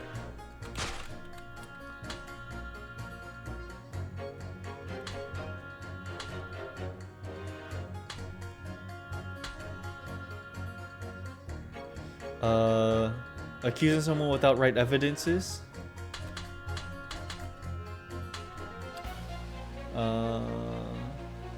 Waxwork wouldn't have. Okay, wait, but these both kind of sound similar. So let me just say one more time, just in case I don't have to redo stuff. That's load.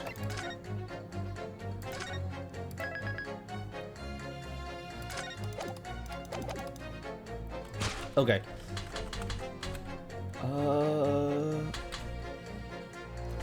These are both about the waxwork. So, objection.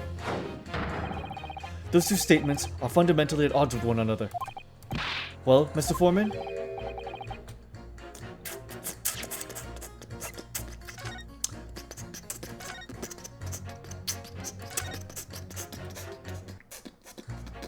Okay.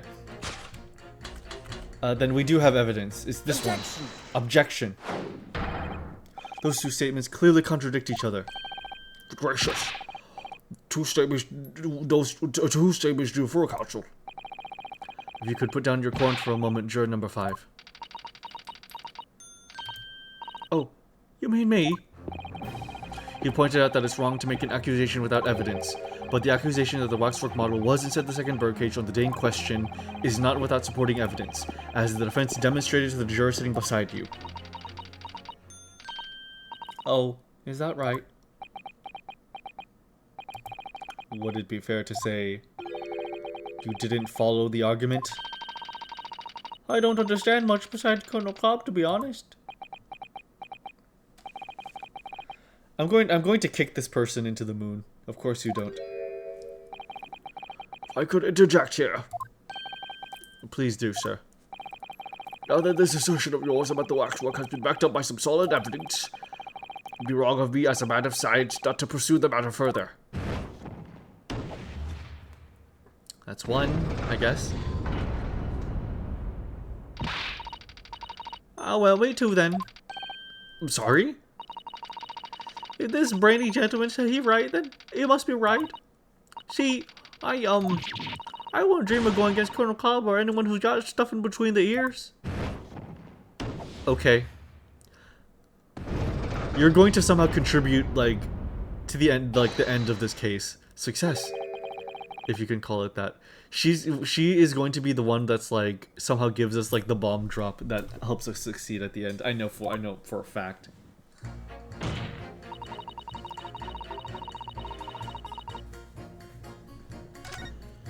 Okay.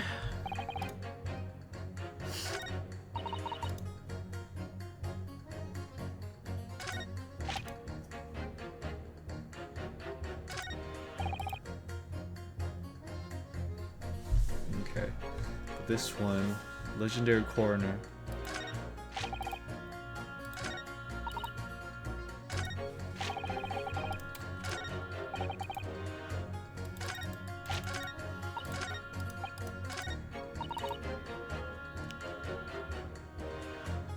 The waxwork the man stole has nothing to do with the coroner. Oh, of course it does. Of course it does because okay. It's these two. Because Courtney Stevens was the coroner for the professor. Objection. Those two statements clearly contradict each other. Good gracious. To whose statements do you refer, counsel? So, juror number 2. Oh gosh, me? What can I do for you? I presume that you heard what juror number 6 said in his statement. It's brought to light the maiden name of the coroner, Dr. Saeed, which in turn was revealed in connection that wasn't apparent before. Well, naturally, as a woman of society, I find such connections and relationships irresistible. But, oh golly, I'm afraid I fail to see what you mean.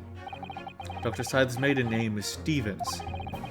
And through the name, the coroner is very definitely linked to the waxwork of the killer.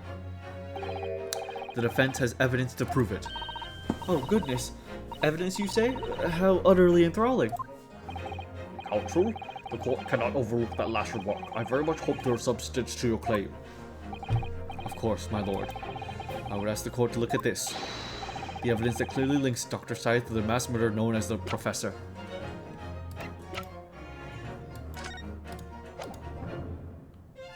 Take that! Take that. I have here a certain autopsy report from 10 years ago.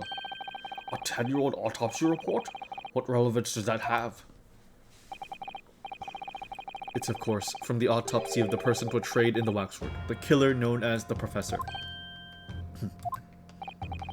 The professors. But the man was a capital offender, so... That's right. This is the certification of death that was drawn up after the convict's execution. The identity of the killer was never made public, so the report gives few details. But what's important is the name of the coroner who wrote it. Courtney Stevens. Oh my, Courtney Stevens! Strike a light! It appears that the professor's autopsy was conducted by Dr. Scythe 10 years ago. And a few days ago, Mr. Jebber very deliberately stole the waxwork of the professor from Madame Tusples. A waxwork that doesn't, in fact, resemble the victim, Mr. Asman, at all. And do you suppose there's some unsavory relationship between those events? Absolutely. I'm sure of it.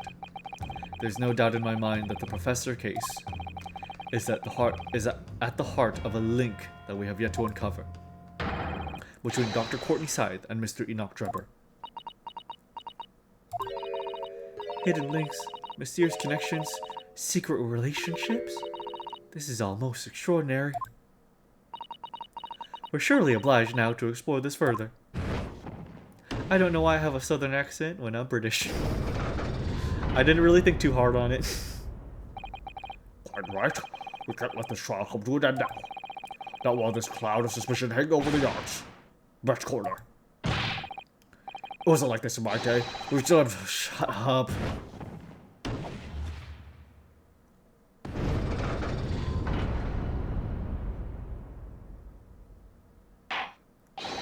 Get to counsel? That will do.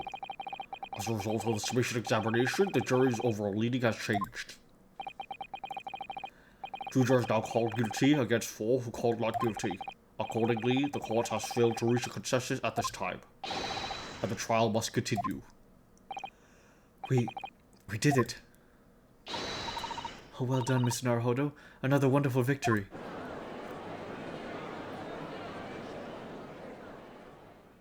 Good thing you didn't keep his old voice. Yes. Yes. Waxwork of the despicable professor. Used as a body double for the victim in this quite extraordinary case. I must say it's extremely hard to believe the assertion could possibly be true. However, it would appear that it does at least warrant for the investigation. It's the waxwork of the professor that links Mr. Jebber and Dr. Scythe. And I'm convinced that there's a special significance to that link. I don't know what you're hoping to prove, lad, but I really don't. The truth is, sir, by using evidence and testimony. The court is to delve deeper into the alleged involvement of the waxwork in this case. And the prosecution calls for the owner of the model to be summoned as a witness. The owner? Madame Tusples. I really thought that Lord Van Zieks would object to this whole line of inquiry. Well, I concur. Make arrangements for Madame Tusples to appear as a witness with immediate effect. Listen carefully, my learned friend. Oh, yes. You should know that you are on the brink of opening Pandora's box.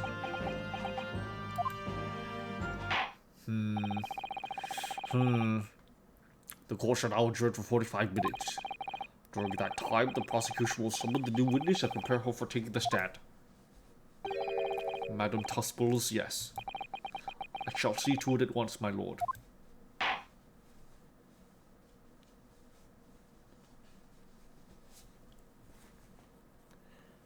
Whew. Alright. Okay, we're in part 3, so I imagine there's going to be 2 more parts.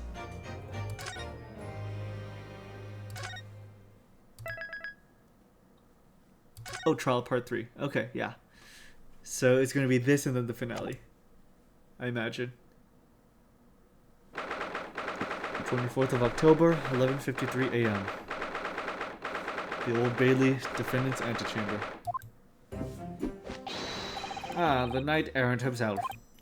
Oh, have you been watching from the gallery, Mr. Sholmes? I've been on the edge of my seat the entire time. Courtroom trials are fascinating affairs, as a spectator at least. I'm glad you've been enjoying yourself.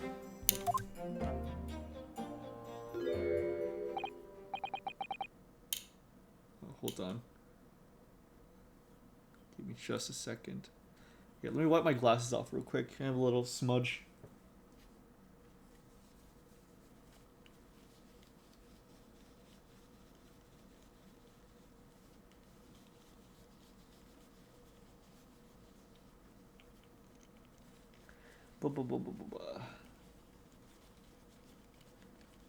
There we go. That's looking a lot better.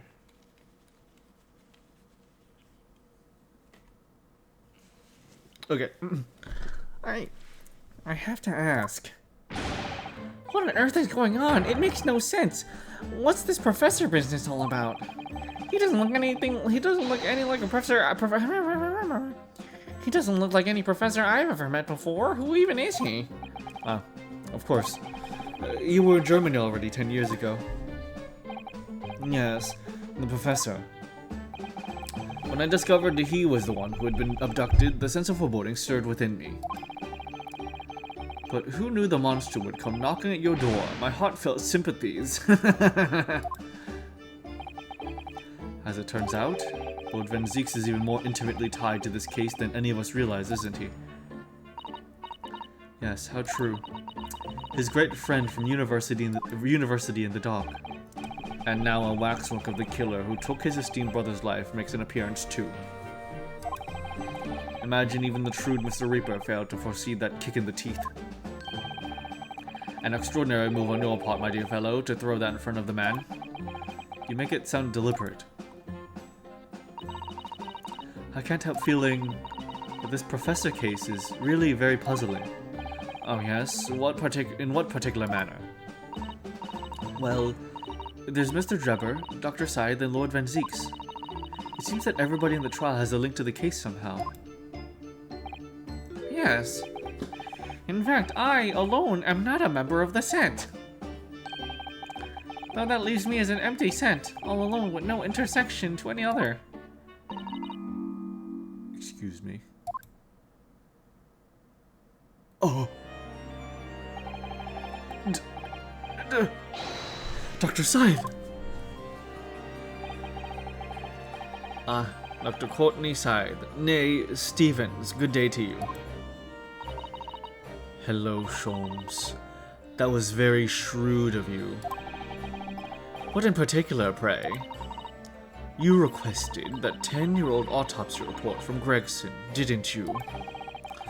Why would you assume such a thing? Because Gregson told me.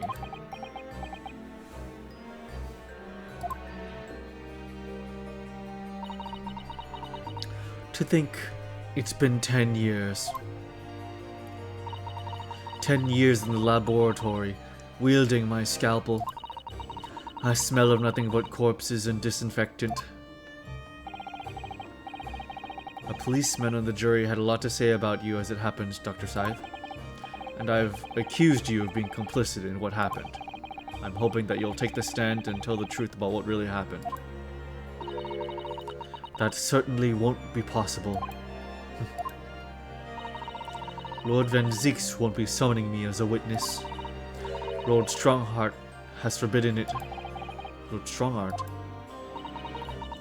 The Pandora's box you were warned about is the Professor case. But please don't make the mistake of thinking you'll get any information about it of me. But attempting to hide from the truth, that's cowardice. I've always fought crime in the way I see fit. I have no regrets, none at all. And that's all I came here to say. So, good day to you. Whoa. Intense. Very intense. She mentioned it too. This Pandora's box. Whatever does it all mean? There's really no cause for concern, I assure you. When the trial resumes, the meaning will become all too apparent whether you'd like it or not. Sorry, drinking.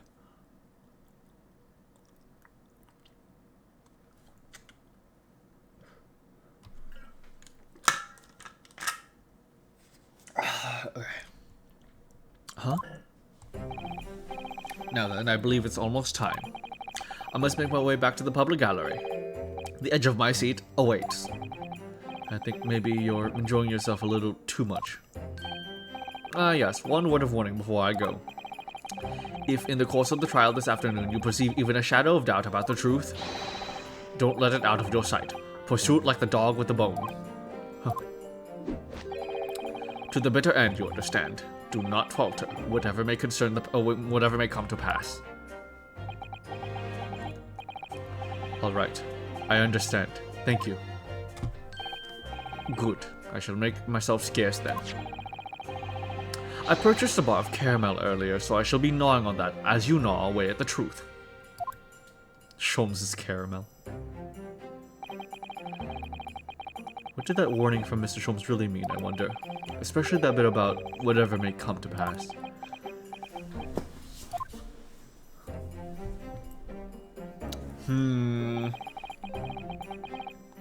It's time for the final chapter then.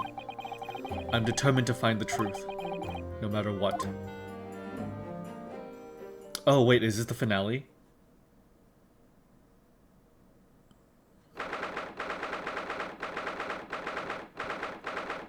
October, 12:40 p.m. The Old Bailey courtroom. God, this is so creepy. The day before I see the Queen, I hereby reconvene the proceedings of this court. Counsels for the defense and prosecution, are you ready and able to continue? The prosecution is ready, my lord. Yes, my lord. The defense is also ready. Wait, real quick. Let me save and check that. This court is where the case under our scrutiny began with the damaging incident at the Great Exhibition. Let me save and see if we get a confirmation on that. Part 4. Okay, it doesn't say finale. It says part 4. Interesting.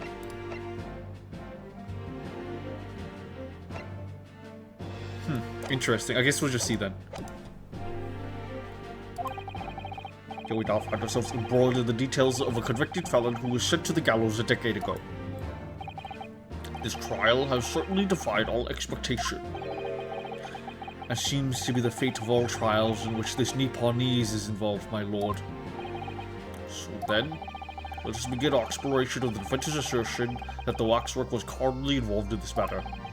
Lord Van Zieks, my lord, are we still awaiting the arrival of Madame Tuspels? Not at all. She is in the antechamber as we speak and ready to be summoned. Very well. Bring in the witness. At once, my lord. Bailiff, show Madame Tuspels to the stand. Things are about to become a lot more intense. Whoa. If Drebber is responsible, and as I'm sure he is, it means he must have had an accomplice in Dr. Scythe. And what connects the pair of them is the waxwork. Yes, the model of the professor. That's the key to the link between these otherwise unrelated individuals. It's a tenuous link, admittedly, but at present is all we have to go on. Oh my goodness. Oh my god. It's freaking Sholmes.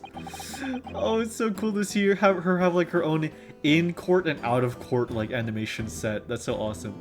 State your name and occupation for the court, please.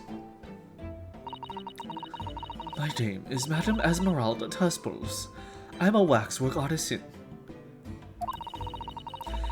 And the proprietress of the Madame Tuspels Museum of Waxwork. You will have to pardon me for working as I testify. My new exhibit must be open very soon. Oh, so he finally gets a statue, does he? Now there are 2 of them in the world. Oh my, what expression is she climbing into that face? That bus is definitely going to serve as some stress relief for her during this trial. Oh, she's going to punch the fuck out of that thing.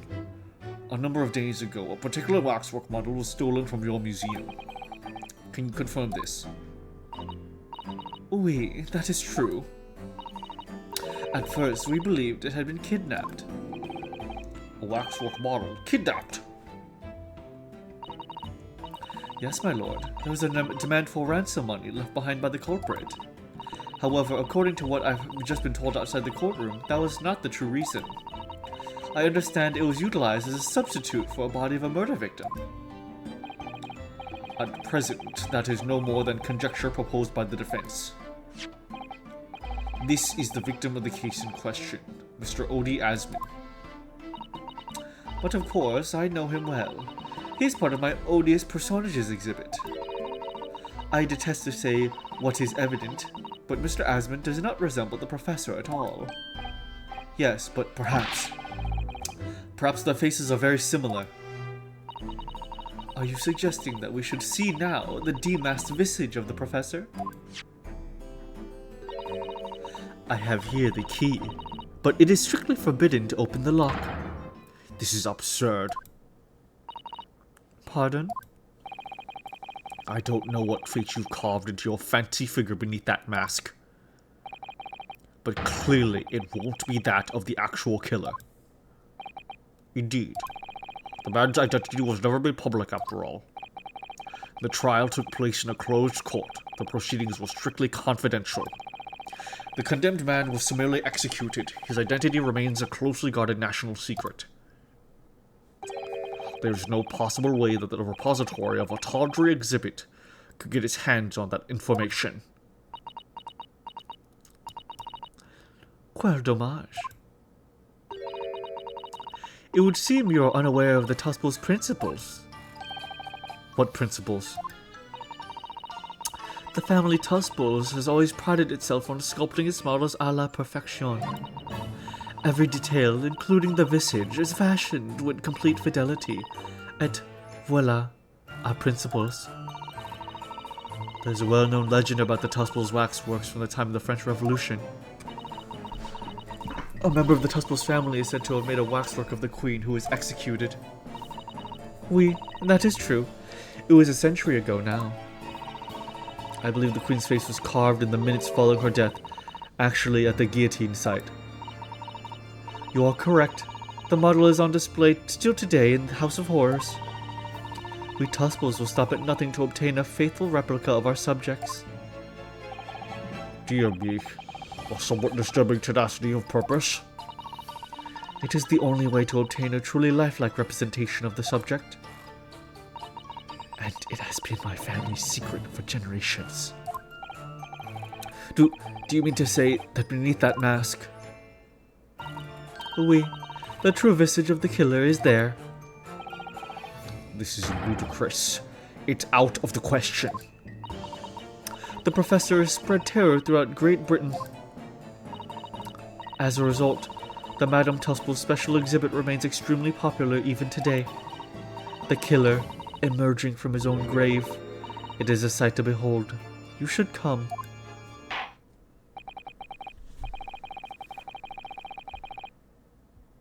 This trial is a joke. No, they just do that. I think, madam, it would be beneficial to hear your formal testimony of this matter. You will explain every detail of this macabre model and your personal involvement in this creation. With pleasure.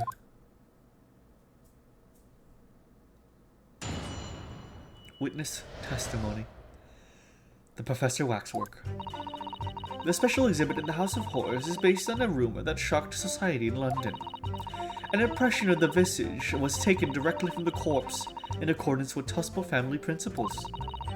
I enlisted the aid of the gravedigger and created a mold for the head in the cemetery just before interment. I hid myself in heat until he gave me a signal. I was there for a very long time that night. As dawn approached, I was very worried I could be discovered. Holy shit. The gravedigger? The man sanctioned this?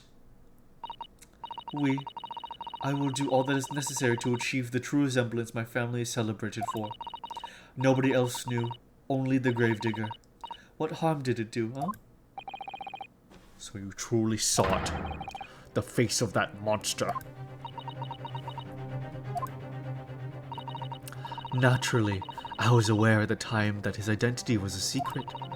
But Tussballs would not be Tussballs if it did not insist on absolute fidelity of our sculptures. I don't believe this. I myself have seen the exhibit at your museum, madam. A truly blood-curdling scene in which the murderer is emerging from his own grave. The scene it depicts was the subject of many rumors in London 10 years ago. I have here a newspaper from the time. Oh.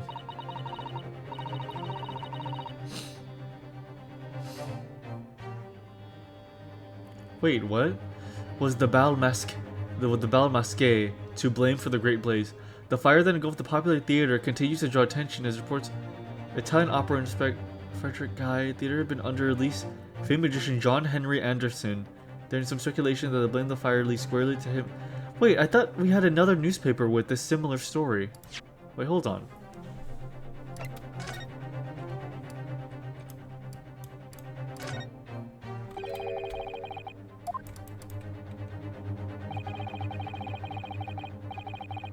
Fiery ball gown sets dance hall ablaze. Okay, it's a different... I guess it's a different thing. Okay.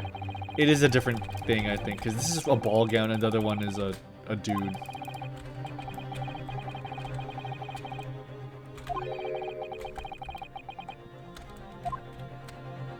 Interesting.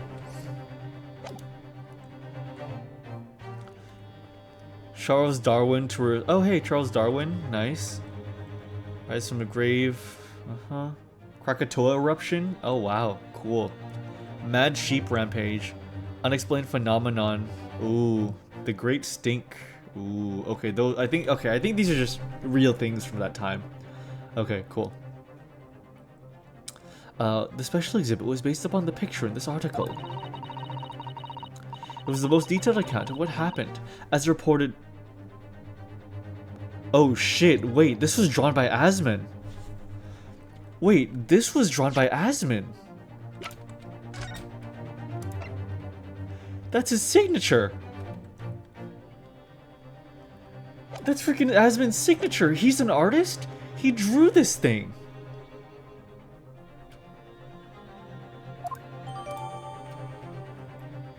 Holy shit.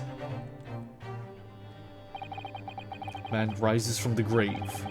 It's too absurd for words.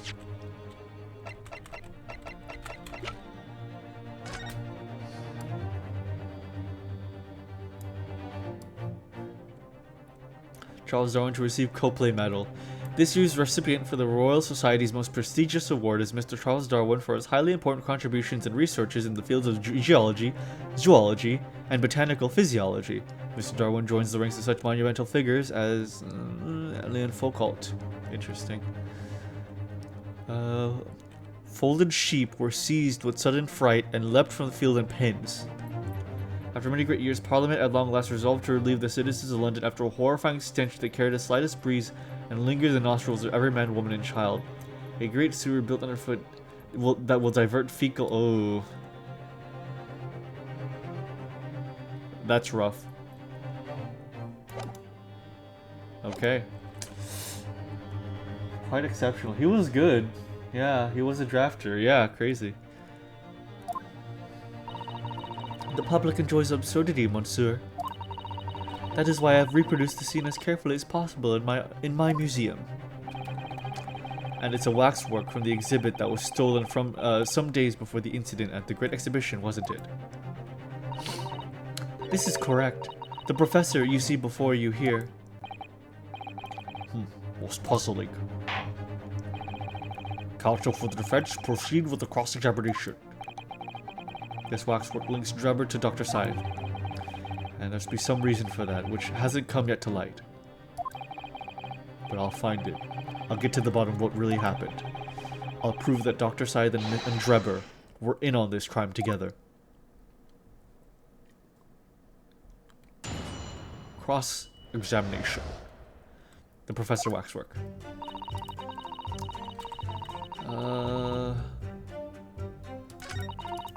Impression of the visage was taken directly from the corpse in accordance with Tuspel's family principles.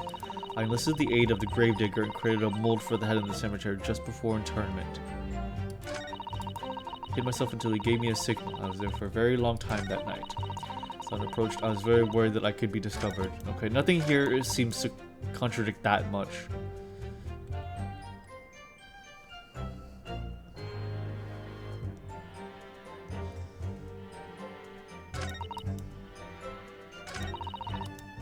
Okay. Hold it! Hold it.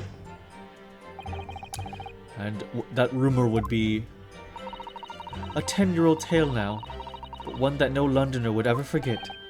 Right. I know just what you're talking about, I think. Of course. It couldn't be anything else. I fixed my accent, by the way. Yes, the story will never disappear. The tale of the condemned killer rising from the dead. That is the central attraction of my House of Horrors. The rumor was whispered all over the city, and it was like this. It was in Lowgate Cemetery behind the prison, in the dead of night after the execution of the killer. The interred professor slid back the stone slab covering his tomb and emerged from his grave. A young man who witnessed this felt a scream welling up inside him. But an instant later, he heard an ear-splitting gunshot from over his shoulder. Excuse me, I am sorry. Oh my goodness, sorry. The bullet struck the emerging corpse, and he fell motionless once more. The scream finally found its way from the mouth of the young witness, who turned and ran for his life. Somebody shot him dead? The corpse climbed out of his own grave? And then somebody shot him? Who? Who was it? Nobody knows, even today. But remember, it was just a rumor. Perhaps nothing more than a ghost story. The good people of London, they love stories like this. That is why it was in every newspaper across the capital. But was it just a story? I mean, this is exactly the scene that can be seen today at your museum, isn't it? Oui. That special exhibit was modeled on that very illustration. For a while afterwards, the contents of that article were reproduced in every single newspaper imaginable. Madam, might I say something? Please, go ahead, mademoiselle. When something is described as a rumor, it doesn't necessarily mean that it's entirely made up. I believe that often, rumors contain elements of the truth. I see that people from the East can be just as astute as the people of Europe.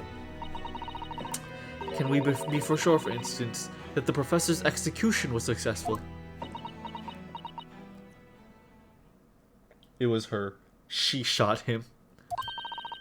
It is not possible for the dead to come back to life. Sorry? 10 years ago, I was there in Lowgate Cemetery, after the criminal known as the Professor was killed by hanging. I took a wax impression of his visage from the corpse just before it was interred. So I can assure you, the man was dead. Ooh, yeah, she was there before him. So she was there before freaking Enoch was there. Okay. I see. It would certainly appear that the condemned man suffered the intended fate.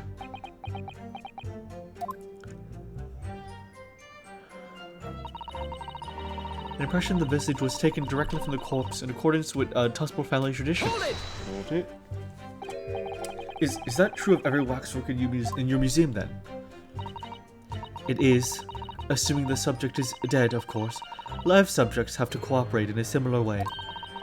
I have letters from imprisoned criminals all the time, you know. What sort of letters? When my time comes, please make a waxwork of me. Comme ça? Yeah, comme ça. No. My museum is famous, monsieur. To be made into waxwork is an honor, and for some criminals, A symbol of status even. Because nothing says hardened criminal better than wax. Yeah, hardened wax. And it is thanks to one killer in particular that my museum has gained such popularity in London. I refer to the star of this special exhibit, of course, the Professor, whose form you claim to have captured by taking impression from the actual corpse. There are no exceptions to the principles of the Tusples. I enlisted the aid of the gravedigger and created a mold of the head in cemetery just before the internment. Hold it! Hold it. Surely that's illegal, isn't it? It would seem that the proprietress of this repository of novelties was blinded by momentary greed. It had nothing to do with money. The man is part of London's criminal history. That is why I had to sculpt him, to record this history. It is the reason the raison d'etre, I don't know, the raison d'etre of the Tusples Museum. But if the man was convicted in a closed court and sent for immediate execution, then surely nobody but the members of the judiciary present know the killer's true identity. I assure you, behind that mask is hidden the true face of the Professor. Do you realize what you're saying? The Professor's identity is a national secret. I understand. And now that the truth about the special exhibit has been revealed, it must perhaps close. Of course it will. As will your entire museum if you don't tread carefully, madame. That could be another interesting chapter in the history of my family, I think, don't you? So 10 years ago, on the night of the Professor's execution, we took a wax impression of his face from the corpse. Oui, exactement. I hid myself until he gave me a signal. I was there for a very long time that night. Hold it. You were there longer than you expected to be. I had some difficulties in capturing the subject's form correctly. As I removed the mask, the mouth of the cadaver fell open, and I had some problems with the chin. Dare I ask? The man had been dead for a short while already, you see. So his muscles were relaxing, and consequently, his chin would not align itself correctly. Oh dear, what a horrible thought. Under normal circumstances, I would have an assistant with me. However, that night I was alone, and as a consequence, I missed my preferred window of time. What do you mean? When I take the impression of the visage of the cadaver, I always wait until 3 hours after death. Why 3 hours? Is that amount of time significant? It is because of rigor mortis. Okay, I was literally going to mention rigor mortis. So I guess if they have rigor mortis immediately, they're too stiff to like move around. But if after that they're too relaxed, so they're kind of slumped. So rigor mortis, the 3 hours after, would be the perfect in between of them being tightened up to move around. But maybe. It's the name given to a phenomenon that occurs in recent deceased bodies. As a rule, 3 hours post-death, the muscles in the body begin to stiffen. By approximately 10 hours post-death, the entire body is completely rigid and inflexible. And then from that point on, the muscles slowly start to revert to the relaxed state. The effect is often used to estimate the time of death when the body is discovered. Well, that was an education, if a slightly scary one. As the Mademoiselle says, rigor mortis commences 3 hours after death and starts. Oh, so she wanted it during rigor mortis. Okay, got you. Rigor mortis isn't instant. She wanted it immediate. Okay. She wanted it immediately as rigor mortis began. I see. Okay. Rigor mortis commences 3 hours after death and starts in the jaw. I see. So that's why you wait. Before that time, the mouth falls open, and it is very difficult to do my work. Ugh. It's getting hard for me to do my work with all this talk of corpses. I wonder about that information the courts just heard from Madame Tusples. The information about rigor mortis that you just shared with us. Would you mind including it in your formal testimony? I believe it could be significant, you see. Of course, I do not mind at all. I can't help feeling that after this latest topic, The atmosphere in the courtroom has become extremely grave. This is no time for jokes, Mrs. Sato. No, that was epic, Susato. That was very epic. That was a really good one. Madam, kindly amend your testimony discussed. Bien sure. It took me a very long time because it was before the onset of rigor mortis. Okay.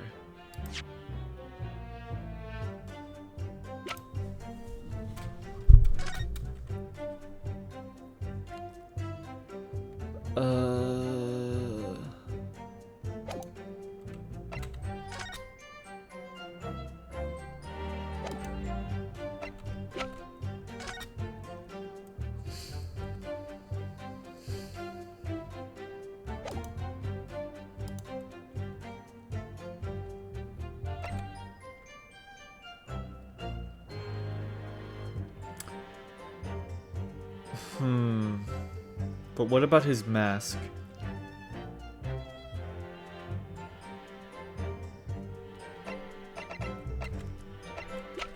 Well, no, the point was that she did it to his face.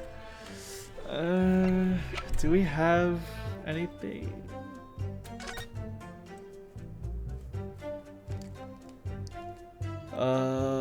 Young man who witnessed the scene shriek, man's chest, if I scream,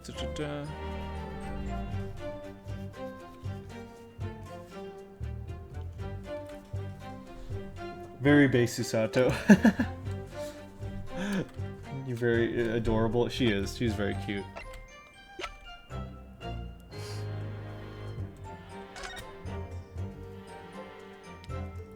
Midnight on the 17th of June. Hold it.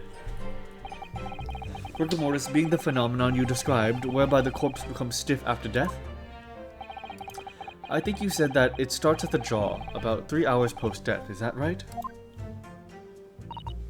Oui, c'est ça? Oui, c'est ça. Of course, the exact duration depends a little on the season. I didn't realize a waxwork artisan would be so well versed in the subject.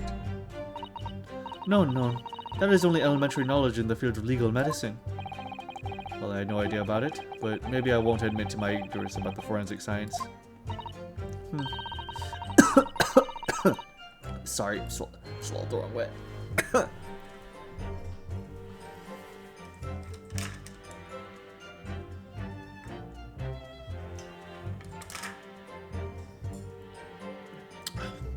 Okay, all good. I could ask my father to give you a very simple primer if you'd like. I think corpses should be your domain. I'm not good with them. Oh dear. I'll do my very best.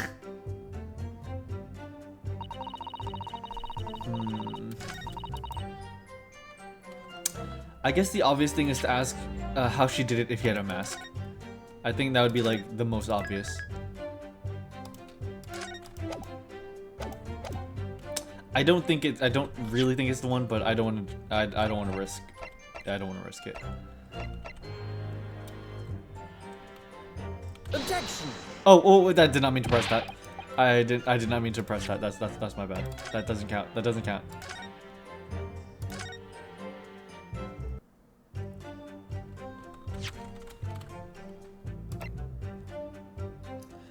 Asmund drew Drebber seeing the professor. Then years later, Drebber uses the professor's likeness to kill Asmund. How awfully convoluted. Yeah, it is.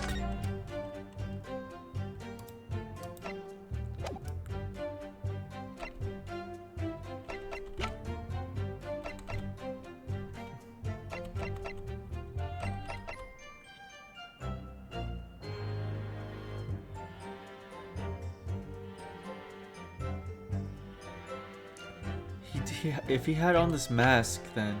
Okay, I'm gonna try this. Objection!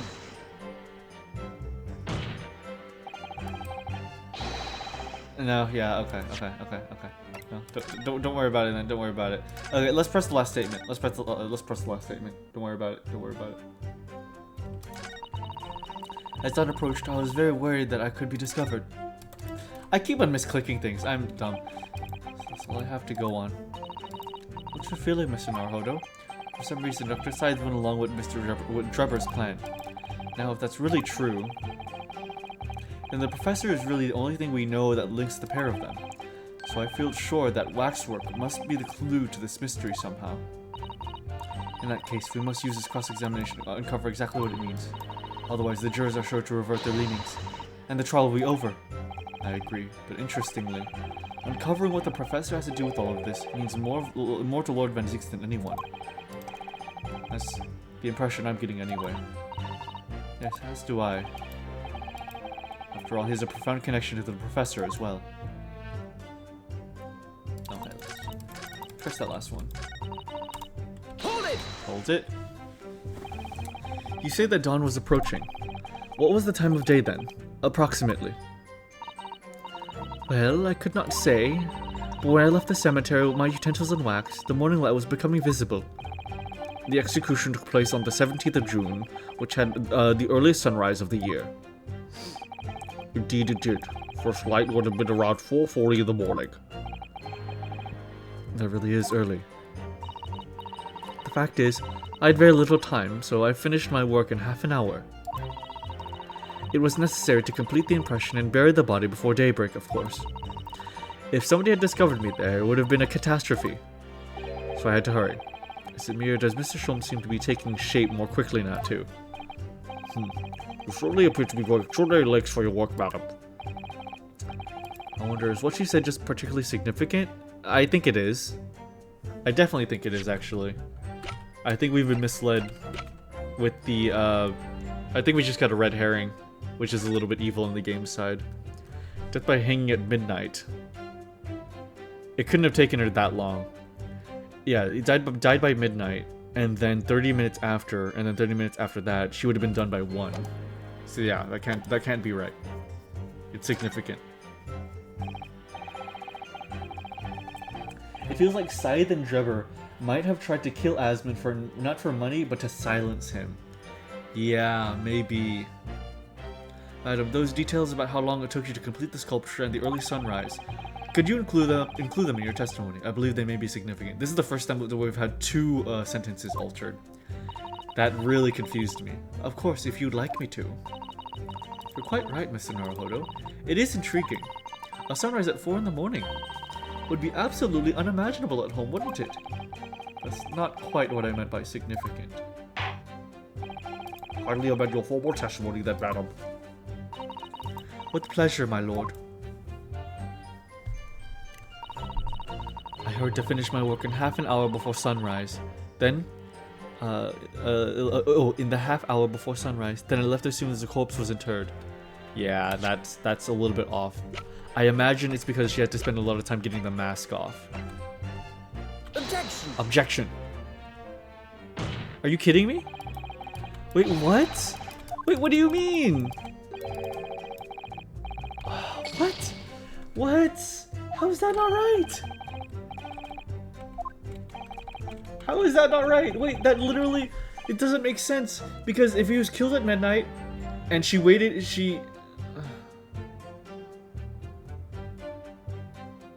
No, wait, no, wait, no, never mind. No, I just realized I misinterpreted some things. Yeah, no, never mind, that's right, okay. Sunrise, I left as soon as the corpse was interred. In the half hour before sunrise. Hold it!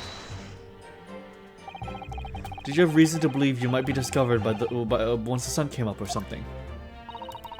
I paid the gravedigger money to keep my little secret, of course. But with the morning light, I knew that the warden from the prison would commence his patrol of the area. Couldn't you have just paid off the warden too, then? I had already paid the gravedigger, as I said. You cannot buy the silence of everyone, or the secret is no longer a secret. Who? The sunrise was at 4:40 a.m. that day, which means that it would have been around 4 when you began sculpting your work. Oui, that must be correct. That would be when the gravedigger gave me the signal to come out of hiding. Oh, wait a minute, then that contradicts with the newspaper clipping. That's what it is. That's gotta be what it is then. Okay, okay, okay. It contradicts with Enoch being there. That's what it is. Okay, okay.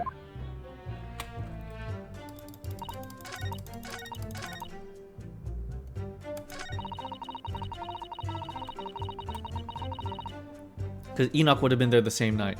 Let's try that. Yeah. Objection! Objection? The defense would have to object to the last statement, my lord.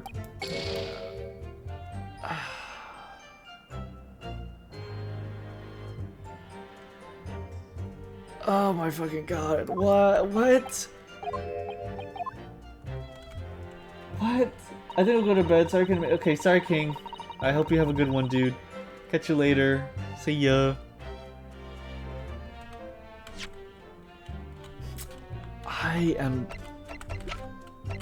Am I missing something?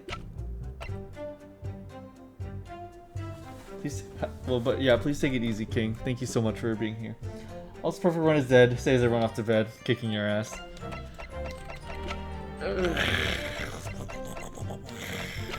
Hmm.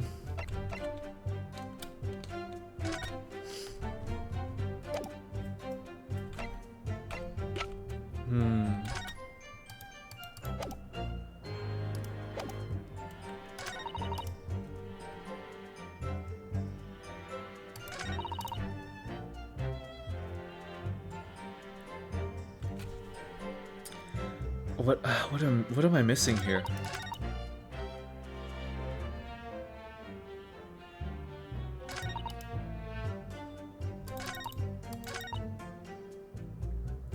Before the onset of rigor mortis, hurried to finish my work in the half hour before sunrise. I left as soon as the corpse was interred.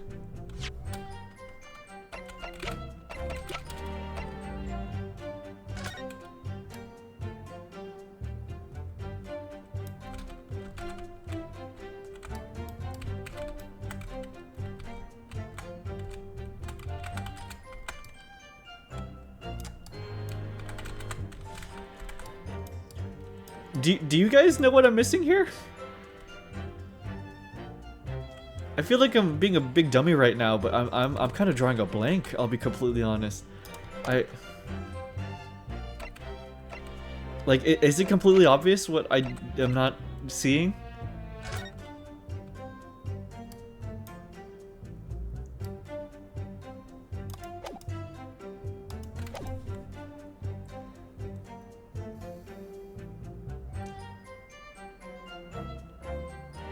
How did she hide, but leave before the body was reburied?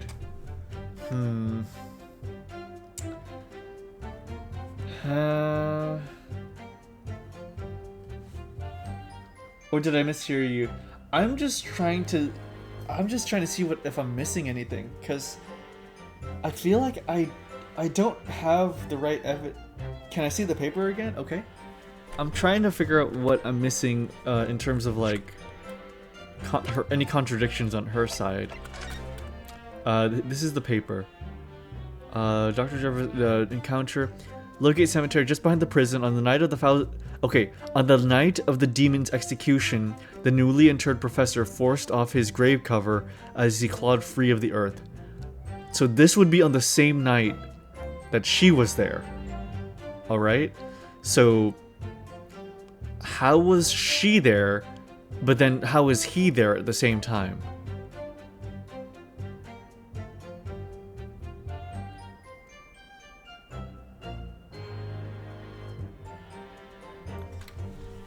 Newly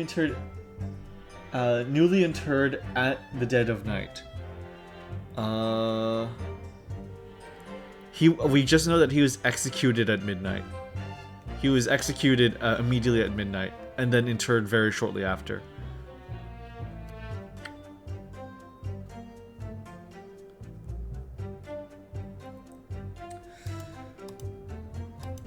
Maybe very long time, because let me try this presenting the newspaper for this bit. Okay. Maybe it was this bit that I needed the newspaper for. If it took you a very long time, how did you not cross paths with the other group. Objection! Really? Really? What? I pressed on everything, I'm pretty sure. A very long time. Half hour before sunrise. I left as soon as the corpse was interred.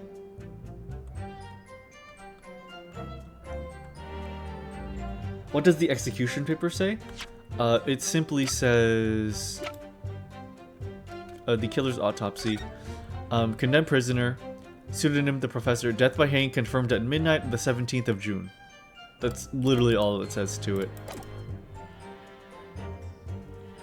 Do you got any clues, Mooney? Because I'm a little bit confused. I feel like I'm missing something. Part of the bigger picture.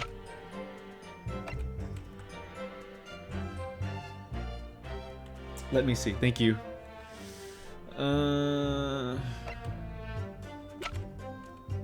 The only ones that really work are the head, the autopsy, and the newspaper article. You know? But,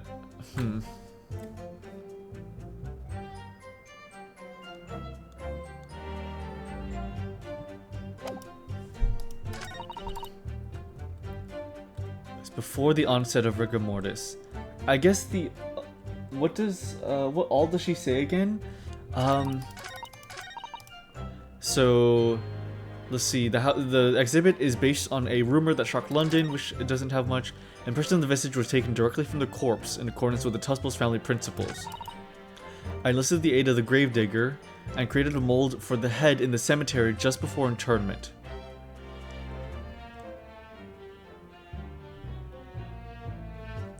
A mold for the head in the cemetery just before the internment. It took me a very long time because it was before the onset of rigor mortis. I hurried to finish my work in the half hour before sunrise. I left as soon as the corpse was interred. Well, actually, rigor mortis. I guess let me ask about this with the mask. How would rigor mortis work with the mask? Objection! Surely something about that.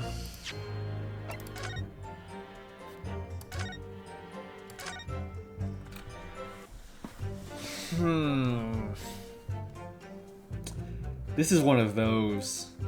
This line of questioning is one of those ones where it's like, I think I might have messed up somewhere. Molded head just before the internment. Hold it! Let me press this one once more. Okay, no.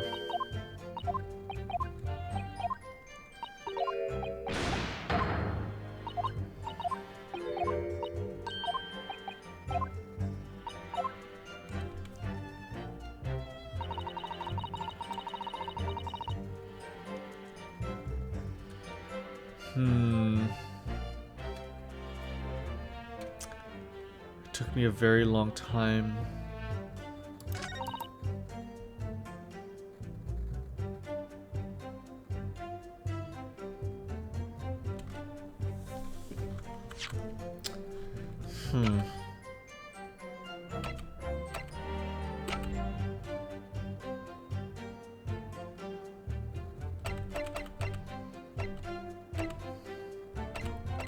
Camera?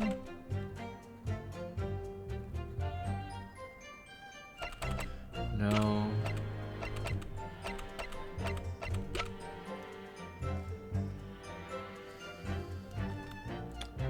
Maybe I didn't present this correctly? Objection! No.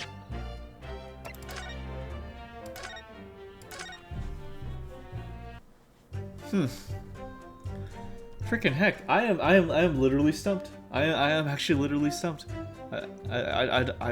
All my ideas have been shot down by the judge. I wish I became a prosecutor instead, honestly.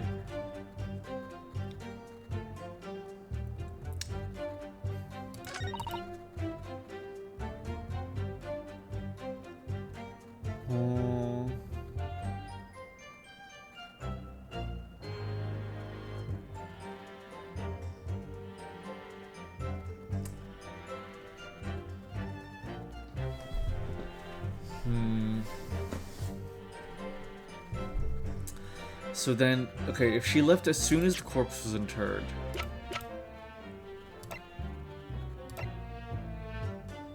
So it's not that one.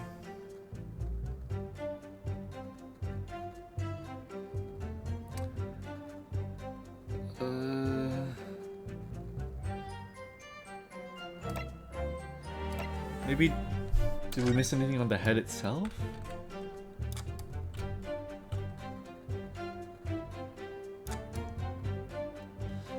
I'm really sorry. I'm having some. I don't know. There's always like one line of questioning in every Ace Attorney game that always, you know, gets me, and this is that for me right now. This is genuinely that for me. I am genuinely stumped.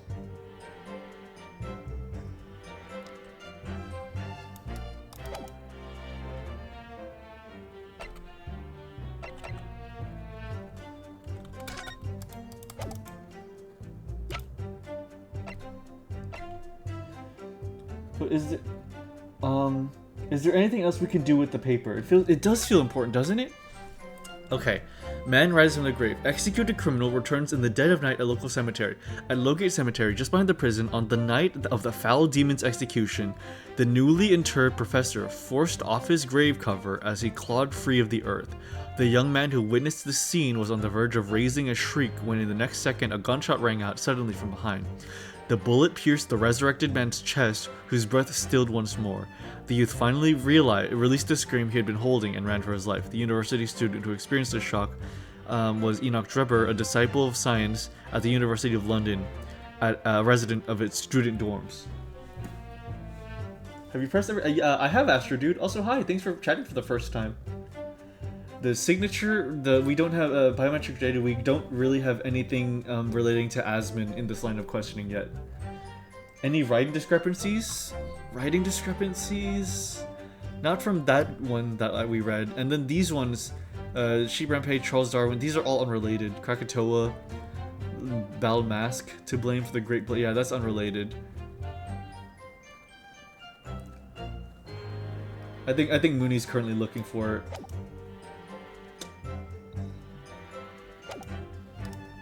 I'm very sure we pressed everything. Let's see if we did this one. Rigor mortis. Anything with the camera? No, they didn't mention anything with the camera. Final answer. The line to object or more vague. I guess a vague hint would be appreciated. Thank you so much, Mooney. I would very much appreciate a vague hint.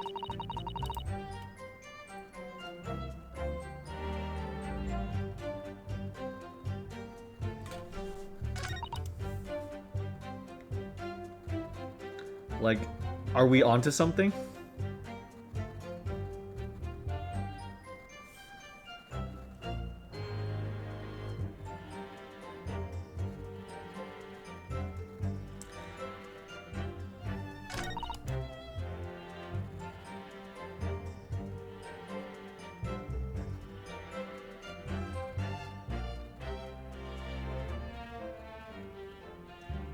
This one also could be it. The other two could be red herrings.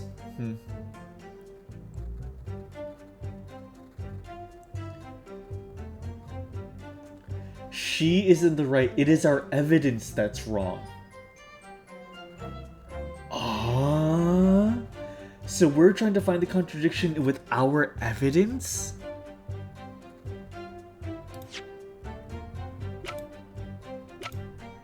Okay.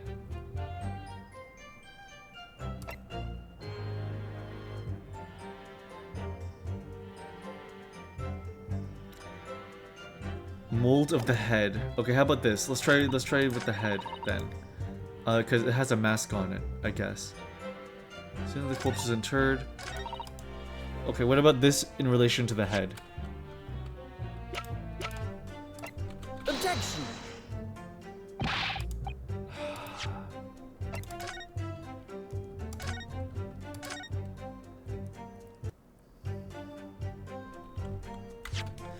Our evidence. Trevor's contract, 10-year-old article. The killer's autopsy report.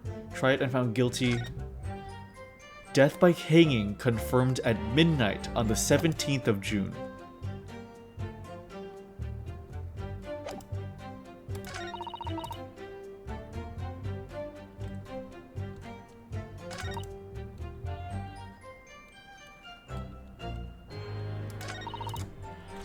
Let's try to present autopsy again. Objection. Objection? No. Ow. I guess just so we're not keeping... Could autopsy report be wrong? I definitely am feeling that. I'm feeling that is definitely the case.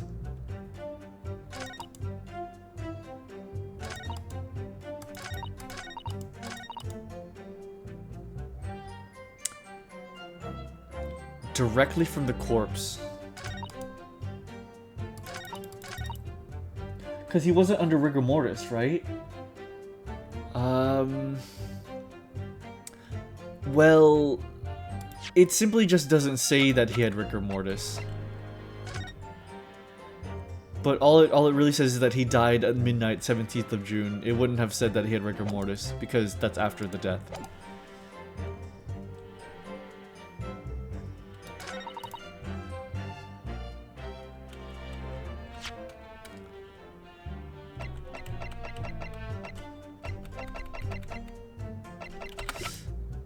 Do you have any other hints, Mooney?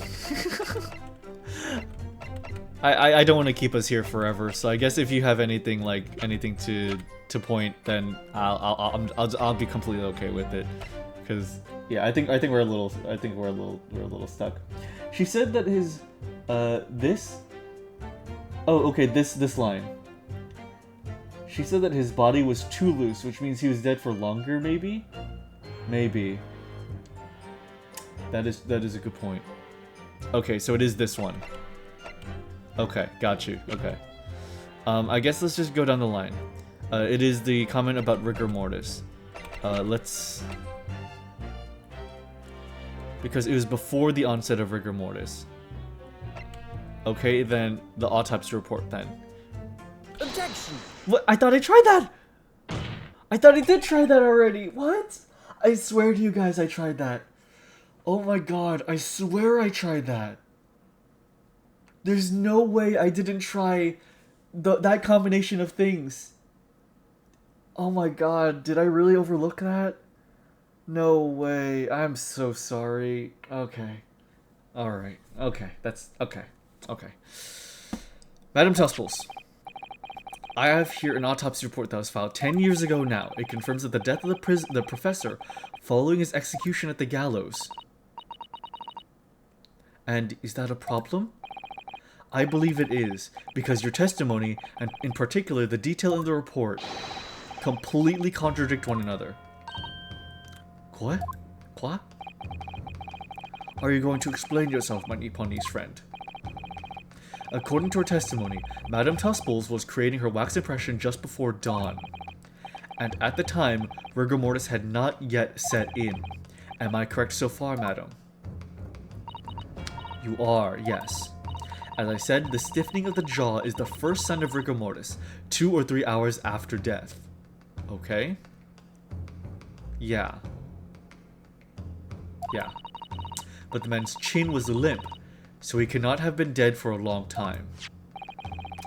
But on the other hand, if you look at Dr. Syed's report, it is quite clearly states the following.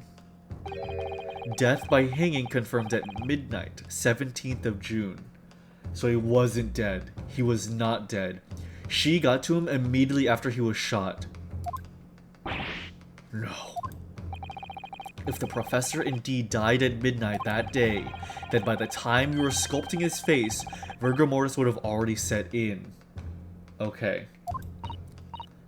Oui, yes, you are right. The chin, it would have been completely stiff. In other words, this report is wrong. Also, thank you, Mooney, for the help. I appreciate it a lot. Objection! Objection. No coroner makes mistakes when recording the time of death. The very idea is absurd. Of course, no coroner makes mistakes, unless they're a corrupt one. In that case, there's one possible conclusion. The execution didn't actually take place at the stated time. Impossible. Order! Order! Counsel, this is beyond folly.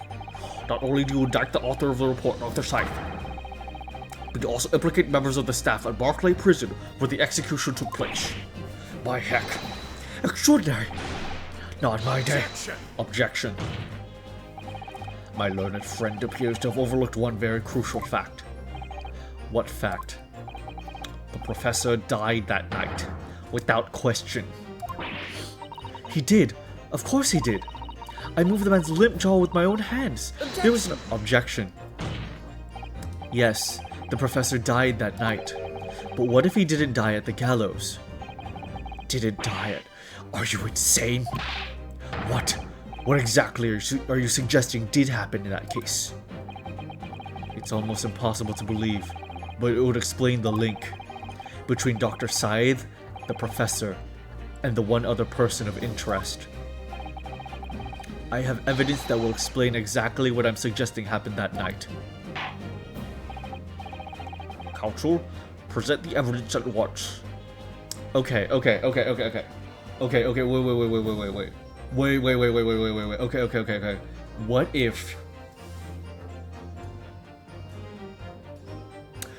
What if... Okay, I see now. I get it. Okay, so... Okay.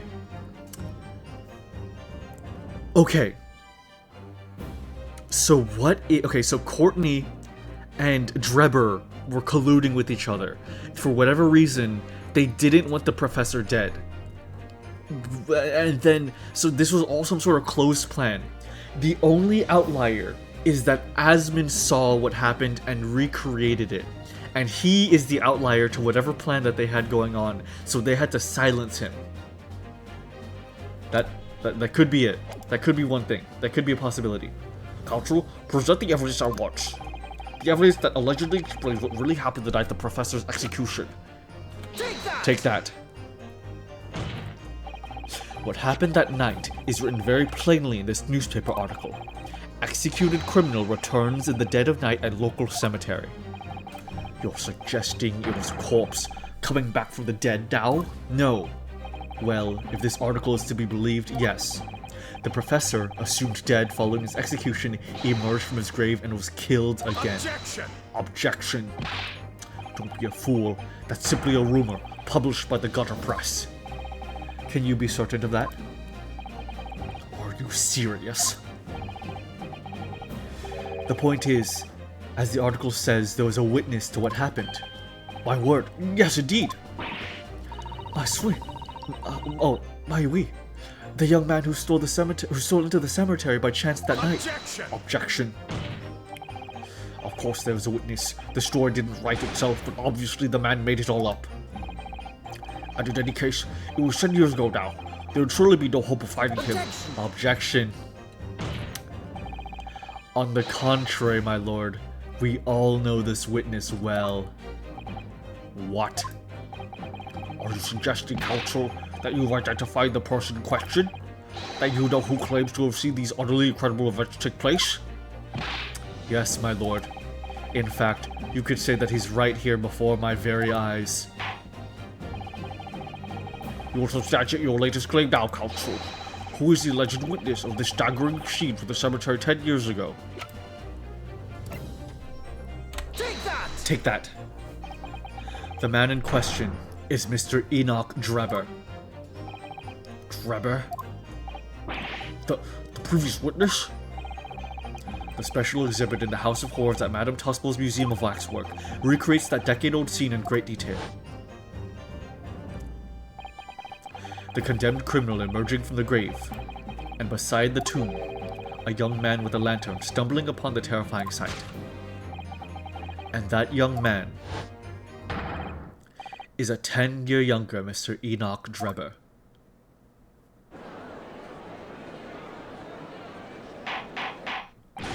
Order! Order! Order! Surely not, counsel. Drebber was there, in Lowgate Cemetery. What is all this talk about, Mr. Drebber? Is the name significant? Of course, Madame Tuspels doesn't know, does she? Yes, It's extremely significant, madam. To your situation as well, in fact. What situation?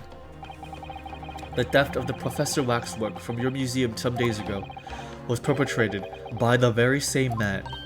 No, but that would mean...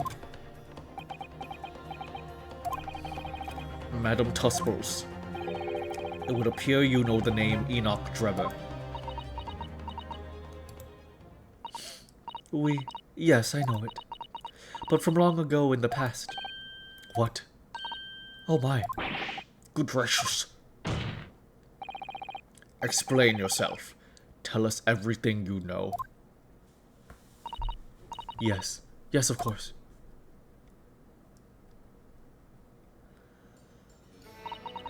The story of the young man and the terrible sight he witnessed in the cemetery 10 years ago was published in every single newspaper in London and throughout Great Britain.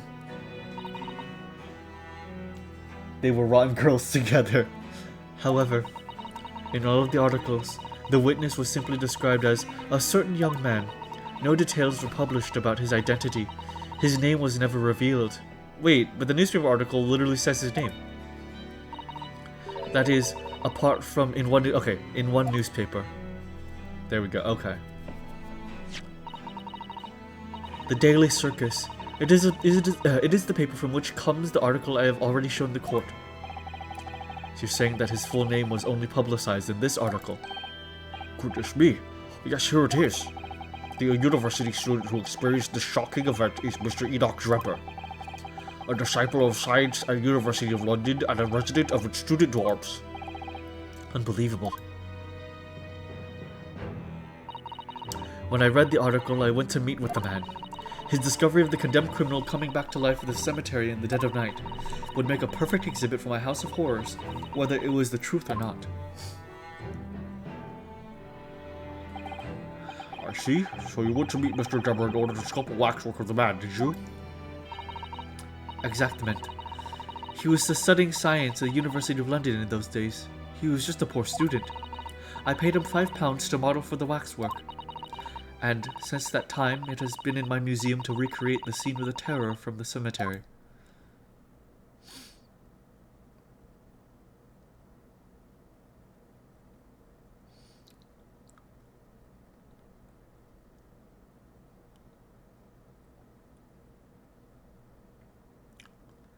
Yep. So, 10 years ago, a young man appealed to the public about an extraordinary event he'd witnessed. A criminal who had been put to death, re-emerging from his grave in the middle of the night. But the public treated his claim as nothing more of an amusing anecdote that was soon forgotten. 10 years later, the same man steals a waxwork model of the executed criminal, ostensibly to use as a body double for the victim in the case we're discussing here today, even though the waxwork's build is a poor match for the victim, and its face is obscured by a mask. So the question is, why would the man do such a thing? Which brings us to 3 days ago, when the birdcage crashed into the Crystal Tower. If the birdcage had in fact contained not the body of Asmin, but that same waxwork, the coroner from Scotland Yard who investigated Dr. Syed would have noticed immediately. And yet, she submitted this autopsy report for the victim, in which the court has seen earlier. Why? Because the waxwork was that of the professor. Is that what you're saying? Dr. Syed put her name to a document, confirming the death of a condemned criminal who is still alive. A criminal whose apparent resurrection was witnessed by Mr. Drebber. But that misconduct was a deadly secret the coroner would do anything to protect. Which is precisely why Mr. Drebber used that particular waxwork as the body double. Wow. Gah! That is insane. My lord, this court must summon Dr. Syed to the stand. The defense is determined to find exactly how the coroner and Mr. Drebber are connected. But according to the missive I received this morning through the prosecutor's office, Dr. Syed is unable to participate in these proceedings. Is that not the case? Murder black. I like that the automod blocked that. Murder blackmail. He used the waxwork. According to Naruhodo, he used the waxwork because he knew as soon as Courtney Scythe saw it, she would try to hide its usage because she would know exactly that it's targeted against her. Automod hates me. Automod hates everybody, to be honest.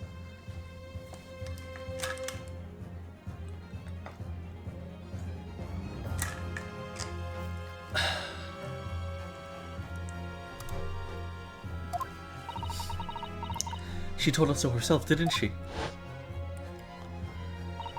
Lord Vendezeeks won't be summoning me as a witness. Lord Strongheart has forbidden it. Lord Strongheart. So Drebber coerced her into helping him. It seems that that is a possibility. Please don't make a mistake of thinking you'll get any information about it of me. He's a shrewd guy, he is. Something happened on the night of that killer's execution 10 years ago, and surely nobody would want to get to the bottom of that more than Lord Vendezeeks. Yeah. Are you loyal to Strongheart or your brother, Vendezeeks? Prosecution calls for the instructions of that missive to be scrapped.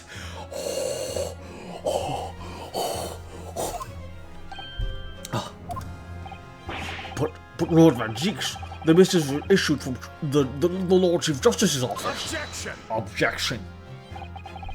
The assigned prosecutor has the final say in policy in any particular trial. In other words, me. Yes. Let Enoch Drebber and Dr. Scythe both take the stand together. Oh.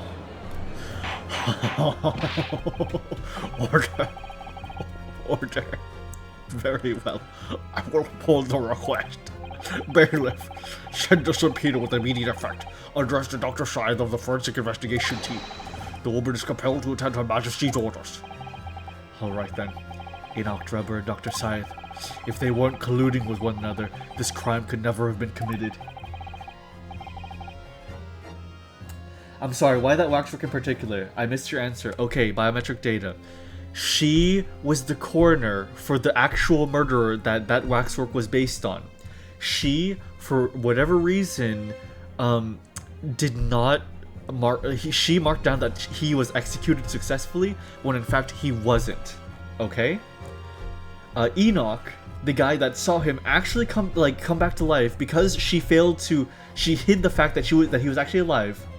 He chose that waxwork because he was pressuring her. He was blackmailing her.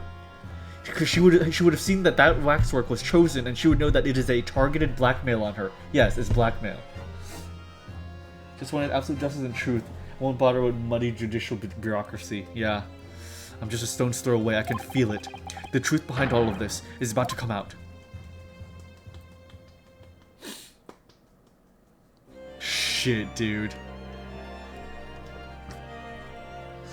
Holy shit. Thank you for your attendance on such short notice, Dr. Scythe. I'm disappointed in you, Lord Vendezeeks. You've completely betrayed the agreed policy of both Scotland Yard and the prosecutor's office. Betrayal is not in my nature, as long as the truth isn't compromised. If it is, if there's even a hint of wrongdoing, then no matter whom it concerns or disgruntles, I will pursue the matter to the bitter end, as with any prosecutor worth his salt. Mr. Drebber, you took the victim's life by means of a machine that you constructed in your workshop. And Dr. Scythe, as the investigating coroner, you were the first on the scene to examine the victim's body. It is the belief of the defense that you collaborated with each other and were both complicit in this crime. And where's your evidence? At present, we have no definitive evidence, but we do have a very significant clue. What are you talking about? I'm talking, of course, about the waxwork. This model of the killer, known as the Professor, who was sentenced to death 10 years ago. You don't need to tell me. I witnessed the man's execution with my own eyes, and officially pronounced him dead. That remains to be seen. Is that so? According to the newspaper reports from the time, on the night following his execution, the killer came back to life. Don't waste my time. And the sole witness to that mysterious event was you, Mr. Drebber, wasn't it? If what you saw in the graveyard that night 10 years ago wasn't some chilling fiction, but reality, it would make you privy to a very great secret of Dr. Scythe's. A secret so profound it could compel the coroner to agree to collaborate in your evil scheme, in fact. Mr. Drebber, tell the court. Tell everyone the truth of what you saw that night in Lowgate Cemetery. These are some baddies. This is a fucking group, dude. This is a fucking group. The pure aura in this room would suffocate me to death. It would. So he was the student who saw it. You can see the resemblance actually, can't you? The man in Madame Tussauds, I mean. Surely he's not going to claim that's really what he saw, especially not after those 3 years. He was a research student at the University of London, was he? And a bit too clever for his own good, if you ask me.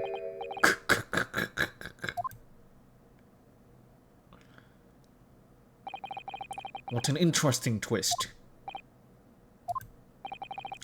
When at the time, not one person would take me seriously. Yet, now here we are, 10 years later, and suddenly my story matters. In a court of law, too.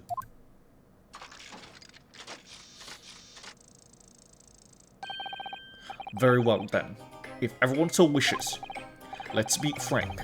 I'll tell you the truth of what happened that night, for what it's worth. Yeah.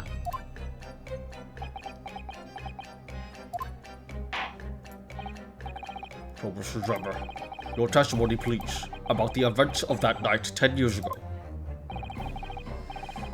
His theme is awesome. You will tell the court exactly what you stumbled across in Lowgate Cemetery. Yes, of course, as you wish.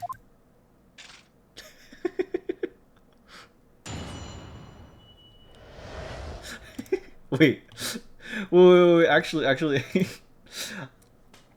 I actually have further testimony from him. Hold on.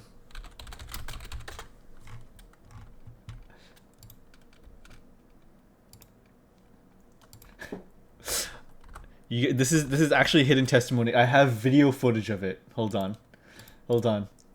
This is Enoch Drebber 5 years ago, 5 years after he witnessed the body. Hello, I'm Zed, prototype of the ZX line and the future of stand-up comedy. Well, what kind of audience do we have here this evening?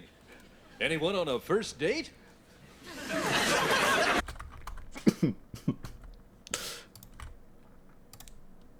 Okay. You're so funny, Sean. Don't. You don't have to be sarcastic about it. In the cemetery 10 years earlier.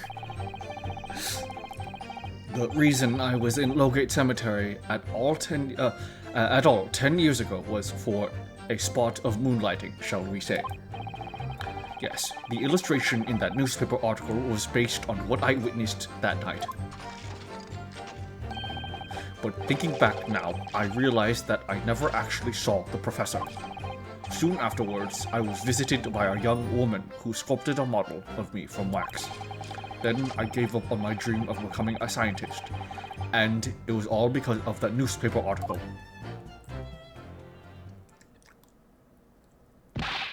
Wait a minute.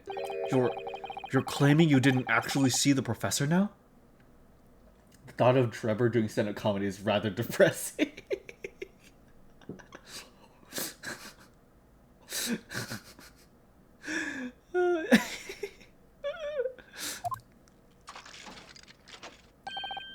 Of course. You'd have to have a screw loose if you believed a corpse could come back from the dead. But, so, you're saying this article is... Not worth the paper it's printed on? I think that would describe it perfectly, yes. The details in the article aren't true. It nullifies your argument on why Mr. Drebber and Dr. Scythe would have been working together. So he's discrediting himself to cripple my argument. Tell me, witness. You claim to have been in the cemetery on some auxiliary business. Can you elaborate?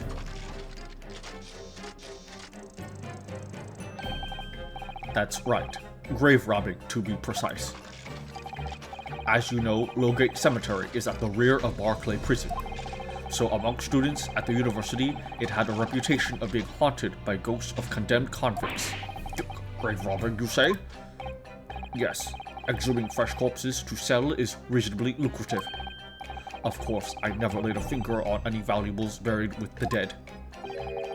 So you're one of those so-called resurrectionists, a particularly unpleasant scourge on society.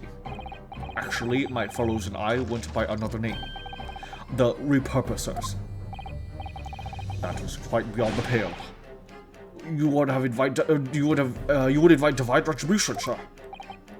Yes, well, I think I suffered retribution enough. The Daily Circus eventually unearthed my name and put it in print. It caused me a great many headaches. In the end, I had to leave the university. That was the only paper with the bad grace to identify me unambiguously, I might add. I see. Out of interest, Who drew the illustration for this article? Yep. Yes, that was the reporter who exposed me.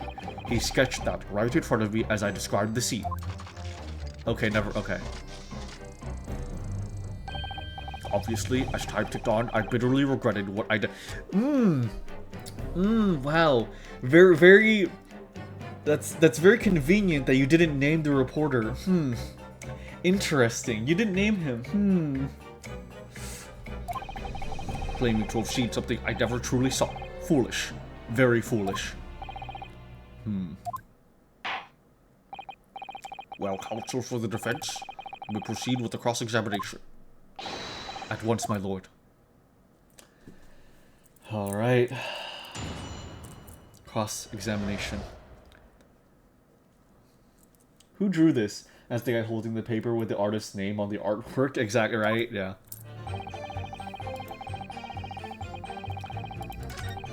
Moonlighting, illustration newspaper article is based on what I witnessed that night. I realized that I never actually saw the professor at all. Soon afterwards, I was visited by a young woman who sculpted a model of me from wax. Gave up my dream of becoming a scientist, and it was all because of that newspaper article. Okay. That's one reason why he would want revenge on the newspaper writer. Alright. Hold it! Quicksand forming beneath his feet, yeah. By moonlighting, you mean grave robbing, do you? Surely, you only need to look at the graveyard scene and my appearance to gauge the answer to that. The lantern and spade. But who on earth would want to buy a dead body?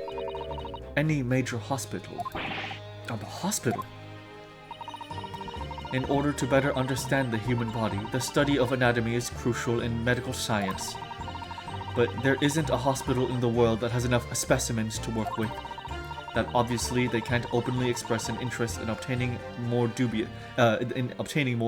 by dubious means. As aspiring scientists, we young research students had no money to work with, as I'm sure you can imagine. So we made surreptitious arrangements with a hospital via some of our medical student acquaintances. We would never take anything of value from the graves. This was all for the furtherance of science, you see. That's why we all told ourselves, every time we stole into the graveyard at night, spade in hand. You realize body snatching is a serious crime. If you were caught, you could expect the gravest of consequences. We students were caught between the hammer and the anvil. We needed funds for research. Professor Harebrain said exactly the same. I'm quite speechless at the apparent levity with which you've revealed this abhorrent behavior. Well, if you wanted to know why I was there at Lowgate Cemetery, that's the reason. but I never expected it to end the way it did. That I regret to this day. Medicine Spirit was quite crossing the line and unorthodox for the sake of developments. It did go towards the betterment when the ethics were crossed. An exciting time it was. Yeah, it was definitely an odd time as well. Illustration of that newspaper article was based on what I witnessed that night. Hold it. The strange happening at Lowgate Cemetery, which you now deny. Not entirely. I ran to fetch the police at the time. You know, I was shaking like a leaf. But they didn't believe a word of it. In fact, I was very nearly arrested myself. So you went to the newspapers instead? I started big with the London News, but unsurprisingly, they didn't want to know either. In the end, though, it was the reporters from the gossip rags, the gutter press, that came to get my story. And it spread like the plague through the capital as gossip-hungry Londoners lapped up the tale. The story was in every single paper at the time, with the exception of some broadsheets. And yet only 2 or 3 of them actually interviewed me personally. Most of the accounts turned out to be very interpretive, ghost stories. What about the article in the Daily Circus? That particular journalist found me at my dormitory. I don't know how, but he discovered my name. So I recounted to him exactly what had happened that night. And from your description, he drew this illustration. Precisely. That's how I learned that the condemned man was the infamous professor. Because the reporter told me so. I had no idea myself, you see. Newspaper reports are want to snoop around in matters that don't concern them. So the scene portrayed in the illustration is accurate then. Well, thinking back now, I realized that I never actually saw the professor at all, though. Hold it. What are you talking about? I think I explained already, didn't I? Lowgate Cemetery is at the rear of Barclay Prison, so it was renowned among us students at the university for being haunted by the ghosts of condemned convicts. For some absurd reason, I was scared of the graveyard at night, and as a result, only too willingly to believe that nonsense about the dead coming back to life. But you said you actually saw it. I said what I'd seen in my mind's eye. After all, resurrection is impossible, isn't it? You'd have to be unhinged to think otherwise. Unless, of course, you have some evidence that proves I encountered the professor that night. I don't know. Is there any material evidence that could show he really did see the professor?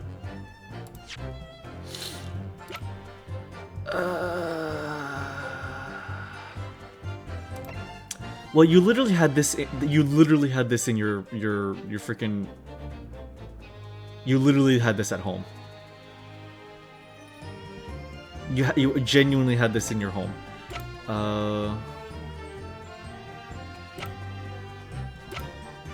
I love the image of a man as collected as him throwing his shoe at the ceiling to pop a balloon that this head was in. It's like, yeah, I mean, I think we kind of do. That's really good evidence, being honest. If we have anything at all, Mr. Naruhodo, I know. I need to present it against that irritatingly backtracking statement of his.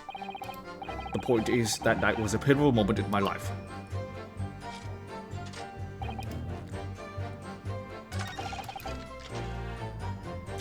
Okay, then why did you have the professor's head?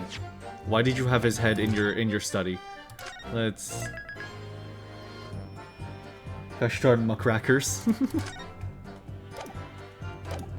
Let's... Okay. Objection! Objection? You gotta be kidding me. How can that not contradict? He literally has a head specifically of the professor in his study. Okay, okay, that's fine. It's fine. It's fine. Article, Trevor's contract. I don't think we have anything yet then. I don't think we have anything yet.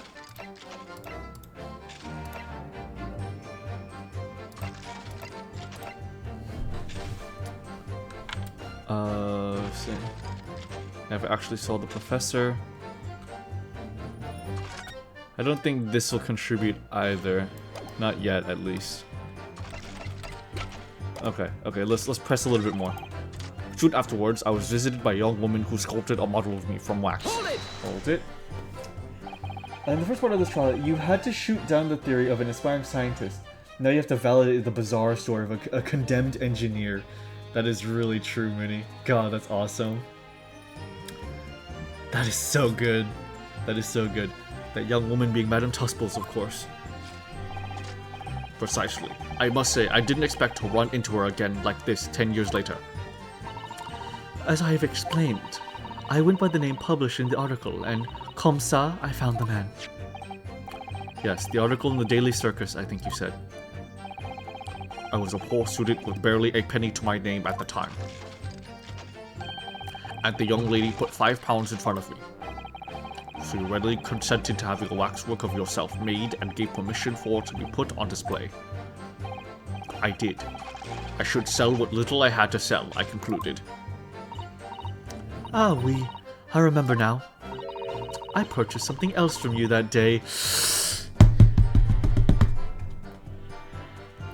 N'est-ce pas?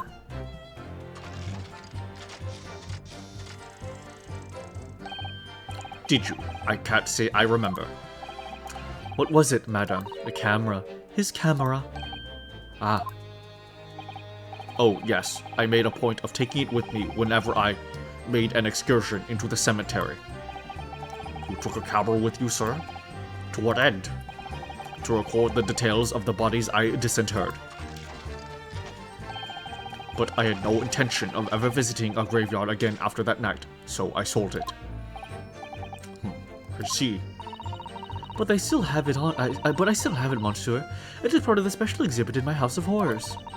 I am very meticulous about such details. It is the Tusples way.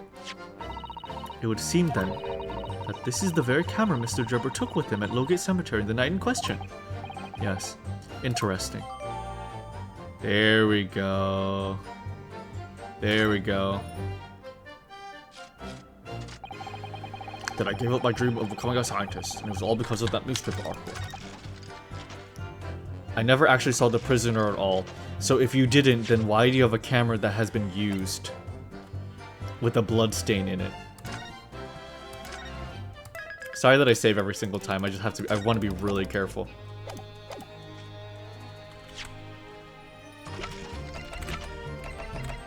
Objection. Okay, nope. And then we'll have to press the last thing then.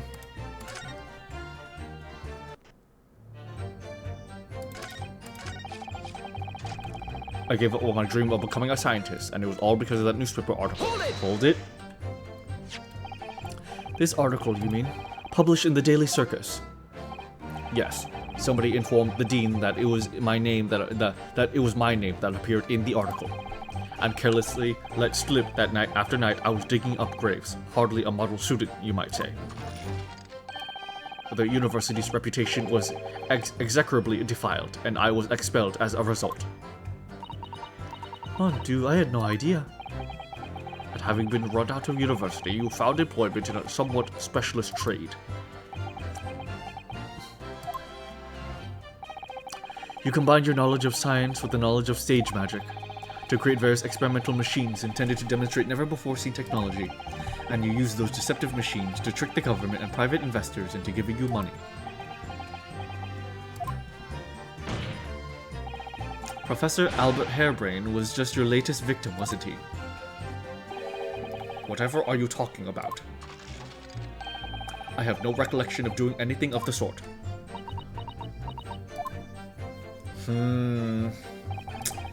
What's Drebber up to? Why would he suddenly change his tune and recant his claim? I wonder if perhaps it's because his circumstances have changed now. What circumstances? Well, if he admits to having seen the professor emerging alive from his grave 10 years ago, it will expose a secret in Dr. Scythe's past that she would desperately want to hide. Yeah. Yes, of course. If Drebber and Dr. Scythe are working together now, then if Drebber were to betray her, there would be no reason for her to continue to cooperate. In that case, there's only one way around it. I'll have to prove he really did see it. Prove he really did see the professor's corpse coming back from the dead as he originally claimed. Yes, Mr. Naruto, exactly. Wow.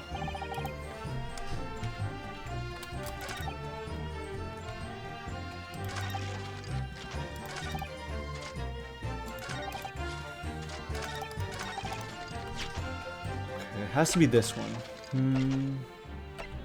So you say you never saw it. But it's not the camera.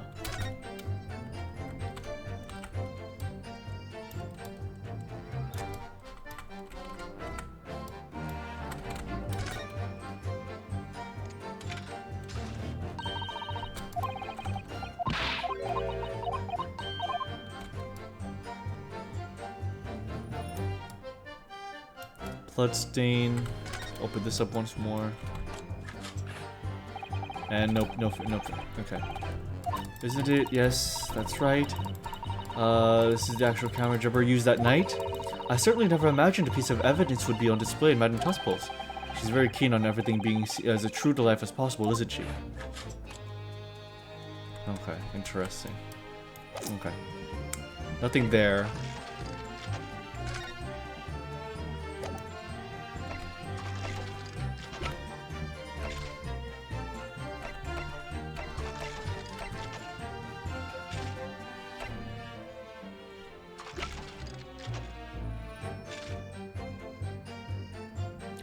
Never actually saw the professor.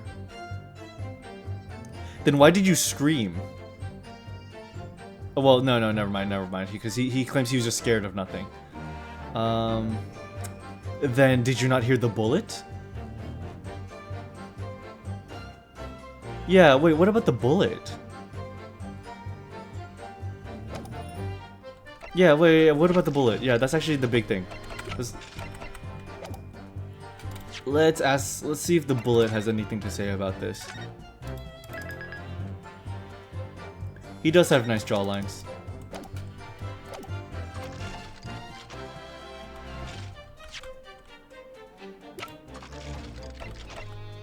Objection! Objection. Sorry, Mr. Drebber, but I don't believe that. You don't believe what? Your latest claim. You did see the professor on that night, 10 years ago. Oh dear, we seem to be at odds. But I was there, and you were not. I know what I didn't see. The illustration with this article was drawn based upon what you told the journalist that you witnessed. A figure emerging from a tomb wearing an iron mask. Yes. The killer was tried 10 years ago. It was decided in the closed court's ruling that the man would wear the mask to hide his identity. It wasn't to be removed even during his execution and subsequent burial. Not even the prison wardens were to see the man's face.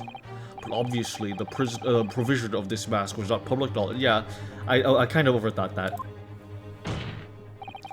So, Mr. Drebber, as you've just heard, a lowly student of the University of London certainly wouldn't have known about the condemned man's mask. So unless you'd actually seen the professor that night, it's inconceivable that the artist would have included a mask in the illustration. Gah.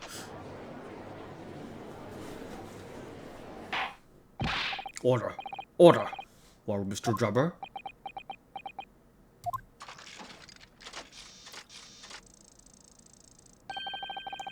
It's a violent scene, isn't it? If you look closely.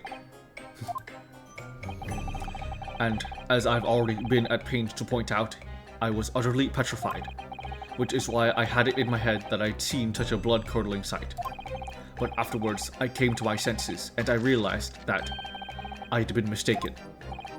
You're still saying you didn't see it? If you're stubbornly sticking to that story, witness, then amend your testimony to explain exactly how you think your eyes deceived you. Of course. Only too happy to oblige. I can't believe he's still not going to concede the point.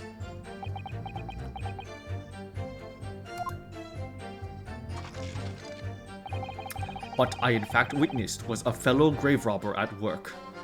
Oh, come on. What? What? Hold it. A fellow grave robber? What are you talking about? Well, I wasn't the only one busy in the cemetery that night, you know. Other body snatchers were at work. Of course, when I saw one emerging from the hole he dug, my heart very nearly stopped. So that's the terrifying sight I actually saw, you see. You're claiming it was just another student on equally insalubrious business as yourself. Many of the medical students would wear metal masks to protect them from bacteria during the dissections. Oh, you are so... Clearly, the fellow was using such a mask to protect his anonymity. Wouldn't you say? Objection. But there's more to the story, isn't there? The article goes on to say, in the next second, a gunshot rang out suddenly from behind. The bullet pierced the resurrected man's chest, whose breath then stilled once more. We might assume that the sexton discovered the miscreants at work, perhaps, and fired upon one of them. If a gravedigger had shot someone in the cemetery, I think that might have been rather big news, my lord. Ah, yes, well... I can only assume it was an embellishment, bolted on later by the reporter. Excuse me. Excuse me. Madam Tusples. Don't take it out on Mr. Sholmes. Oh la la, pardon. I was lost in my thoughts. Would it be fair to say that Mr. Drebber's last remark was significant to you in some way? Have a good look, Peachy. I thought it was a little strange, that is all. How Monsieur Drebber could claim this now. If you don't mind me saying, madam, what are you talking about? Well, when I met you 10 years ago at your university dormitory, you recounted to me about your adventures in the cemetery, none? Including the gunshot. Stop. You might want to watch your tongue, you know. Objection! Objection. Have you care, Drebber? Have a care, Drebber. That is no way to speak to a lady. Grah. Please, Madam Tusples, carry on. Of course. According to what Monsieur Drebber told me at the time, he did hear a gunshot from behind him, and the bullet did condemn the man. I said nothing of the sort. Non, you are very explicit about the details. About the mask that the figure was wearing. And the blood that splattered over you when he was shot. Enough. Shut up, woman. You're making all this up. Aha. That will do. Mr. Drebber? Yes. You'll refute the account just given by Madam Tusples. I have no recollection of ever saying those things. Come on. Do you really expect us to believe you? Control yourself, counsel. I will not permit baseless accusations in my courtroom. Right. Under the circumstances, I think it's best that you supplement your testimony with a statement to clarify your position on this witness. Very well. Okay, look. Next he's going to say that blood didn't splatter on him.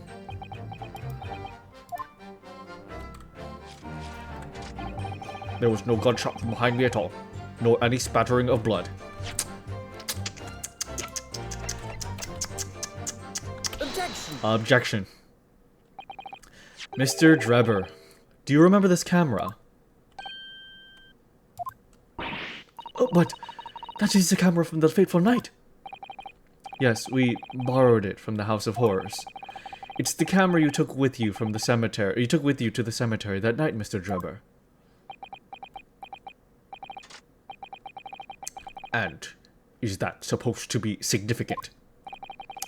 This kind of camera is rarely seen in our homeland, so my colleague and I were keen to examine it closely. We noticed that the lens extends forward to the end of some bellows. Like this. Hold it! Hold it. What's that? There, just on the bellows. It looks like a dark red stain. That's right. It's a rather conspicuous mark here, on the bellows in fact. Good lord, are you suggesting... Yes, my lord. It would appear to be a spatter of blood. Something that could be confirmed with a simple chemical test. Isn't that right, Dr. Scythe? It would be difficult to determine if it was human blood and not the blood of some animal. But yes, to test whether or not it's blood at all is simple enough. I propose that Madame Tuspel's testimony was correct, and that on the night in question 10 years ago, you were spattered with blood from the gunshot wound. Well, And that furthermore, you really did witness the condemned professor emerging from his tomb.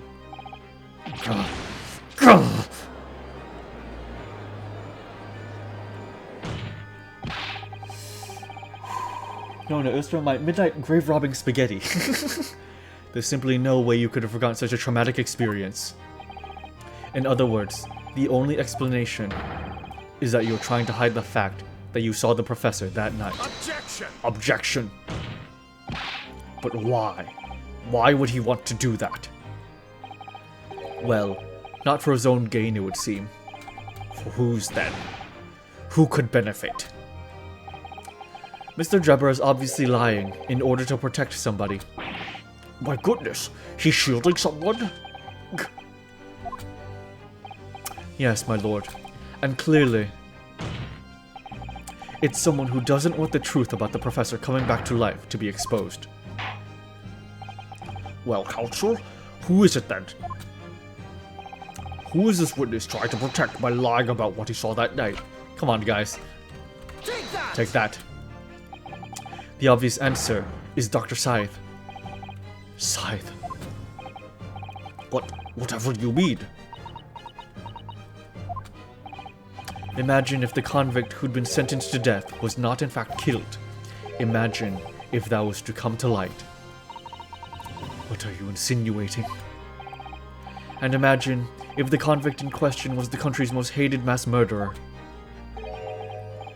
If it was the professor. That would be an unprecedented scandal. Objection! Objection. This is beyond a joke. No need to point out that the dead cannot come back to life. What you're suggesting would mean that the execution never actually happened. Yes, that's exactly what it would mean. Objection! Objection. Once a man is sent to the gallows, he hangs. No one could escape. Not in Great Britain. Objection! Objection. But the fact is, there was a witness to the fact that the man did escape his hanging. If that were really true, counsel, the implications of misconduct would not stop at the supervising coroner. It would take the honor of the entire judiciary from the ground up.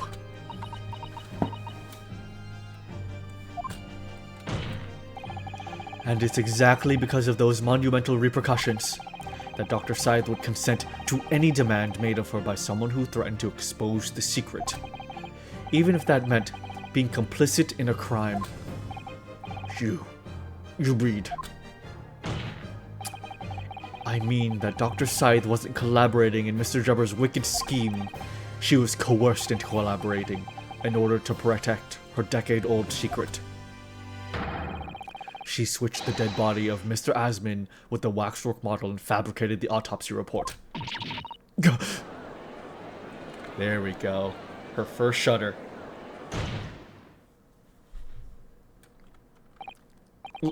Lord Van Zeeks.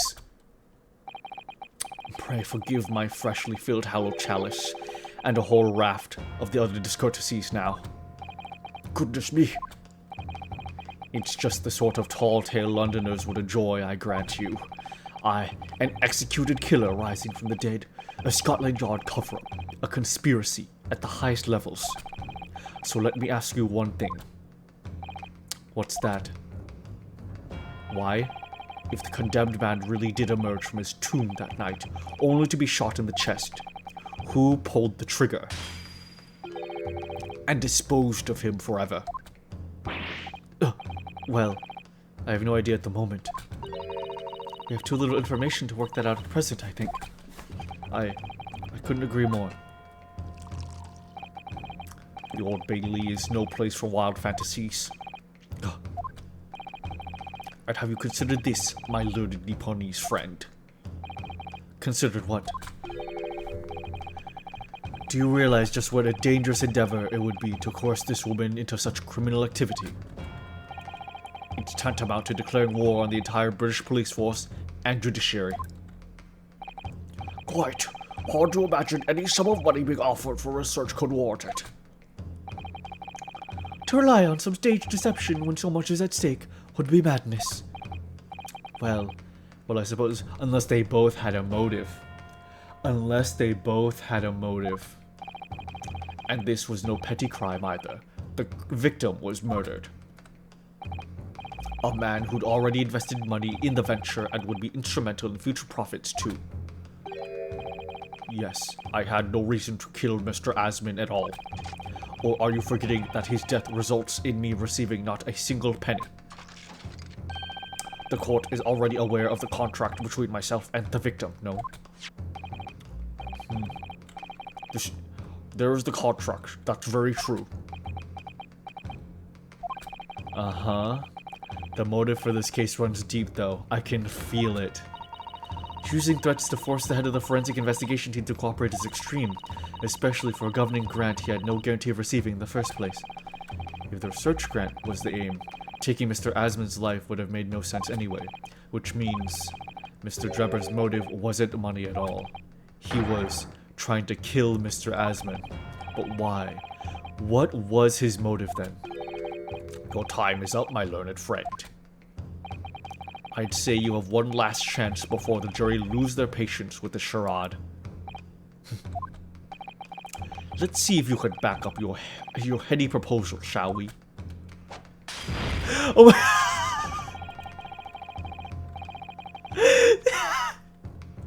the fucking... He dodges it.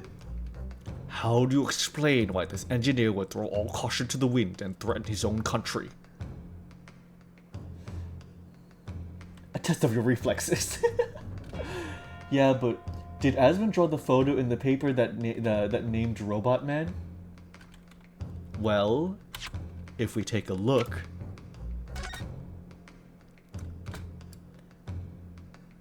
Asman, the signature on the art piece.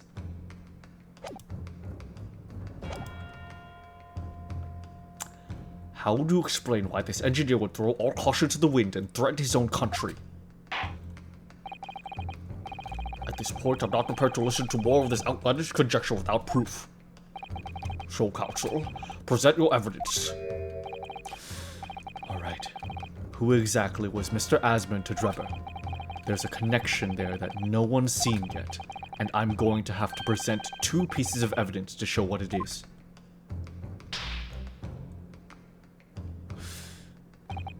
Yes, my lord. The evidence that establishes a motive and explains why the witness wanted the victim dead is right here. Take that! Take that. It's this newspaper article, my lord. That was written 10 years ago, and every detail has been examined already. What can it possibly tell us? That drivel should never have been written. It's typical gutter press nonsense that means nothing. Yes, on its own, it isn't particularly significant. However, when considered alongside another piece of evidence, it will completely explain your motive for wanting Mr. Asman dead. What other evidence? Counsel, you'll present your supplementary evidence without delay. The evidence, which would cross-reference with the newspaper article, establishes a motive for the deed. The signature. Take that! Take that. It's this contract, my lord. Mr. Drebber, this is the contract you signed with Mr. Asman. Yes, that's right. The very document, in fact. That proves I had no reason to kill the man. No, I'm afraid not. Get his ass, yep. What? There's something very significant that this newspaper article and the contract have in common. Really?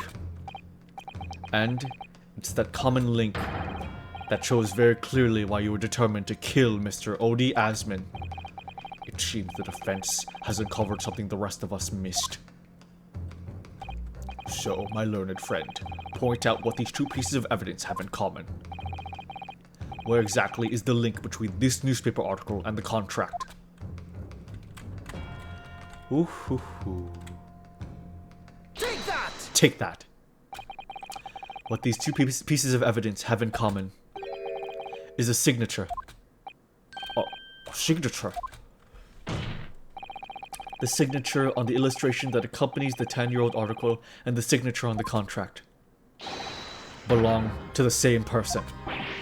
What? Go!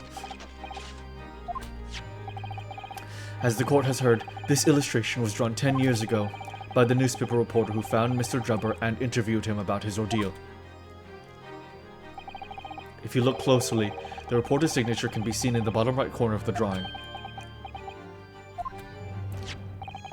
And if you look at the contract here, which was signed between the witness and the victim last year, you can clearly see Mr. Asman's signature at the bottom. Let me see now. Good lord, yes! They're identical!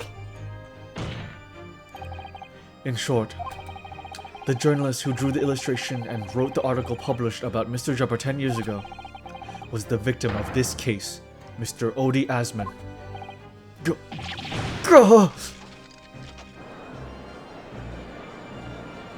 Objection! Objection. But explain to the court why. Why would that constitute a motive for the witness to murder Asman? Well, if you think back, you'll remember that Mr. Jubber talked about that article in his testimony. It forced him out of school. Grave robbing, you say? Yes, exhuming fresh corpses to sell is reasonably lucrative. That is quite beyond the pale. You would divide retribution, sir. Yes, well, I think I suffered retribution enough. The Daily Circus eventually unearthed my name and put it in print. It cost me a great many headaches. In the end, I had to leave the university. That was the only paper with the bad grace to identify me unambiguously, I might add. Then I gave up on my dream of becoming a scientist, and it was all because of that newspaper article.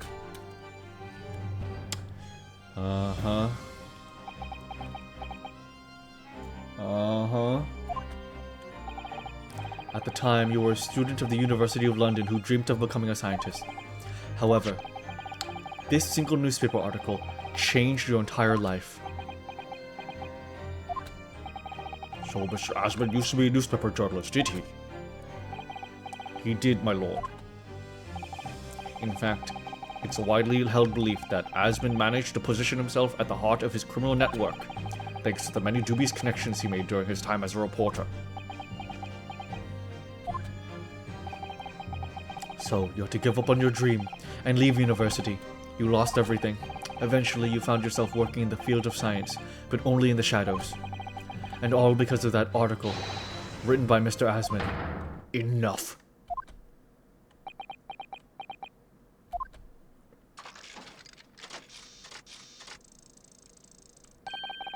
Stop this endless drivel about my life. What? Explain yourself, Mr. Jabber. Yes, it is true. I had to leave university as a result of that article. But it was just the straw that broke the camel's back. What do you mean? Almost every student of science in the faculty was too poor to actually conduct any research. But they struggled on with their hypothesis anyway. We all did. Only to have them taken by vultures. Sooner or later, you knew your ideas would be stolen and patented by some wretch or other after all.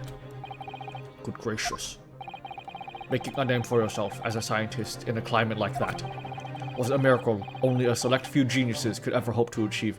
That's actually the same reason that America is a leader in world science, is actually because they bought off all scientists from other countries, mostly in Asia, so they came over here to finish their research and then it got credited to America. Personally, I wasn't one of those geniuses, so it was hardly a wrench.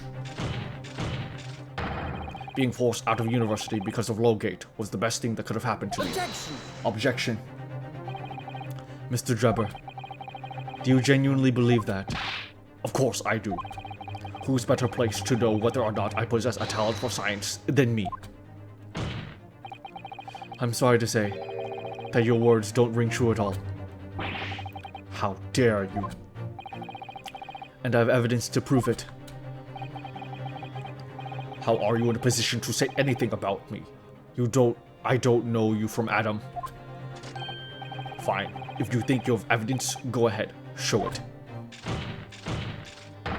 What could you possibly have to disprove the idea that I was happy to leave university because I lacked talent? Let's see. You had the trophy around. Yep, you kept the trophy. Take that! Take that. Do you remember this, Mr. Drebber? We found it at your workshop. Is that a Royal Society trophy for excellence in science? What exactly is this trophy, Council? It's the greatest honor that can be bestowed on a young scientist, my lord. There's no higher accolade. It recognizes emerging talent and promises a bright future. Good gracious. Your prospects for the future were excellent, weren't they, Mr. Drebber? Because even then, you were a genius in your field. But you lost everything. You had no more future. Your talents would go to waste. All as a result of this one newspaper article. I don't know when you realized who Mr. Asman was, but when it dawned on you that he was the same journalist who, 10 years ago, ruined your life. It's abundantly clear that you had no intention of forgiving that man. You suck at science.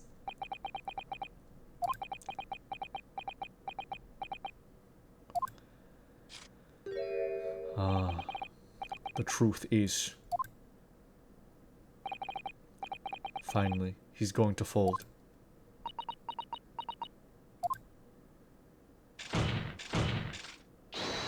Hold it!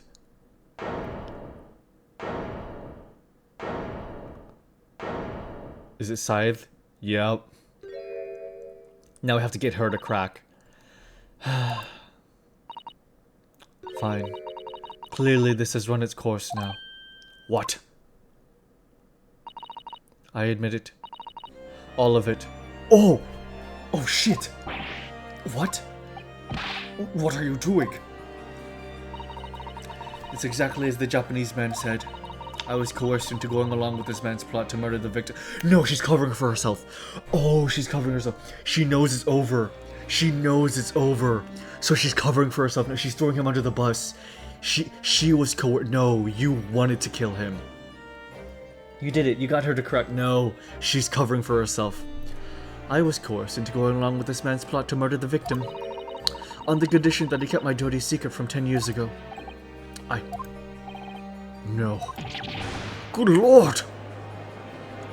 She's covering. Dr. Scythe, do you realize what you're saying, woman? It's all true. That day... Unless this is actually just the truth.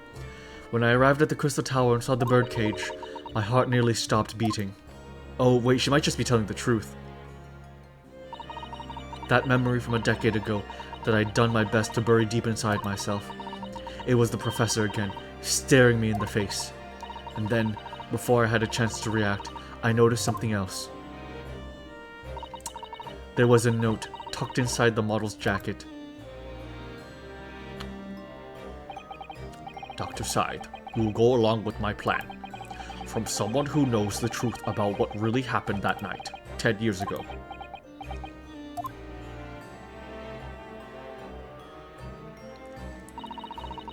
All the instructions were there in the note.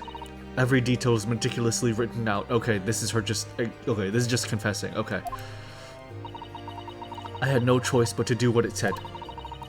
I made the necessary alterations to the scene and fabricated the autopsy report as instructed. There was really no other choice. It had to be done to protect the judiciary. I can only apologize now. Shoot, dude.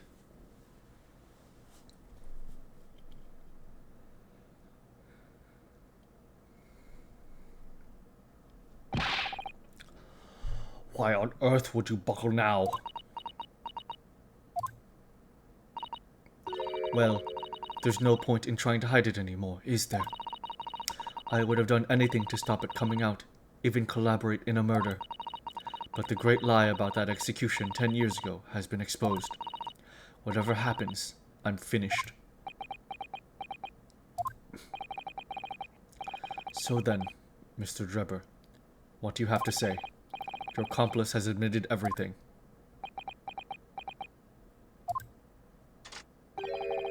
Surely it goes without saying. You admit your part in it too, then? I admit nothing. At all. What? Have you forgotten that the kinesis machine was ripped to shreds by an explosion? Short of me admitting to a crime, there's really no possible way for you to prove I did anything wrong. No! I don't think you can really do that, dude. I think it's a little bit too late, man. I think it's a little bit too late. Order. Order. Order. Whatever this man says, I admit everything. He threatened to expose my secret, so I went along with his plan. And Lord Van Zeeks, yes. I hope you'll accept my apologies. What happens next is in your hands, of course. I've heard more than enough now. I hereby present the final findings of this court. This trial is not the proper form in which to pursue the alleged wrongdoings of Mr. Drebber. The defendant is Professor Albert Harebrained. Very true. It had slipped my mind. Isn't he one of your closest friends? As the court has heard, Dr. Scythe has admitted to the allegations brought by the defense, thereby absolving the defendant of any possible guilt. You mean... At the present time, it is the conclusion of this court that the defendant was not involved in any... Oh my god, is case 4 literally just going to be us trying to prove him guilty? No, wait, no, but we're not prosecutors. The defendant was not involved in any wrongdoing. Does the prosecution have any objection?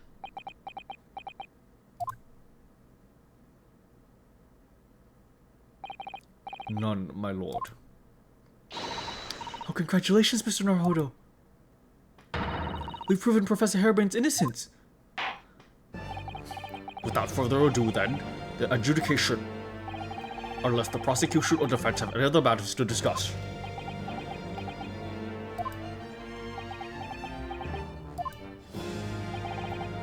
I don't know. This doesn't feel quite right. Why did Dr. Scythe suddenly admit to it like that? Is everything alright, Mr. Naruhodo? Like you said before, the way the trial is set to end now, the judge will certainly deliver a verdict of not guilty. But is that really what we want? What the defense should be pushing for now is further testimony. Objection! Objection. The defense objects to the trial ending at this time, my lord. I beg your pardon? We demand one final testimony. Uh-huh. Scythe can't get out of this. She can't get out of this now. We need the full truth. You do realize I'm about to adjudicate in favor of your client, I presume. What are you playing at now, my Nipponese friend? Why would you want to obstruct the conclusion of the trial at this point? No defense lawyer in his right mind would do that. Mr. Naruhodo, what exactly are you thinking? The truth, the whole truth, and a way to bring it all out into the open. Right. Yes, in hindsight. Yes, one word of warning before I go. If in the course of the trial this afternoon you perceive even a shadow of doubt about the truth, don't let it out of your sight. Pursue it like a dog with a bone. To the bitter end, you understand. Do not falter, whatever may come to pass. I'm sure Mr. Sholmes knew. He must have deduced this would happen. While you had that small bump during this trial, you've been very perceptive of the character's actions on this episode. Thank you, Mooney. I really hope so. Yeah, that bump. I think the bump really got me because I was confused on how rigor mortis was working. But yeah. Thank you. Yes, I'm here in court to advocate for my client and to secure an acquittal. Obviously. But that's not all. I believe that I have a duty to the court to pursue the whole truth of the case until the very last detail is laid bare.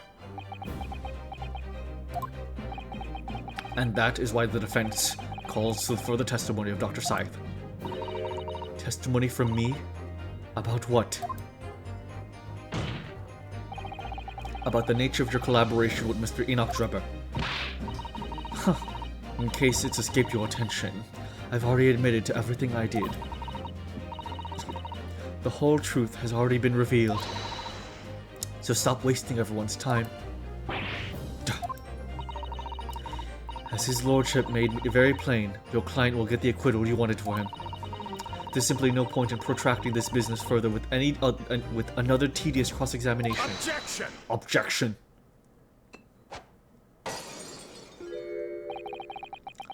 Pray forgive my careless handling of that hallowed bottle. I slipped. That's what you call it? What is your objection, Lord Van Zeeks? The prosecution also calls for supplementary testimony from the witness. Don't be stupid. If there is more to this case than is yet to come to light, that I will join my learned friend in pursuing the facts until the bitter end. Your what? Lord Van Zeeks. This is most irregular to say the least. However, as the prosecution also calls for it, I will uphold the request. Dr. Scythe, you will testify for the court. Explain the full extent of your involvement in the murder apparently committed by Mr. Drebber. Very well. Holy shit. Zeeks is a real one. The waxwork plot. It all began at the scene when I saw the waxwork and the note tucked inside his jacket. The actual body of the victim, as indicated in the note's instructions, was beneath the experimentation stage. The body had to be arranged in certain ways to implicate the defendant, which was my job. I enlisted the help of the entire forensic investigation team to dress the scene appropriately. The truth about the execution 10 years ago is a state secret at the highest level. I had to protect it.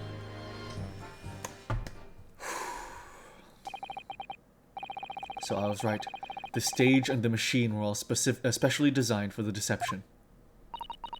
So it seems, and all meticulously prepared. You did well to see through it.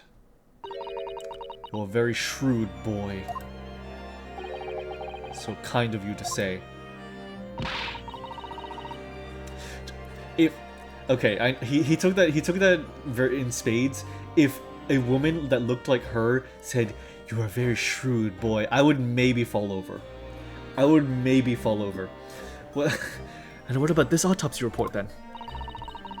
All I did was record the location of the body as being the Crystal Tower instead of under the sage. That's all? That's terrible corruption. Only my team were aware of the deceit, and then only under my explicit instructions. Nobody else at Scotland Yard knew anything about it, I assure you. Yeah, but Naruhodo's type is men. True, Dartusa. True. So true, Dartusa. Must be thankful for small mercies, I suppose. Well, I believe that testimony has clarified everything. There's no particular need for a cross-examination, I would say. No, I disagree. I can't shake the feeling that something's wrong. Just look at the expression on Dr. Scythe's face. It's the defense's right to cross-examine any witness following testimony. What is it about you Japanese that makes you all so doggedly persistent? Very well, if you desire counsel, proceed with the cross-examination. Yes, my lord. Cross-examination. The waxwork plot. Okay. We just press everything. Hold it! Hold it. From what you described before, it sounds like the note was anonymous. Did you have any idea of who was behind it? There are very few people that are in the know about what really happened 10 years ago to start with. But anyway, I'd never heard of this engineer. So no, I had no idea. Yet despite not knowing who was behind the plan, he went along with it. I had no choice. Protecting the professor's secret was my only concern. But the horse has bolted now, and the stable door would never shut again. Scotland Yard's reputation will be immeasurably damaged as a result of all this. Yes. Thank you, Lord Van Zieks. I'm well aware of that. So as I understand it, what you found in the bird cage was the waxwork bottle. Where then was the victim's body?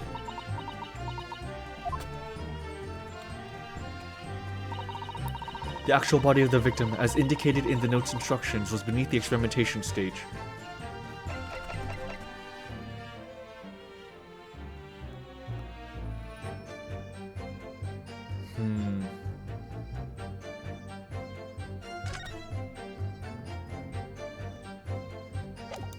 Interesting.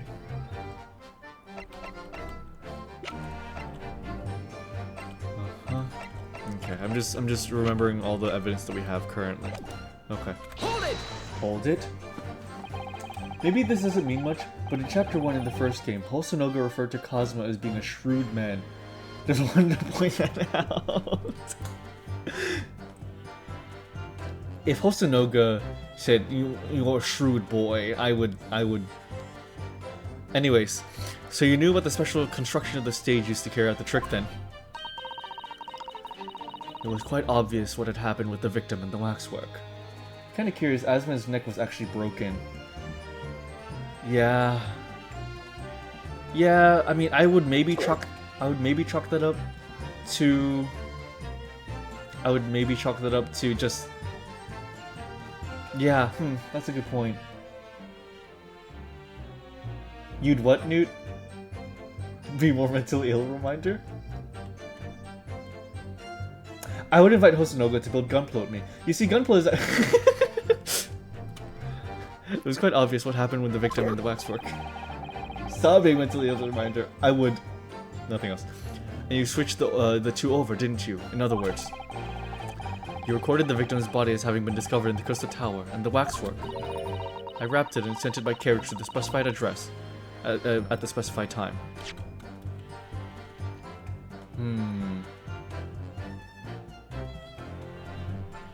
Okay, yeah, that fits. I wrapped it and sent it by carriage to the specified address at the specified time. And why were you given such directions?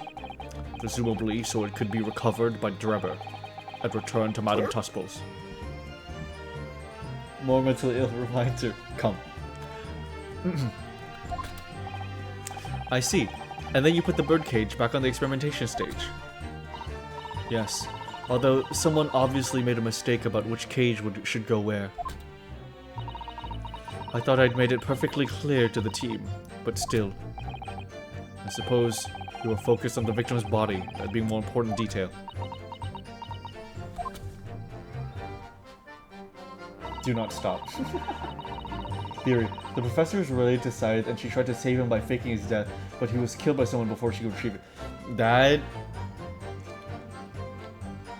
Do you think the professor was her husband? Because we know she's married. We saw her daughter. Was the professor her husband?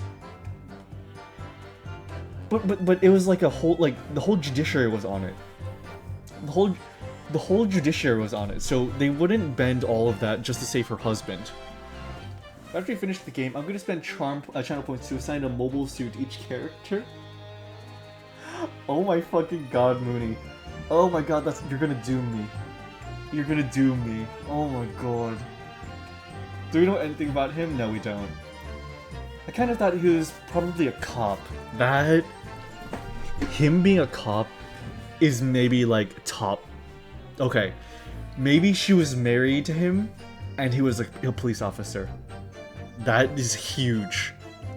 The body had to be arranged in a certain way to implicate the defendant, which was my job. Hold it.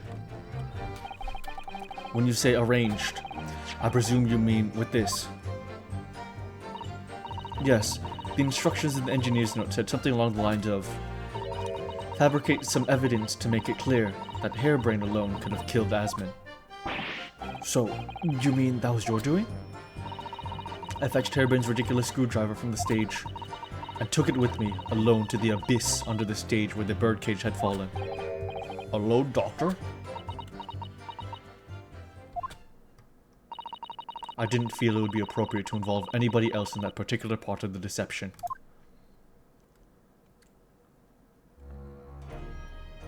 Oh. There was a void under the stage where I found the birdcage lying in the dirt.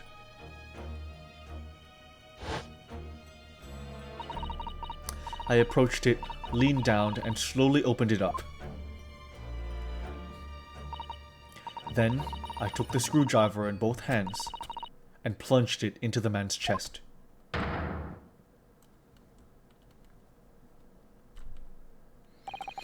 And then you noted that in your fake autopsy report, as a fictitious cause of death. Exactly. So, the actual cause of death was the trauma resulting from the 30-foot drop. By word. What is it, Mr. Sato? Something about Dr. Sai's last statement, yeah, is playing on my mind, that's all. Yes. Mine too. Dr. Scythe. There's really no need to shout. I can hear you perfectly well. The defense called for you to add what you just said to your formal testimony. Oh? Which part? What I want her to supplement her testimony with is what she did to the what if the professor was actually Wilson and the other Wilson was a clone? I think that's the one. I think that's the one, Dr.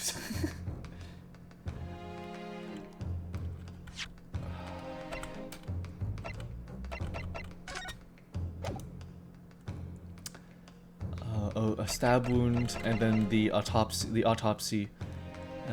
Stab in chest with sharp object. Broken vertebra.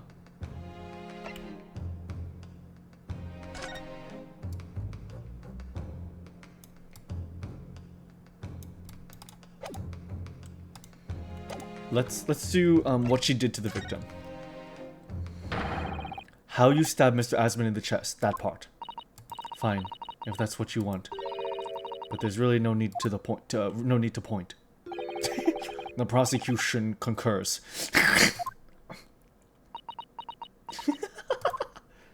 That was the most Edgeworth thing that he's done.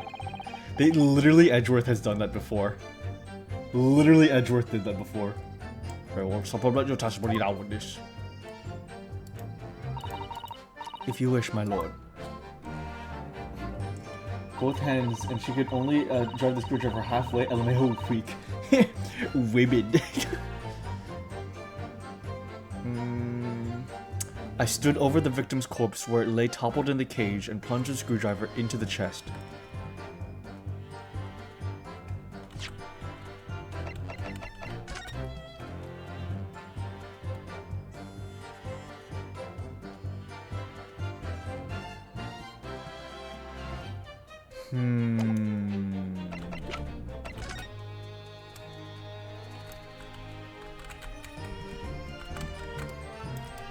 There's damage. Nothing else we can ascertain here.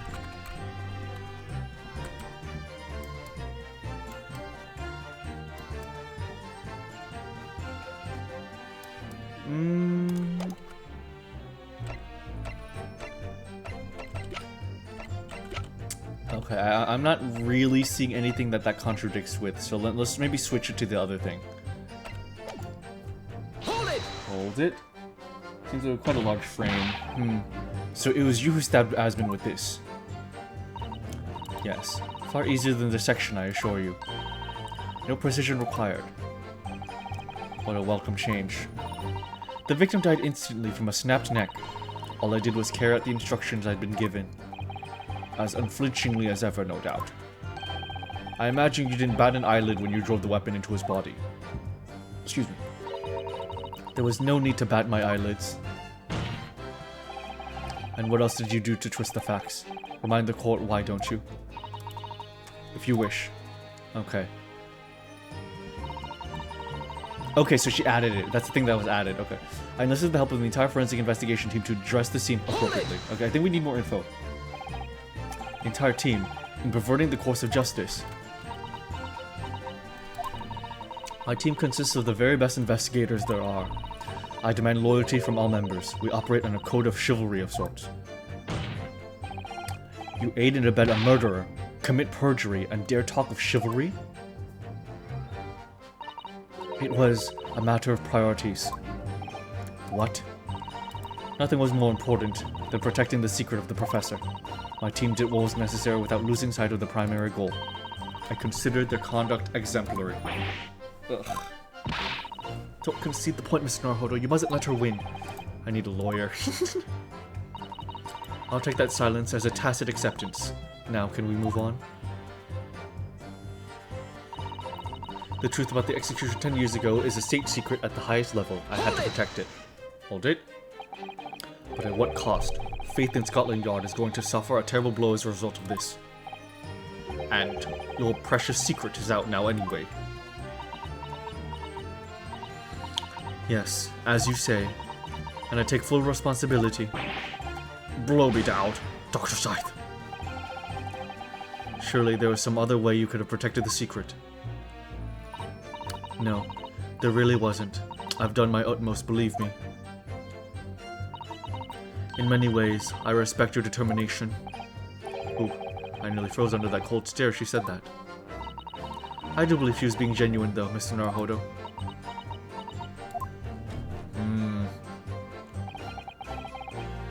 So that's her story. She's admitted everything and revealed her full involvement in the crime. I do wonder if there could really be much more to it. Well, I don't know, but I just have a feeling. Do you, Mr. Naruhodo? The truth is, I find it strange too. How those two are reacting to this in completely opposite ways, I mean. Yes, exactly. For some reason, I feel sure they're still trying to hide something.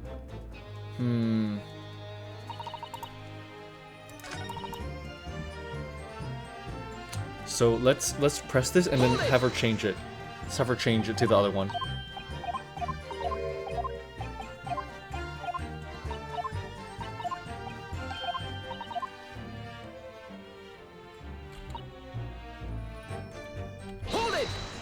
Sorry, it was this one. Oh. You mean what you did with this, correct? I was merely carrying out the engineer's instructions. In his words, fabricate some evidence to make it clear that Harebrain alone could have killed Asmon. And so you went without any of your team to where Asmon had fallen. That's right, yes.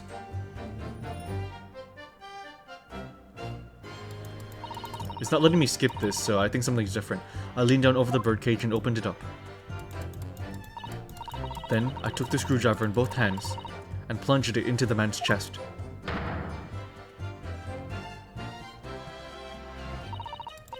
After that, it was simply a matter of recording the stab wound as the cause of death on the autopsy report. The real cause of death being the fall, of course. I'm sure there's something here in this testimony.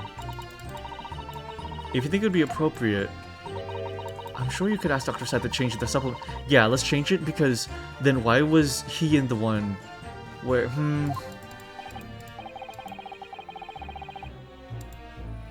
change it, please. Dr. Scythe, what you said before about the real cause of death, I believe that may be significant, so could you change your supplementary statement to explain that instead? Very well. Okay, I think this is where we bring in the damaged birdcage. The actual cause of death was the neck trauma Asmon suffered from the 30-foot fall. I think that's definitely it. Let's save real quick.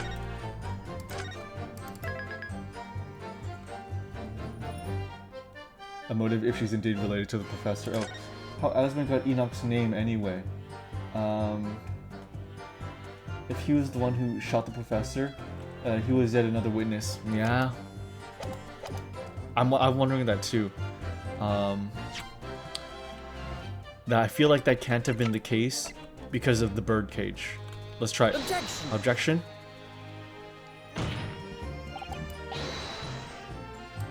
No? Okay. I feel like that's right. I feel like that's the one. I'm trying to figure out what evidence it...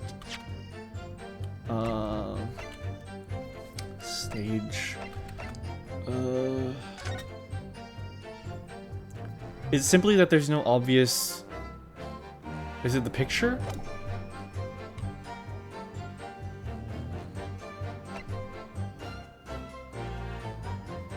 Neck was broken from impact of a violent fall and he was stabbed in the chest with a sharp object. The bird cage.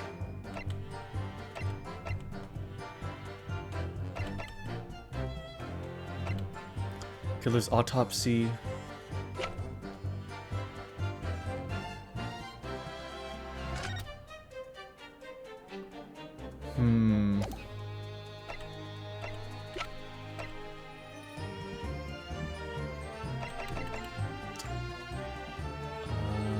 Beam to the Crystal Tower. I feel like a lot of what, like, my doubts are explained away by, like, the scene being changed.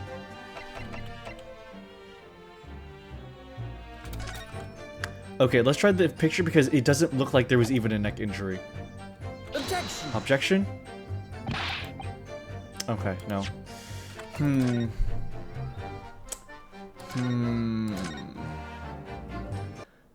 These ones where I have to choose between two. Actual cause of death was a trauma, asthma suffered from 30-foot fall. Okay, let's see if we can switch it back to the other one. Handle. Let's look at this one again. No.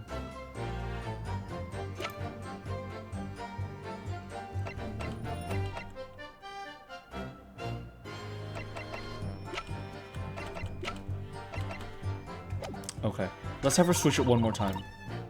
Arrange in a certain way. Okay, let's do that.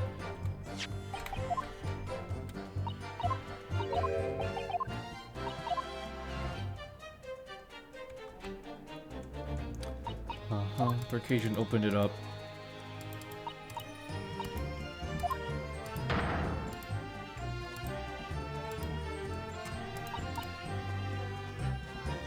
Recording the stab wound as the cause of death in the autopsy report. The real cause being the fall.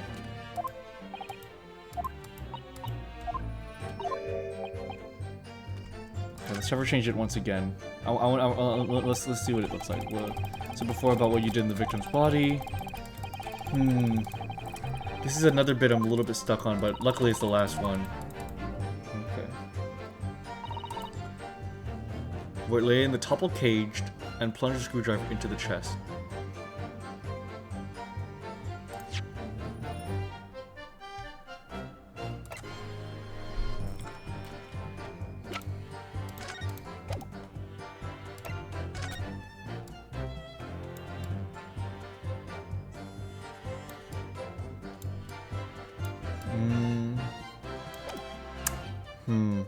Objection. That... No.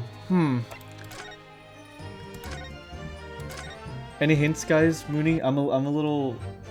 no, but I should figure this out. I should figure this out. Cause of death was a neck trauma. Really, though?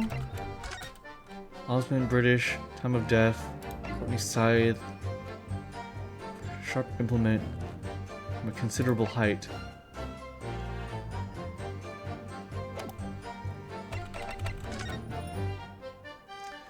Because how could he have died from neck trauma if the cage he was in... Wait, this is... Okay, so this is the Crystal Tower one. So...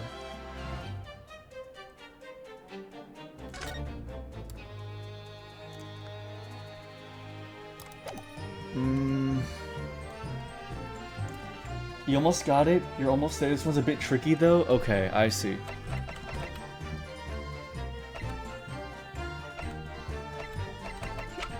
Okay.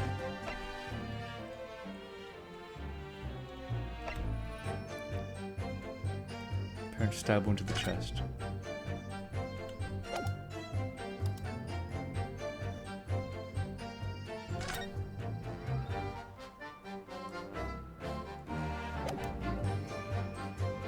Okay, so our two choices. Okay, let me sip. Let me take a sip and then.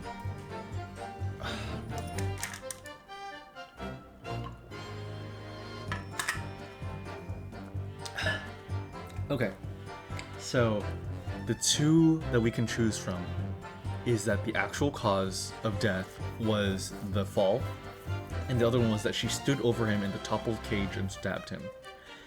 Standing over him in the toppled cage and stabbing him, I don't see anything contradictory in that. So we have, I think we stick with this one. So the cause of death was neck trauma suffered from the 30-foot fall. We tried the picture, that did not work. Stab in the chest, the autopsy report, screwdriver was found through the grill. Why was this found through the grill?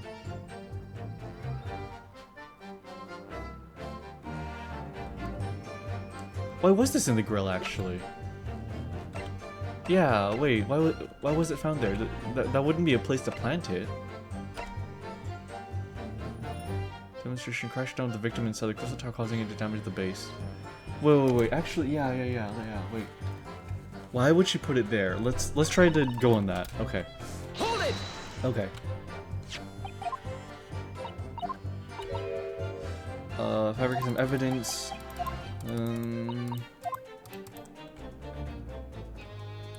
I don't. This might be nothing.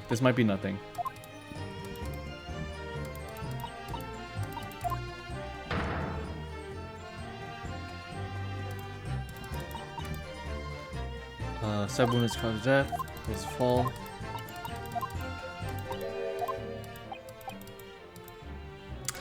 Let's ask about the screwdriver. Let's try asking about the screwdriver.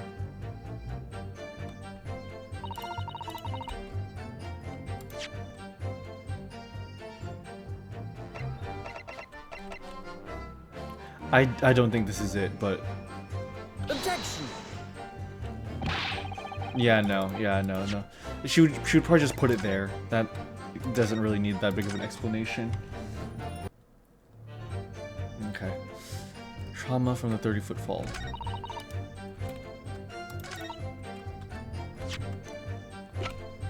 Trauma. Metal floor. Mass murder. What have we not done yet?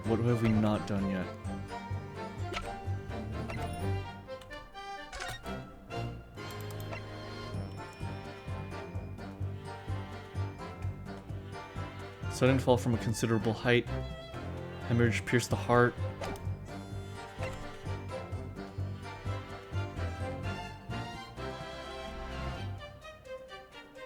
Objection! Last state, no. No, let's just take that. That's fine. 30-foot fall. What am I missing? Relative positions. Crossbow, piece of cloth. Photograph of the victim.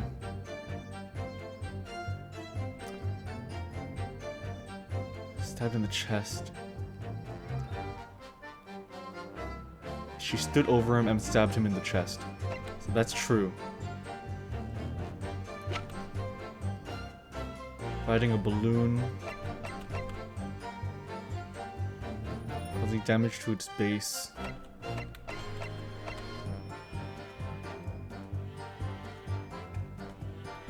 Want a hint? I would appreciate one, Mooney. I would. I think I'm in a completely different track of mind and it's tripping me up again. I would really appreciate a hint. Thank you.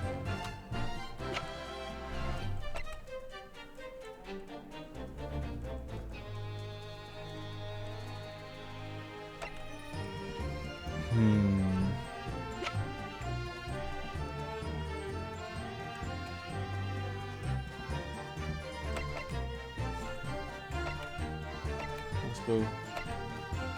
Thank you guys for sticking with me for this long, by the way. This stream has gone on for a very long time, and I appreciate you guys being here with me for so long. Asmund was affected by gravity in a very specific way.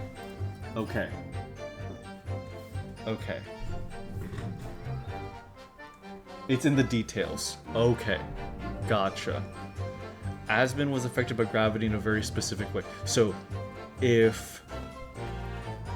It's a ton of fun. Thank you, Bull. Okay. So, Asmund, the way he would have fallen would have been, like, feet first. So, how did his neck get injured?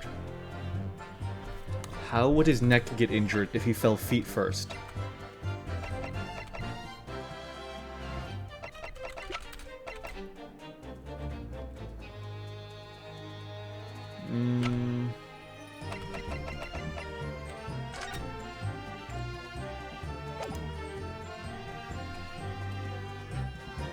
Center of mass is the lower part of the cage, not the fall itself. Oh, not the fall itself. Oh, not related to the fall. Huh.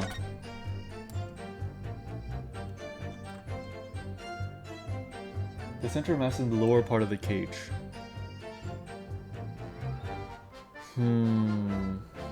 Asmund was affected by gravity in a very specific way.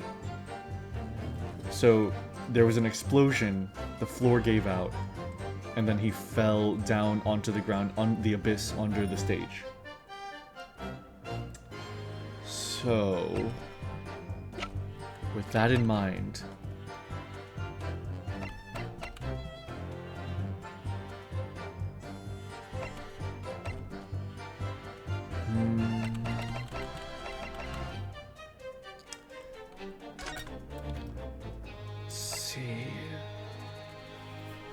Asmund was affected by gravity in a very specific way. A broken vertebra, most likely from impact after a sudden fall from a considerable height.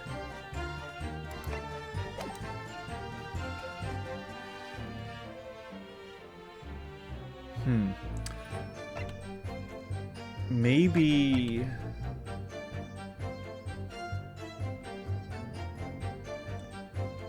in the way he was lying down face up. Yeah. Not the fall itself. Not the fall itself. It's in the details. So... okay, so he fell. So he fell through the floor in this bird cage. He hit the ground. She came in. She stabbed him in the chest. And now she's claiming that he died from the fall, the impact. Whiplash. Was it really the whiplash? Neck trauma. She claims that she stood over him and stabbed him in the chest. That sounds right. So this one. Stabbed in the chest with a sharp object. Photograph of a balloon.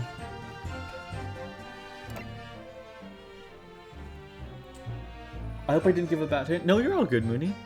Do you have any other hints?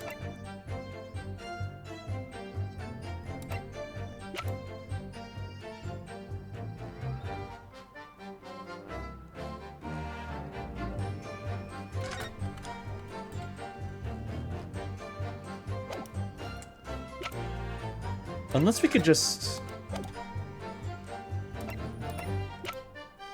like, is there any evidence... photograph of the balloon.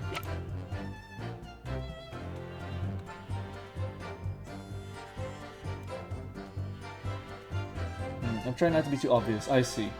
Scythe undid that to make the plunge. I don't believe she did. Objection! Nah, yeah, that was just for the straws. Then how about this, Mooney? Is it this piece of dialogue? Are we suspicious of the correct one? Like, are we suspicious of, like, her saying this one? Being suspicious of this one, is this the right one? Like, I'm not completely misguided and being suspicious of the wrong one. It is the other one. Okay. Okay, got you. Okay, so I was just completely misguiding myself. Okay, got you. Okay. So it was the way that she was above him and stabbed him. Okay. I needed to lean over the birdcage and opened it up. Then I took the screwdriver in both hands and plunged it into the man's chest.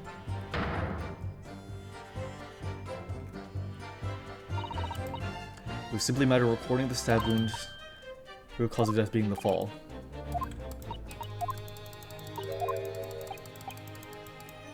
Okay, so let's have her change it to the other one. Okay.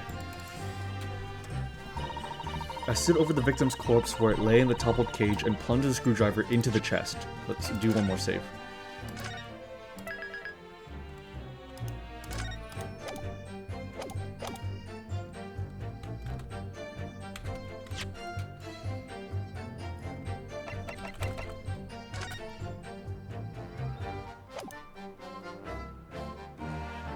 The toppled cage. We already asked about the screwdriver. Crashed down with the victim inside into the crystal tower. So this is not the right one.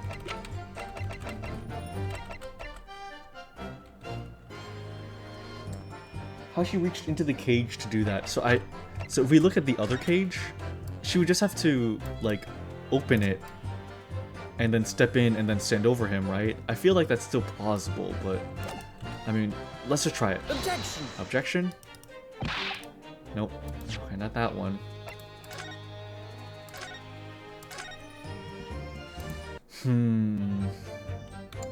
Let's just go through what we got. Let's go through what we got. Diagram relative positions, the crystal tower. So that one was fine. Crossbow, piece of green cloth. Did we try the photograph of the victim? Objection! Oh, it was the photograph. You stood over him. Okay. So she stood over him above the cage and then stabbed him in the chest. Essentially beamed to the crystal tower, shows apparent stab wound to the chest.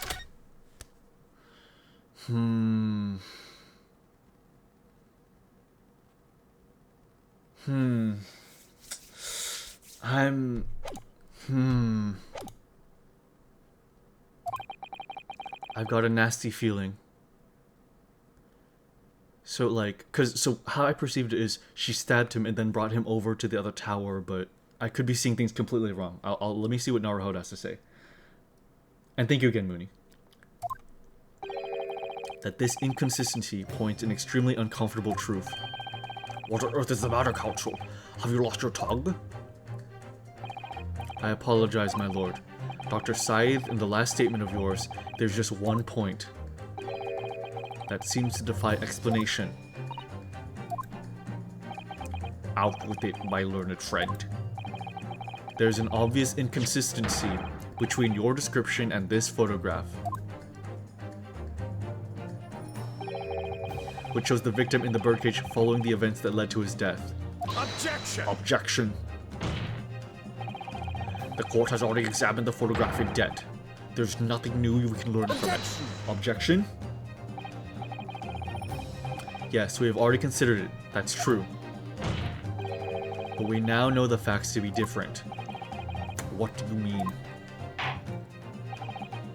I believe we should let the defense explain. Where this photograph we would see the alleged inconsistency with the with the witness's statement.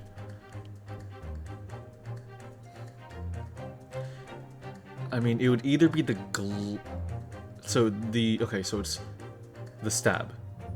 So it would be the fact that he's in the crystal tower in this photo, isn't it?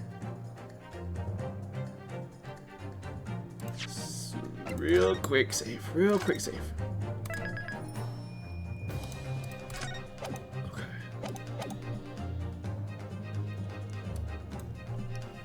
Is it that he's in the crystal tower? Take that. The point that makes no sense is... Okay, shush, fancies. Shush. Okay, shush.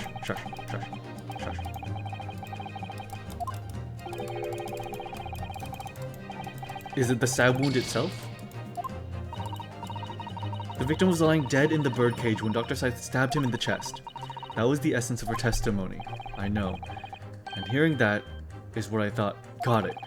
But then, somehow I lost my train of thought at the last moment and turned to it, not it. Okay, I'm sure if you try again. Okay. So what if he was alive? What if he was alive?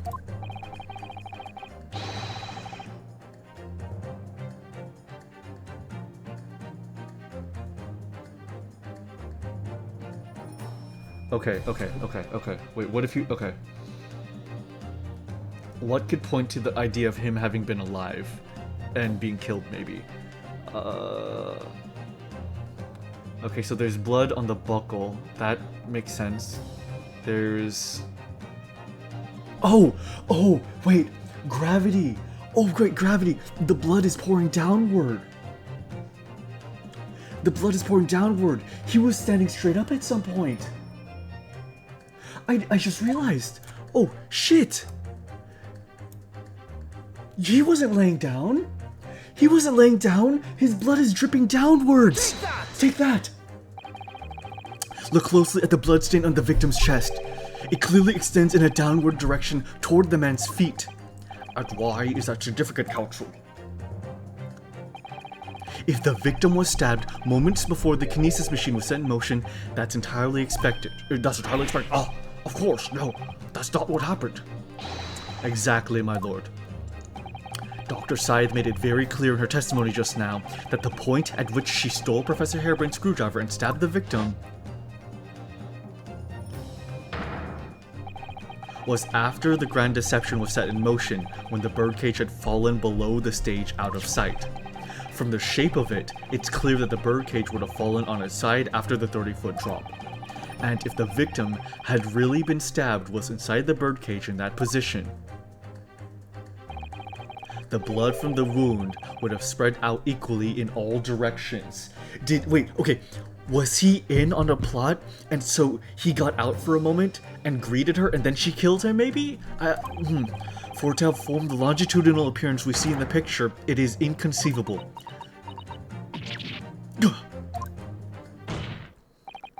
Given that the victim's blood seeped vertically downward from the wound, it must be the case that when you stabbed Mr. Asman, he was standing up. In short, Dr. Scythe, your latest testimony was a total fabrication. What the fuck happened? I knew it. I was right. Now I've identified that contradiction. There's only one way to explain the facts. We've all been under great misapprehension here. What? What sort of misapprehension? Dr. Scythe. You claim you were coerced into helping Mr. Drebber as a result of the note he left in the waxwork. You claim that you made changes to the scene of the crime to implicate the defendant. And you claim that you authored a fake testimony report to cover your tracks. But one of those claims is an out-and-out lie, because the question of what the bloodstain really tells us has only one possible answer. If that is the case, what is it, man? Counsel, you clearly struck upon a revelation. Now tell the court what it is. Which part of Dr. Scythe's story is shown to be a lie by the contradiction in her testimony? Okay, it's not the autopsy report. Maybe. Oh my god, these all could be affected though. These all could be things that... I can't... I have a belief, but I don't know if that's the one. So I will overwrite. Okay, let's save. The lie and the contradiction. How she was coerced. I don't think she was coerced. Let's try that. Gut instinct. I don't think she was coerced. Dr. Scythe, clearly you weren't really coerced by some letter at all. What? If you were, where is the note? It's nowhere to be seen. That says maybe. So why don't you present it to the court, if the assertion vexes you? obviously I've already disposed of it, and I'm not vexed in the slightest. Counsel, need I remind you that it was you yourself who established the coercion? Huh. I'm afraid that little cry... Damn it. Okay. Feeling vexed, my knee pony's friend. Because I had another thing where it's like, what if... Okay, no, don't worry about it, don't worry about it, don't worry about it. But there's no question that the coroner's testimony was built on a tremendous lie. The autopsy report or the stabbing? In that case, the stabbing of the victim mean the fact that he was... When he was stabbed, or... These are all very vague, that's like what's bothering me. Really? Yeah, right. I feel that, Dark Chizo. Then in that case, I think it was the stabbing then. I think the fashion... I mean, obviously the fashion in which he was stabbed is untrue. That's essentially, basically what we're getting out of this. Yeah. I'm gonna go... Yeah. The answer is very simple, if you consider the sequence of events. If, when the victim was stabbed, the blood from the wound seeped downwards, as it did, we can be sure that the victim must have been either sitting or standing upright at the time. Okay, I just overthought that thing then. Okay, I just overthought that. Okay. But as you rightly pointed out, the birdcage would have fallen on its side when it fell beneath the stage. Yes, it would, which tells us that the victim must have been in that position of his own accord. Objection! That's impossible. The man was dead, remember? No. That is a misapprehension. There we go. Was he in on it? When the birdcage fell from the stage into the void below, it must have hit the ground with considerable force.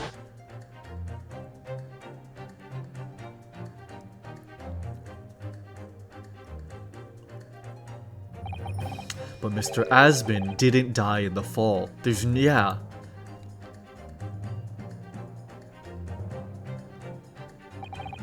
He probably lost consciousness for a while, but when he came round, he got to his feet to climb out of the cage. Just as Dr. Scythe appeared.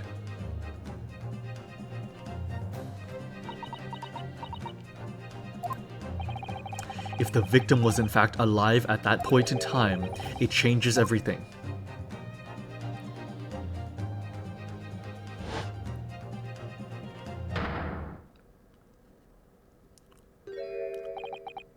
Huh.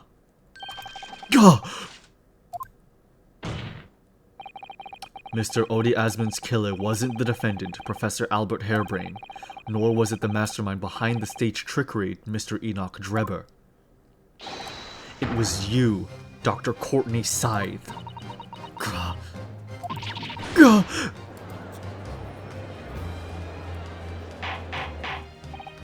Order! Order! Can this possibly be true? Have you been taking me for a fool? It was you, was it? You killed him? You hoped that by admitting to be an accomplice in Mr. Drebber's scheme, the trial would end before you were accused of a far worse crime. Cold-blooded murder. Oh, do shut up. You're so desperate now. You're making all this up. As if I would do something like that. Objection! I assure you, the defense is not desperate, Doctor. Mr. Naruhodo has established the facts using evidence and logic alone. Logic? Don't make me laugh. Sadly, your logic has a gaping hole in it. What? What do you mean? I'd have thought it was obvious. A motive, boy. You're lacking a motive. What possible reason would I have to kill Mr. Asmon? Mr. Asmon was involved in a number of criminal activities, from coercion to theft to murder. But there is no known connection to Dr. Scythe here. Unless we take the mask off of the wax figure. I'm rather relieved to say it does seem somewhat far-fetched. True, there is no obvious motive, but there's still something in the back of my mind. I feel sure I've seen something somewhere that hints at why the coroner might have done this. Yes, I might have tampered with the crime scene and concocted a fake report. But murdering someone for no reason is a very different story. Objection. No, when you question what possible reason you could have for wanting to kill Mr. Asman, something did come to mind. What? What was it, counsel? Enlighten the court at once. Yes, we saw it yesterday, didn't we?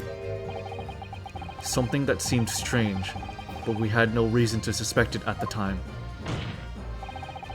There's a particular object that explains why Dr. Scythe would want to kill Mr. Asman. The Iron Mask. It has to be the Iron Mask. Come on. It has to be the Iron Mask. Doesn't he have the key? I think he has the key to it. Right? Was it really that he had the key? Okay, either way. I think it's the Iron Mask. That's my gut feeling. It's the Iron Mask. You've lost me. Huh? Come on! I'm sorry, Mr. Naruhodo, but why the Iron Mask? Really? Is it... Ah, come on, dude. So it isn't having to do with the identity of the professor? Okay, then in that case, the scalpels? What does scalpels have to? Oh, wait a minute. Scalpels. This game makes me feel dumb too. Occasionally, it makes me feel very dumb.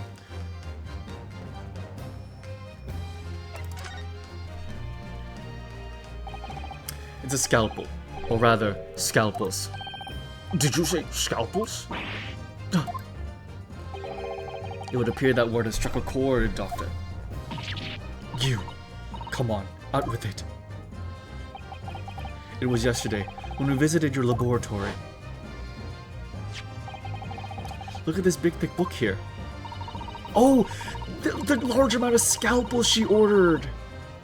It appears to be an accounting ledger. It's a record of the forensic investigation team's spending, I think. Oh? What is it? It's clear that the team purchased various equipment and supplies on a monthly basis, but, well, one entry seems rather strange. Really? In what way? They're buying 500 scalpels every month.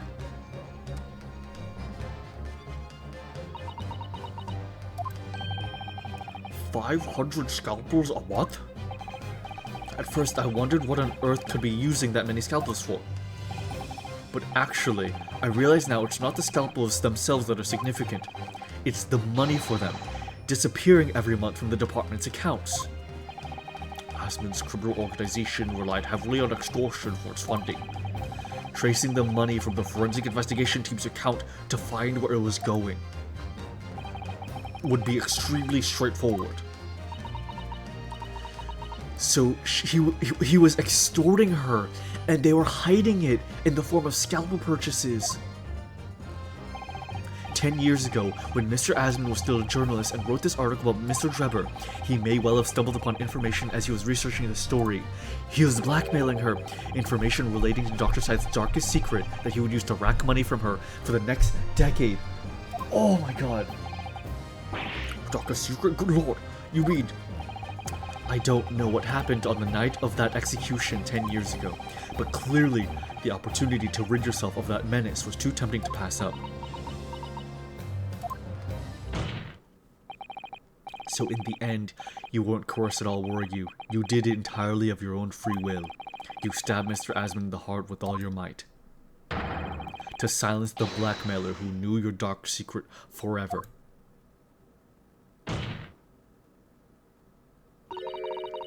You'll never understand. None of you.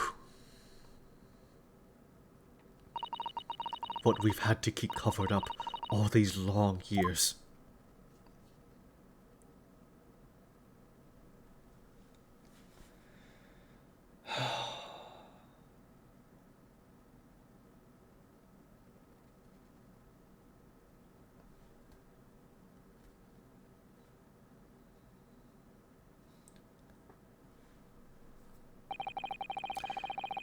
As very little of the machine remains after it was ripped apart by the bomb. The truth of this case can never be properly established unless you speak out. And if you decide not to, it's very possible that Courtney Scythe will escape punishment for her crimes. Please, sir, own up to what you've done. and tell the court the truth about what happened. 10 years ago, you told the court, and you were robbed of a bright and successful. 10 years ago, you told the truth, and you were robbed of the bright and successful future as a result. I certainly understand your bitterness and your consternation now. However, this is surely the chance you've been waiting for, to sever the hold that fate's had over you all these years.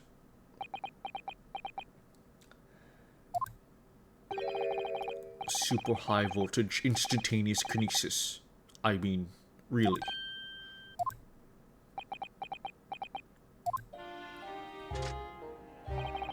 It's the addle-brained mock scientists that are the worst, you know. They don't recognize the fact that they don't have talent. They can't even get that right.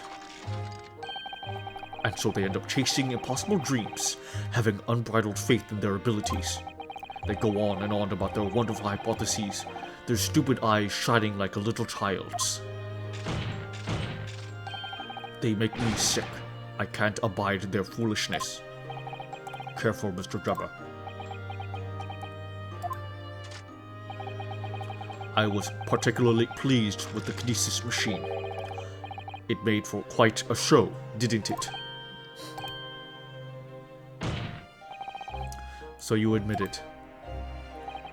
You admit that it was nothing more than a sham made for the purpose of killing the victim.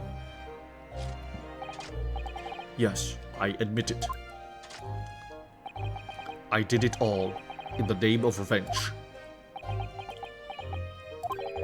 Revenge for the future that Mr. Asmon's article had deprived you of for 10 years earlier. But the revenge you sought didn't stop at Asmon, did it? Which is where that very particular waxwork comes in. Yes, I see. The condemned convict that you saw rising from the grave in Lowgate Cemetery 10 years ago. If your account of those events was all true, then obviously Scotland Yard couldn't afford to acknowledge what had happened.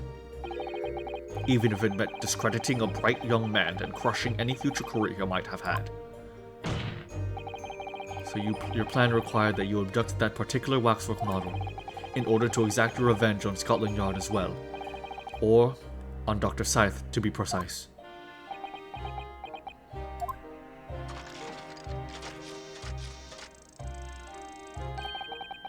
It was a year ago. By some extraordinary twist of fate, Asmon turned up at my workshop. He didn't remember who I was, of course. He just wanted to employ my services as an engineer. And he happened to have a paper with him. An article on the front page caught my eye, about the coroner who'd handled the bogus autopsy, being appointed head of a new forensic team. When I learnt that news, my cognitive processes started to devise the plan. What a horrid tale. He robbed me of my future, so I wanted to use the man's own wiles against him, for revenge. I'd have that rotten Scotland Yard eating out of my hand at the same time. I wanted them all to suffer the same humiliation I'd had to suffer.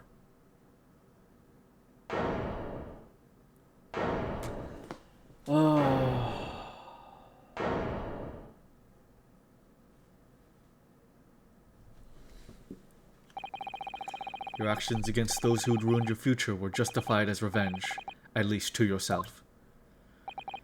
Certainly, no one has the right to destroy another's prospects, especially for purely selfish gain. And yet, in carrying out your plan, you did exactly that to somebody else, didn't you? Did I? Professor Harebrain's only crime was passion for his hypothesis, but you had no compunction about sacrificing his future to effect your revenge. You knew that he would be forever branded a failure and a fraud. Perhaps life treated you unfairly 10 years ago, and others' misconduct left your life in tatters. But remember this. Your own actions resulted in exactly the same thing for another perfectly innocent young man.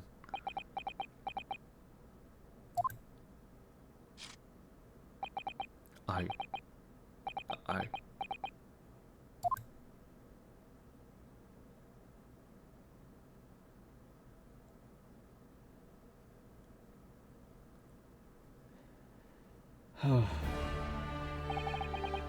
Lord Venzeeks, what of Dr. Scythe? She has committed suicide. 2 shots to the back of the head, according to Scotland Yard. An immediate warrant for arrest has been granted and has been remanded in custody, my lord. I presume she will face trial in the coming days, along with Mr. Drebber. Most regrettable situation indeed. She's made great contributions to the profession over the years. It really is a hard truth to swallow. However, that is a topic for some future occasion. For now, Professor Harebrained. Oh, yes? It seems there was a great deal more of your experiment than you realized. However, I think we can assume now that all the sort of details have been brought to light. This has been a very long and profound trial, but I'm pleased to say you're absolved of all guilt. This whole experience has taught me a very great but painful lesson.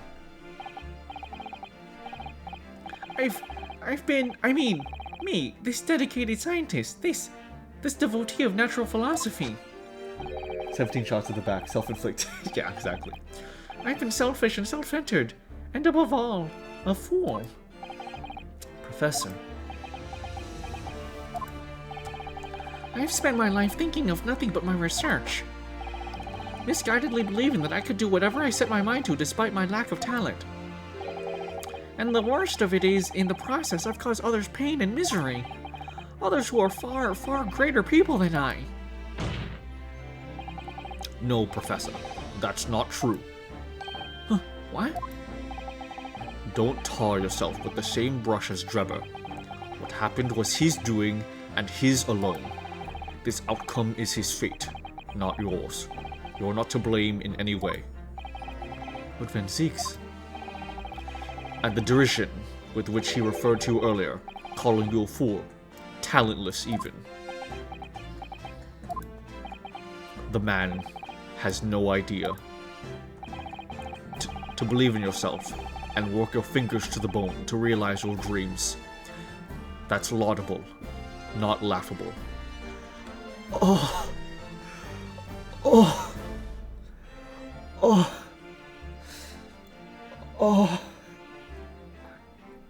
oh my god.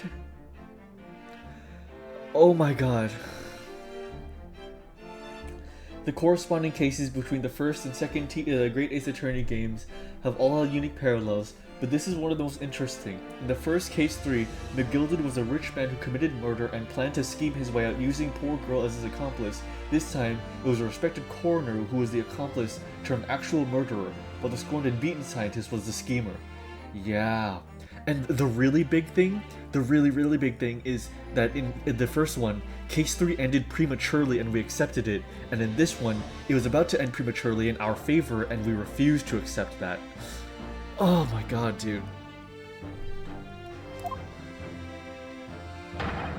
No one has the right to deride another for such choices. Oh. Thank you, Barak. So, ladies and gentlemen of the jury. Yes, my lord. It is this court's expectation that you find the defendant not guilty of the charge of which he stands accused. I presume there are no objections? None from me, my lord. Certainly not. This trial has really made me think, but this is the right decision. It's all been proven methodically and rigorously. I have no misgivings whatsoever. What's that? He's done, is he? It's all over? I don't know what become of they are these days. I don't recognize the place. Very well. In that case, I hereby pronounce the defendant not guilty.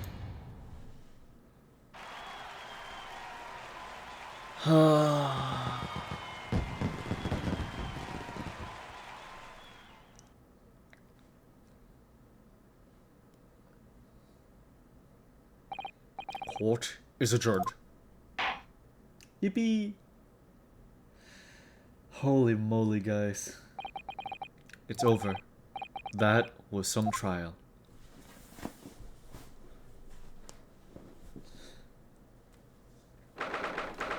"24th of October, 4:33 p.m. The Old Bailey. Defendant's antechamber." Exhausting trial, but you did it. Thank you guys for being here with me. I must have been exhausting. I'm really sorry that it took that long, but I really, really appreciate you guys. Professor, what a splendid outcome, isn't it? Oh, it is, it is. Congratulations, Professor Harebrain. Mr. Naruhodo, Mrs. Sato, I am truly beside myself with gratitude. How can I even thank you enough? I'm just glad it's all been cleared up. That you realize you were just caught up in a bad situation. Right now, you know, if I had that research grant money, I'd give the whole lot to you, every penny. Well, that's very kind, but I'm just a student, so... We don't need any financial reward. Your acquittal is more than enough. Oh dear. Well, what can I do? Huh. How about this? As a memento, the paper about my hypothesis is inside. Well, just as a memento then. Thank you. I've been wondering, Professor, what are you going to do now? Oh my, yes.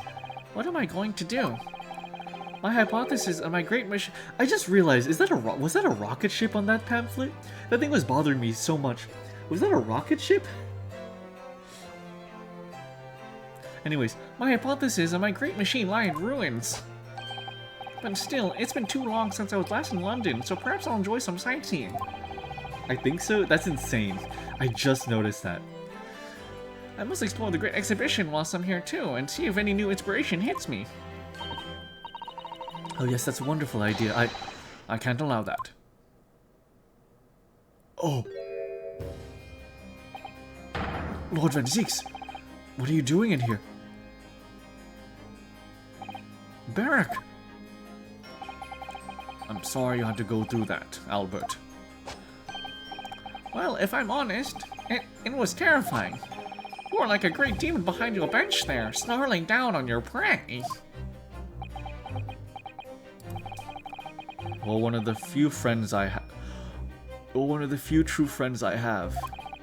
I couldn't leave it to anybody else to handle the prosecution. Or the defense. Oh. Sorry? Or the defense? Did I just hear that right? Oh, he respects us that much? Oh my god. I always knew that you had my best interests at heart. Don't worry. Oh, how about you show me around while I'm here in town? It's been a long time since we left university.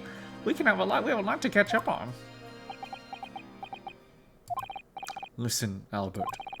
In a few days, your acquittal will be made official. When that happens, you must head straight to Dover. I'll accompany you. Whoa, whoa, whoa. What? From there, you'll cross the channel and make your way back to Germany. I've already purchased the tickets. But no, hold on a minute. Okay, the Reaper of the Bailey does exist. Oh, shit. There is somebody trying to kill everyone that we find, like, innocent. Barak only trusting Ryu with the defense is what implied when he first talked to Albert in prison. Yeah, true. Yeah. Hold on a minute, Barak. What about the great exhibition? This is the chance of a lifetime for me. I want to look around. No. No sightseeing, Albert. Give up on the idea. Sometimes it's hard to see any warmth in those eyes, Barak. Lord Van Zieks. What's all this about? Unnecessary precaution. Yes, I think I understand. You do? Well, Iris told me that when you met Lord Van Zieks at his office some days ago, he asked how Mr. Natsume was doing. Yes, that's right. I remember being surprised at the time and thinking it was nice of him to ask. The point is, Mr. Natsume is still alive and well. Even though it's been more than 6 months now since he stood trial with the Reaper as the prosecutor. Ah, you mean the Reaper's influence doesn't stretch overseas? Those in the Reaper's sights meet their ends days or sometimes months after their acquittal.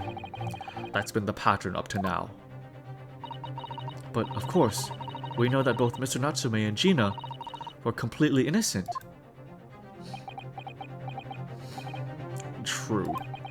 And perhaps that governs the Reaper's actions. The truly innocent are spared. But I don't want to take any chances with a close personal friend. But Barak! Like the mustache Nipponese, this man should leave the country without delay. That's why I'm packing him off to Germany at once. Wow.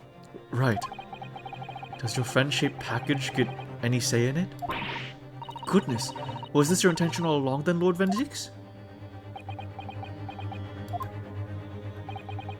In court, where people think of him as the Reaper, this man seems absolutely merciless, and yet, sometimes, I feel as though I don't understand him at all. It's time to go, Albert. Back to the prison for the time being. Yes, alright. Well then, Mr. Naruhodo. Thank you so much for everything. Not at all, Professor. It was a pleasure getting to know you. Best wishes, Professor Harebrained. Well, once the dust is settled, you must come and visit me in Germany. Anyway, goodbye for now.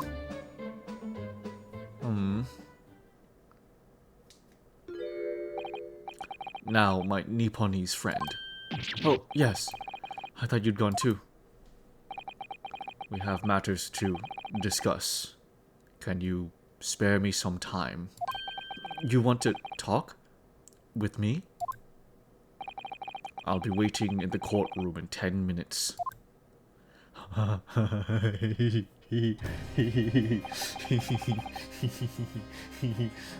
Crazy how you could be absolved with guilt yet still spend the night in the cell. Yeah.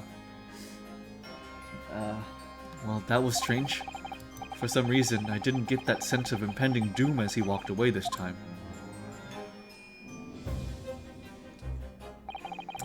The enigma of Barak von Zieks. What does he want to discuss, I wonder? The answer awaits in the courtroom, I suppose. Here goes then.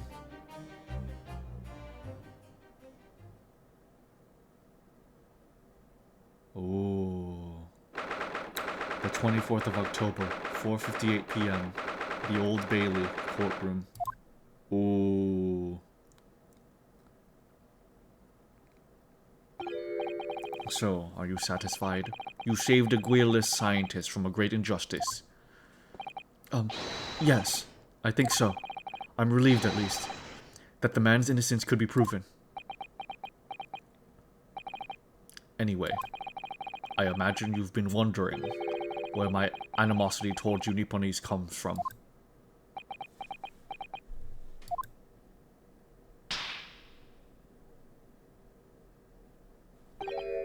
Well, at first I thought you just didn't like me. I imagined you saw me as a pretentious child from an unimportant land who had no business being here. Oh, I definitely thought that at first. But now, I think differently. You clearly know our ways, so I would guess that some specific incident led to your thorough dislike of my race. Will you tell me what happened, please? The Professor. I thought I'd never hear that name in this courtroom again, to be honest. Was it a Japanese man? He took your brother's life. Clint. My brother was Clint Van Zieks. 16 years ago, when I was still just in my teens, he was already the director of prosecutions and a key member of the judiciary. I looked up to him. He was everything I aspired to be. He was involved in the establishment of justice systems in foreign countries as well. There were exchange programs between Britain and other nations too, to share knowledge and ideas.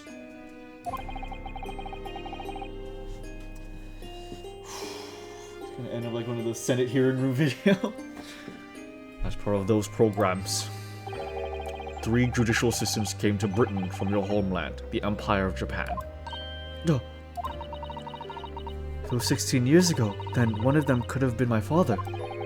Of course, I remember Dr. Mikotoba well. I had no idea.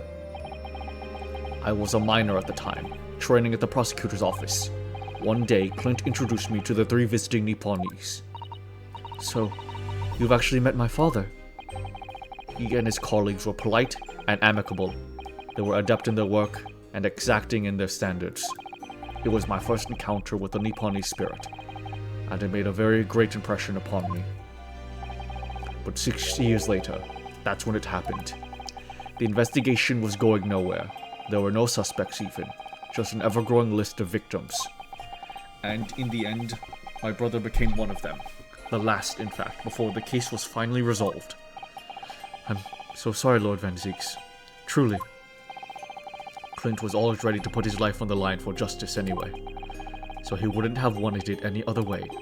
He lost his life to the killer, but it was his victory in the end.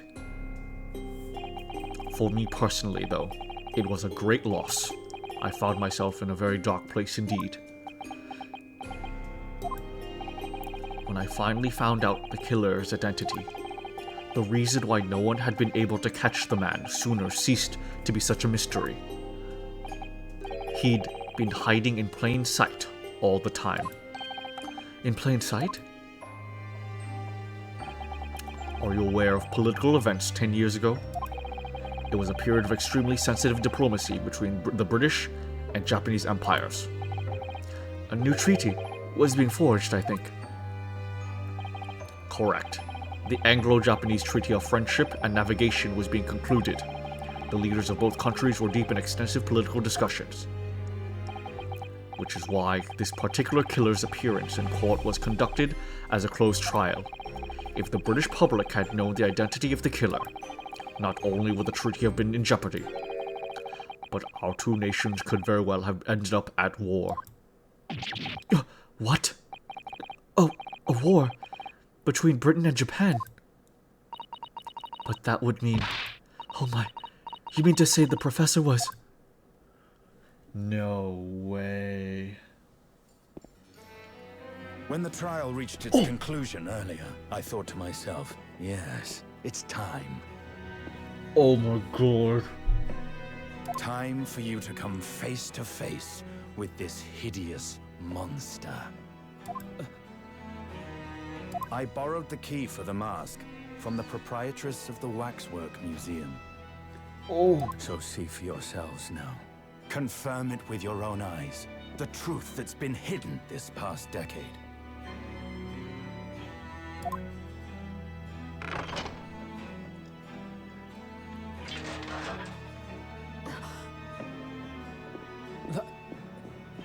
That's the professor? Yes, that's him. Until now, the thought never even crossed my mind. That the mass murderer, whose crimes shook Britain as never before, was Japanese. Wait a minute. That face.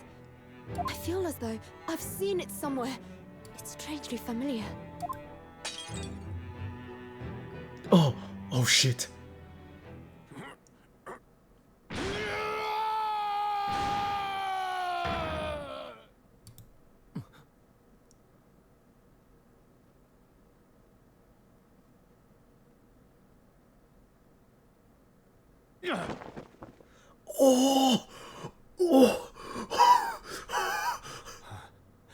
Father.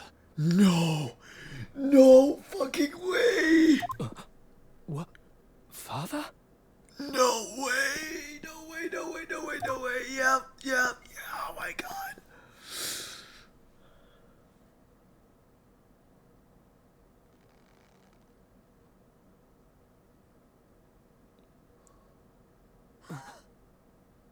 Kazuma! Fuck. My best friend, Kazuma Asogi. Oh. After a whole year, Finally, his memories returned. Oh. As he stood there before me.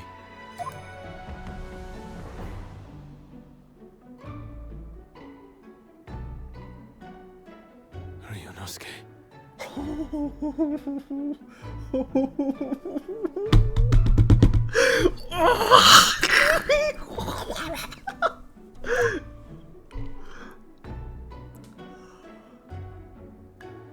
Hello again.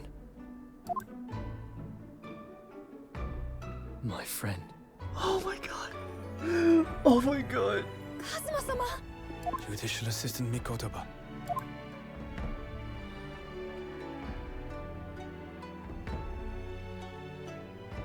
It's been a very long road. Thank you. Oh. Thank you for guiding my friend here when I could not. Oh. It was an honor.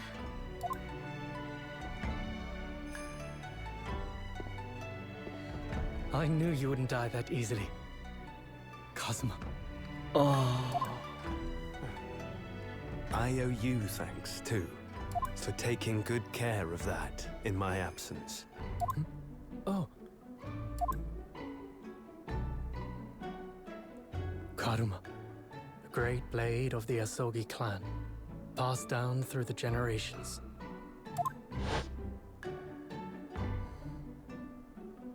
When we left Japan, this sword was at my friend's side. The Japanese man's katana is his soul, and he couldn't be parted from it. Oh, he carried his soul this entire time. His soul was always with him. Oh my god. Oh my god. Oh my god. But then, when the incident happened, it was Susato-san's wish that I inherit the sword, and I've kept it with me ever since, along with my memories of the friendship we shared. Oh. With this by my side, I always felt that you were watching over me somehow.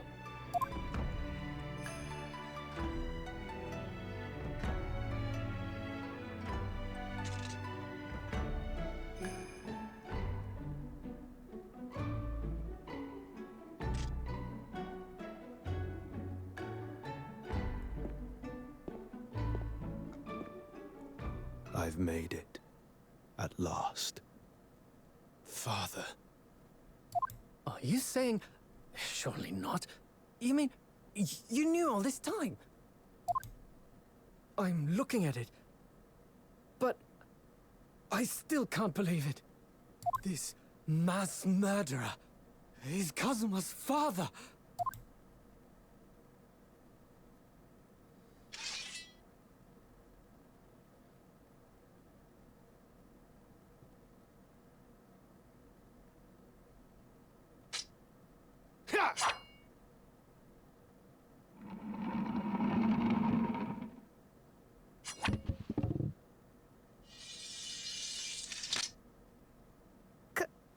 Kazuma-sama.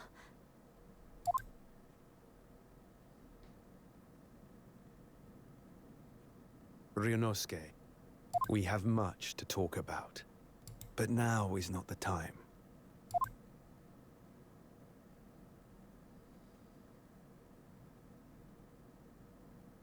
I'll be seeing you.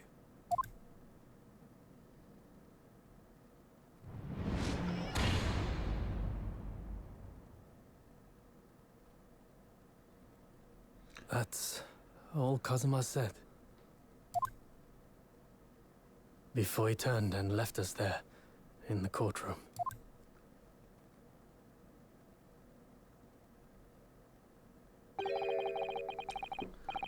So he's the living after image of the man who took my brother's life, is he? Yes. Kazuma Asogi, my best friend. 3 months ago, when Lord Strongheart introduced us, I had an inkling there was something there. Some connection. Why did Lord Strongheart do that? Why did he make Kazuma Lord Venzique's apprentice? And when he was suffering amnesia too? The man was apprehended, even executed. But his legacy just won't die. That's the sad truth. Anyway, that's all I had to say. I thank you for meeting with me as I asked.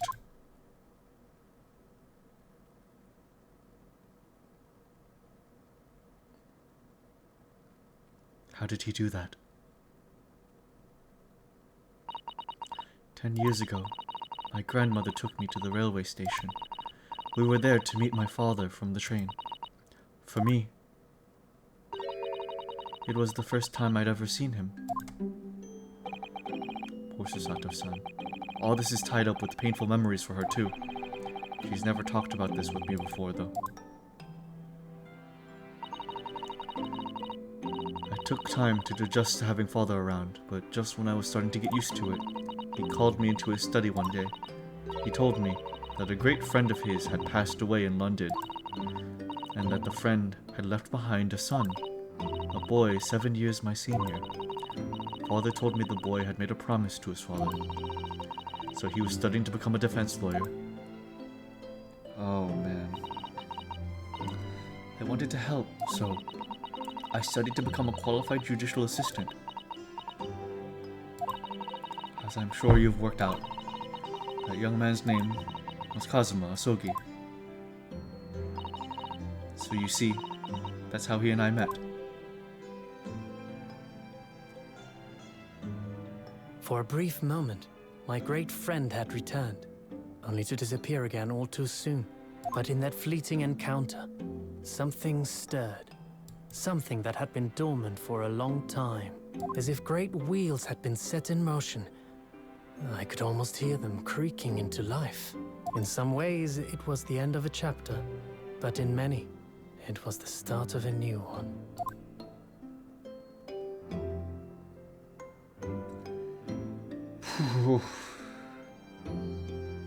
Wow. Holy moly, what an end. Goodness. Been lurking, you're still going? I am. The end of this chapter has been a long one, my friend. But we are done. Okay. Well, with that, we're not even going to... I'd like to point something out. Absolutely, Mooney. Absolutely. Yeah, we're not going to do the teaser for the next one like usual. I think... Well, actually, let's just look at the title. Serious goosebumps for that conclusion. Yeah, I got goosebumps as well. Serious goosebumps. Twisted Karma and his last vow. Interesting. Interesting. Interesting. Very interesting.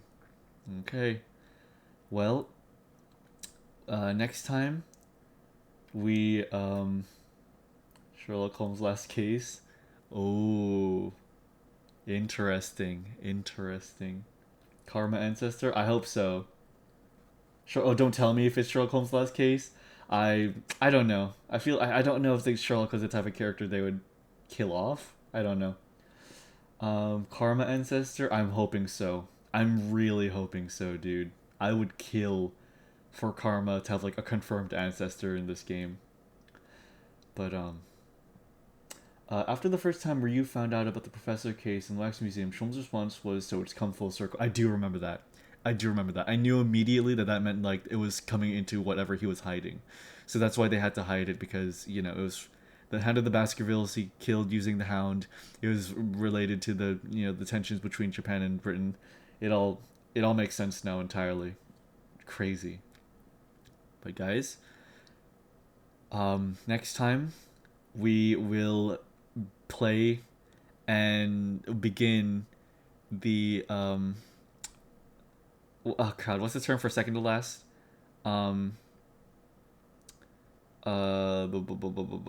Either way, second to last trial of this game. So thank you guys so much for being here. Penultimate, thank you. Penultimate, thank you. Really appreciate it. Yes, the penultimate session. The penultimate chapter to this game. I am beyond excited. Let's find somebody to raid while I finish up stream. I thank you all so much for being here. It means the universe for you all to stick around so consistently while I did this long ass stream, but I had a blast. I hope you guys enjoyed it too. Let me switch over here. It genuinely means the world to me. I adore you guys beyond any describable capacity. The fact that you guys are here watching me this long is almost unthinkable to me. It really is. It really is. So I sincerely thank you guys from the bottom of my heart for joining me for this journey so far. We have 2 chapters left. I'm very excited for that. Thank you all. From the bottom of my heart, thank you all. Tomorrow's stream, I'm going to play Layer 8 of Ultra Kill and do a bunch of demos from Steam's Next Fest. And that aside, I hope to see you guys around. Thank you all so much for being here with me. It really just, it brings me happiness beyond measure. So thank you all so much. I'm Mr. Neutral. I'm a dog that really likes robots and also draws things not necessarily suitable for workplace safety. And I hope you all have a wonderful night. Please take it easy.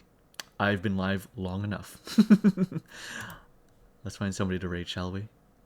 Let's see. Is that Darkside Phil? No, that was not. Okay. Could you imagine? Okay. Let's see. You know what? Screw it. We're raiding shrimps. Everyone, please enjoy shrimps. Good night, everyone. Please take it easy.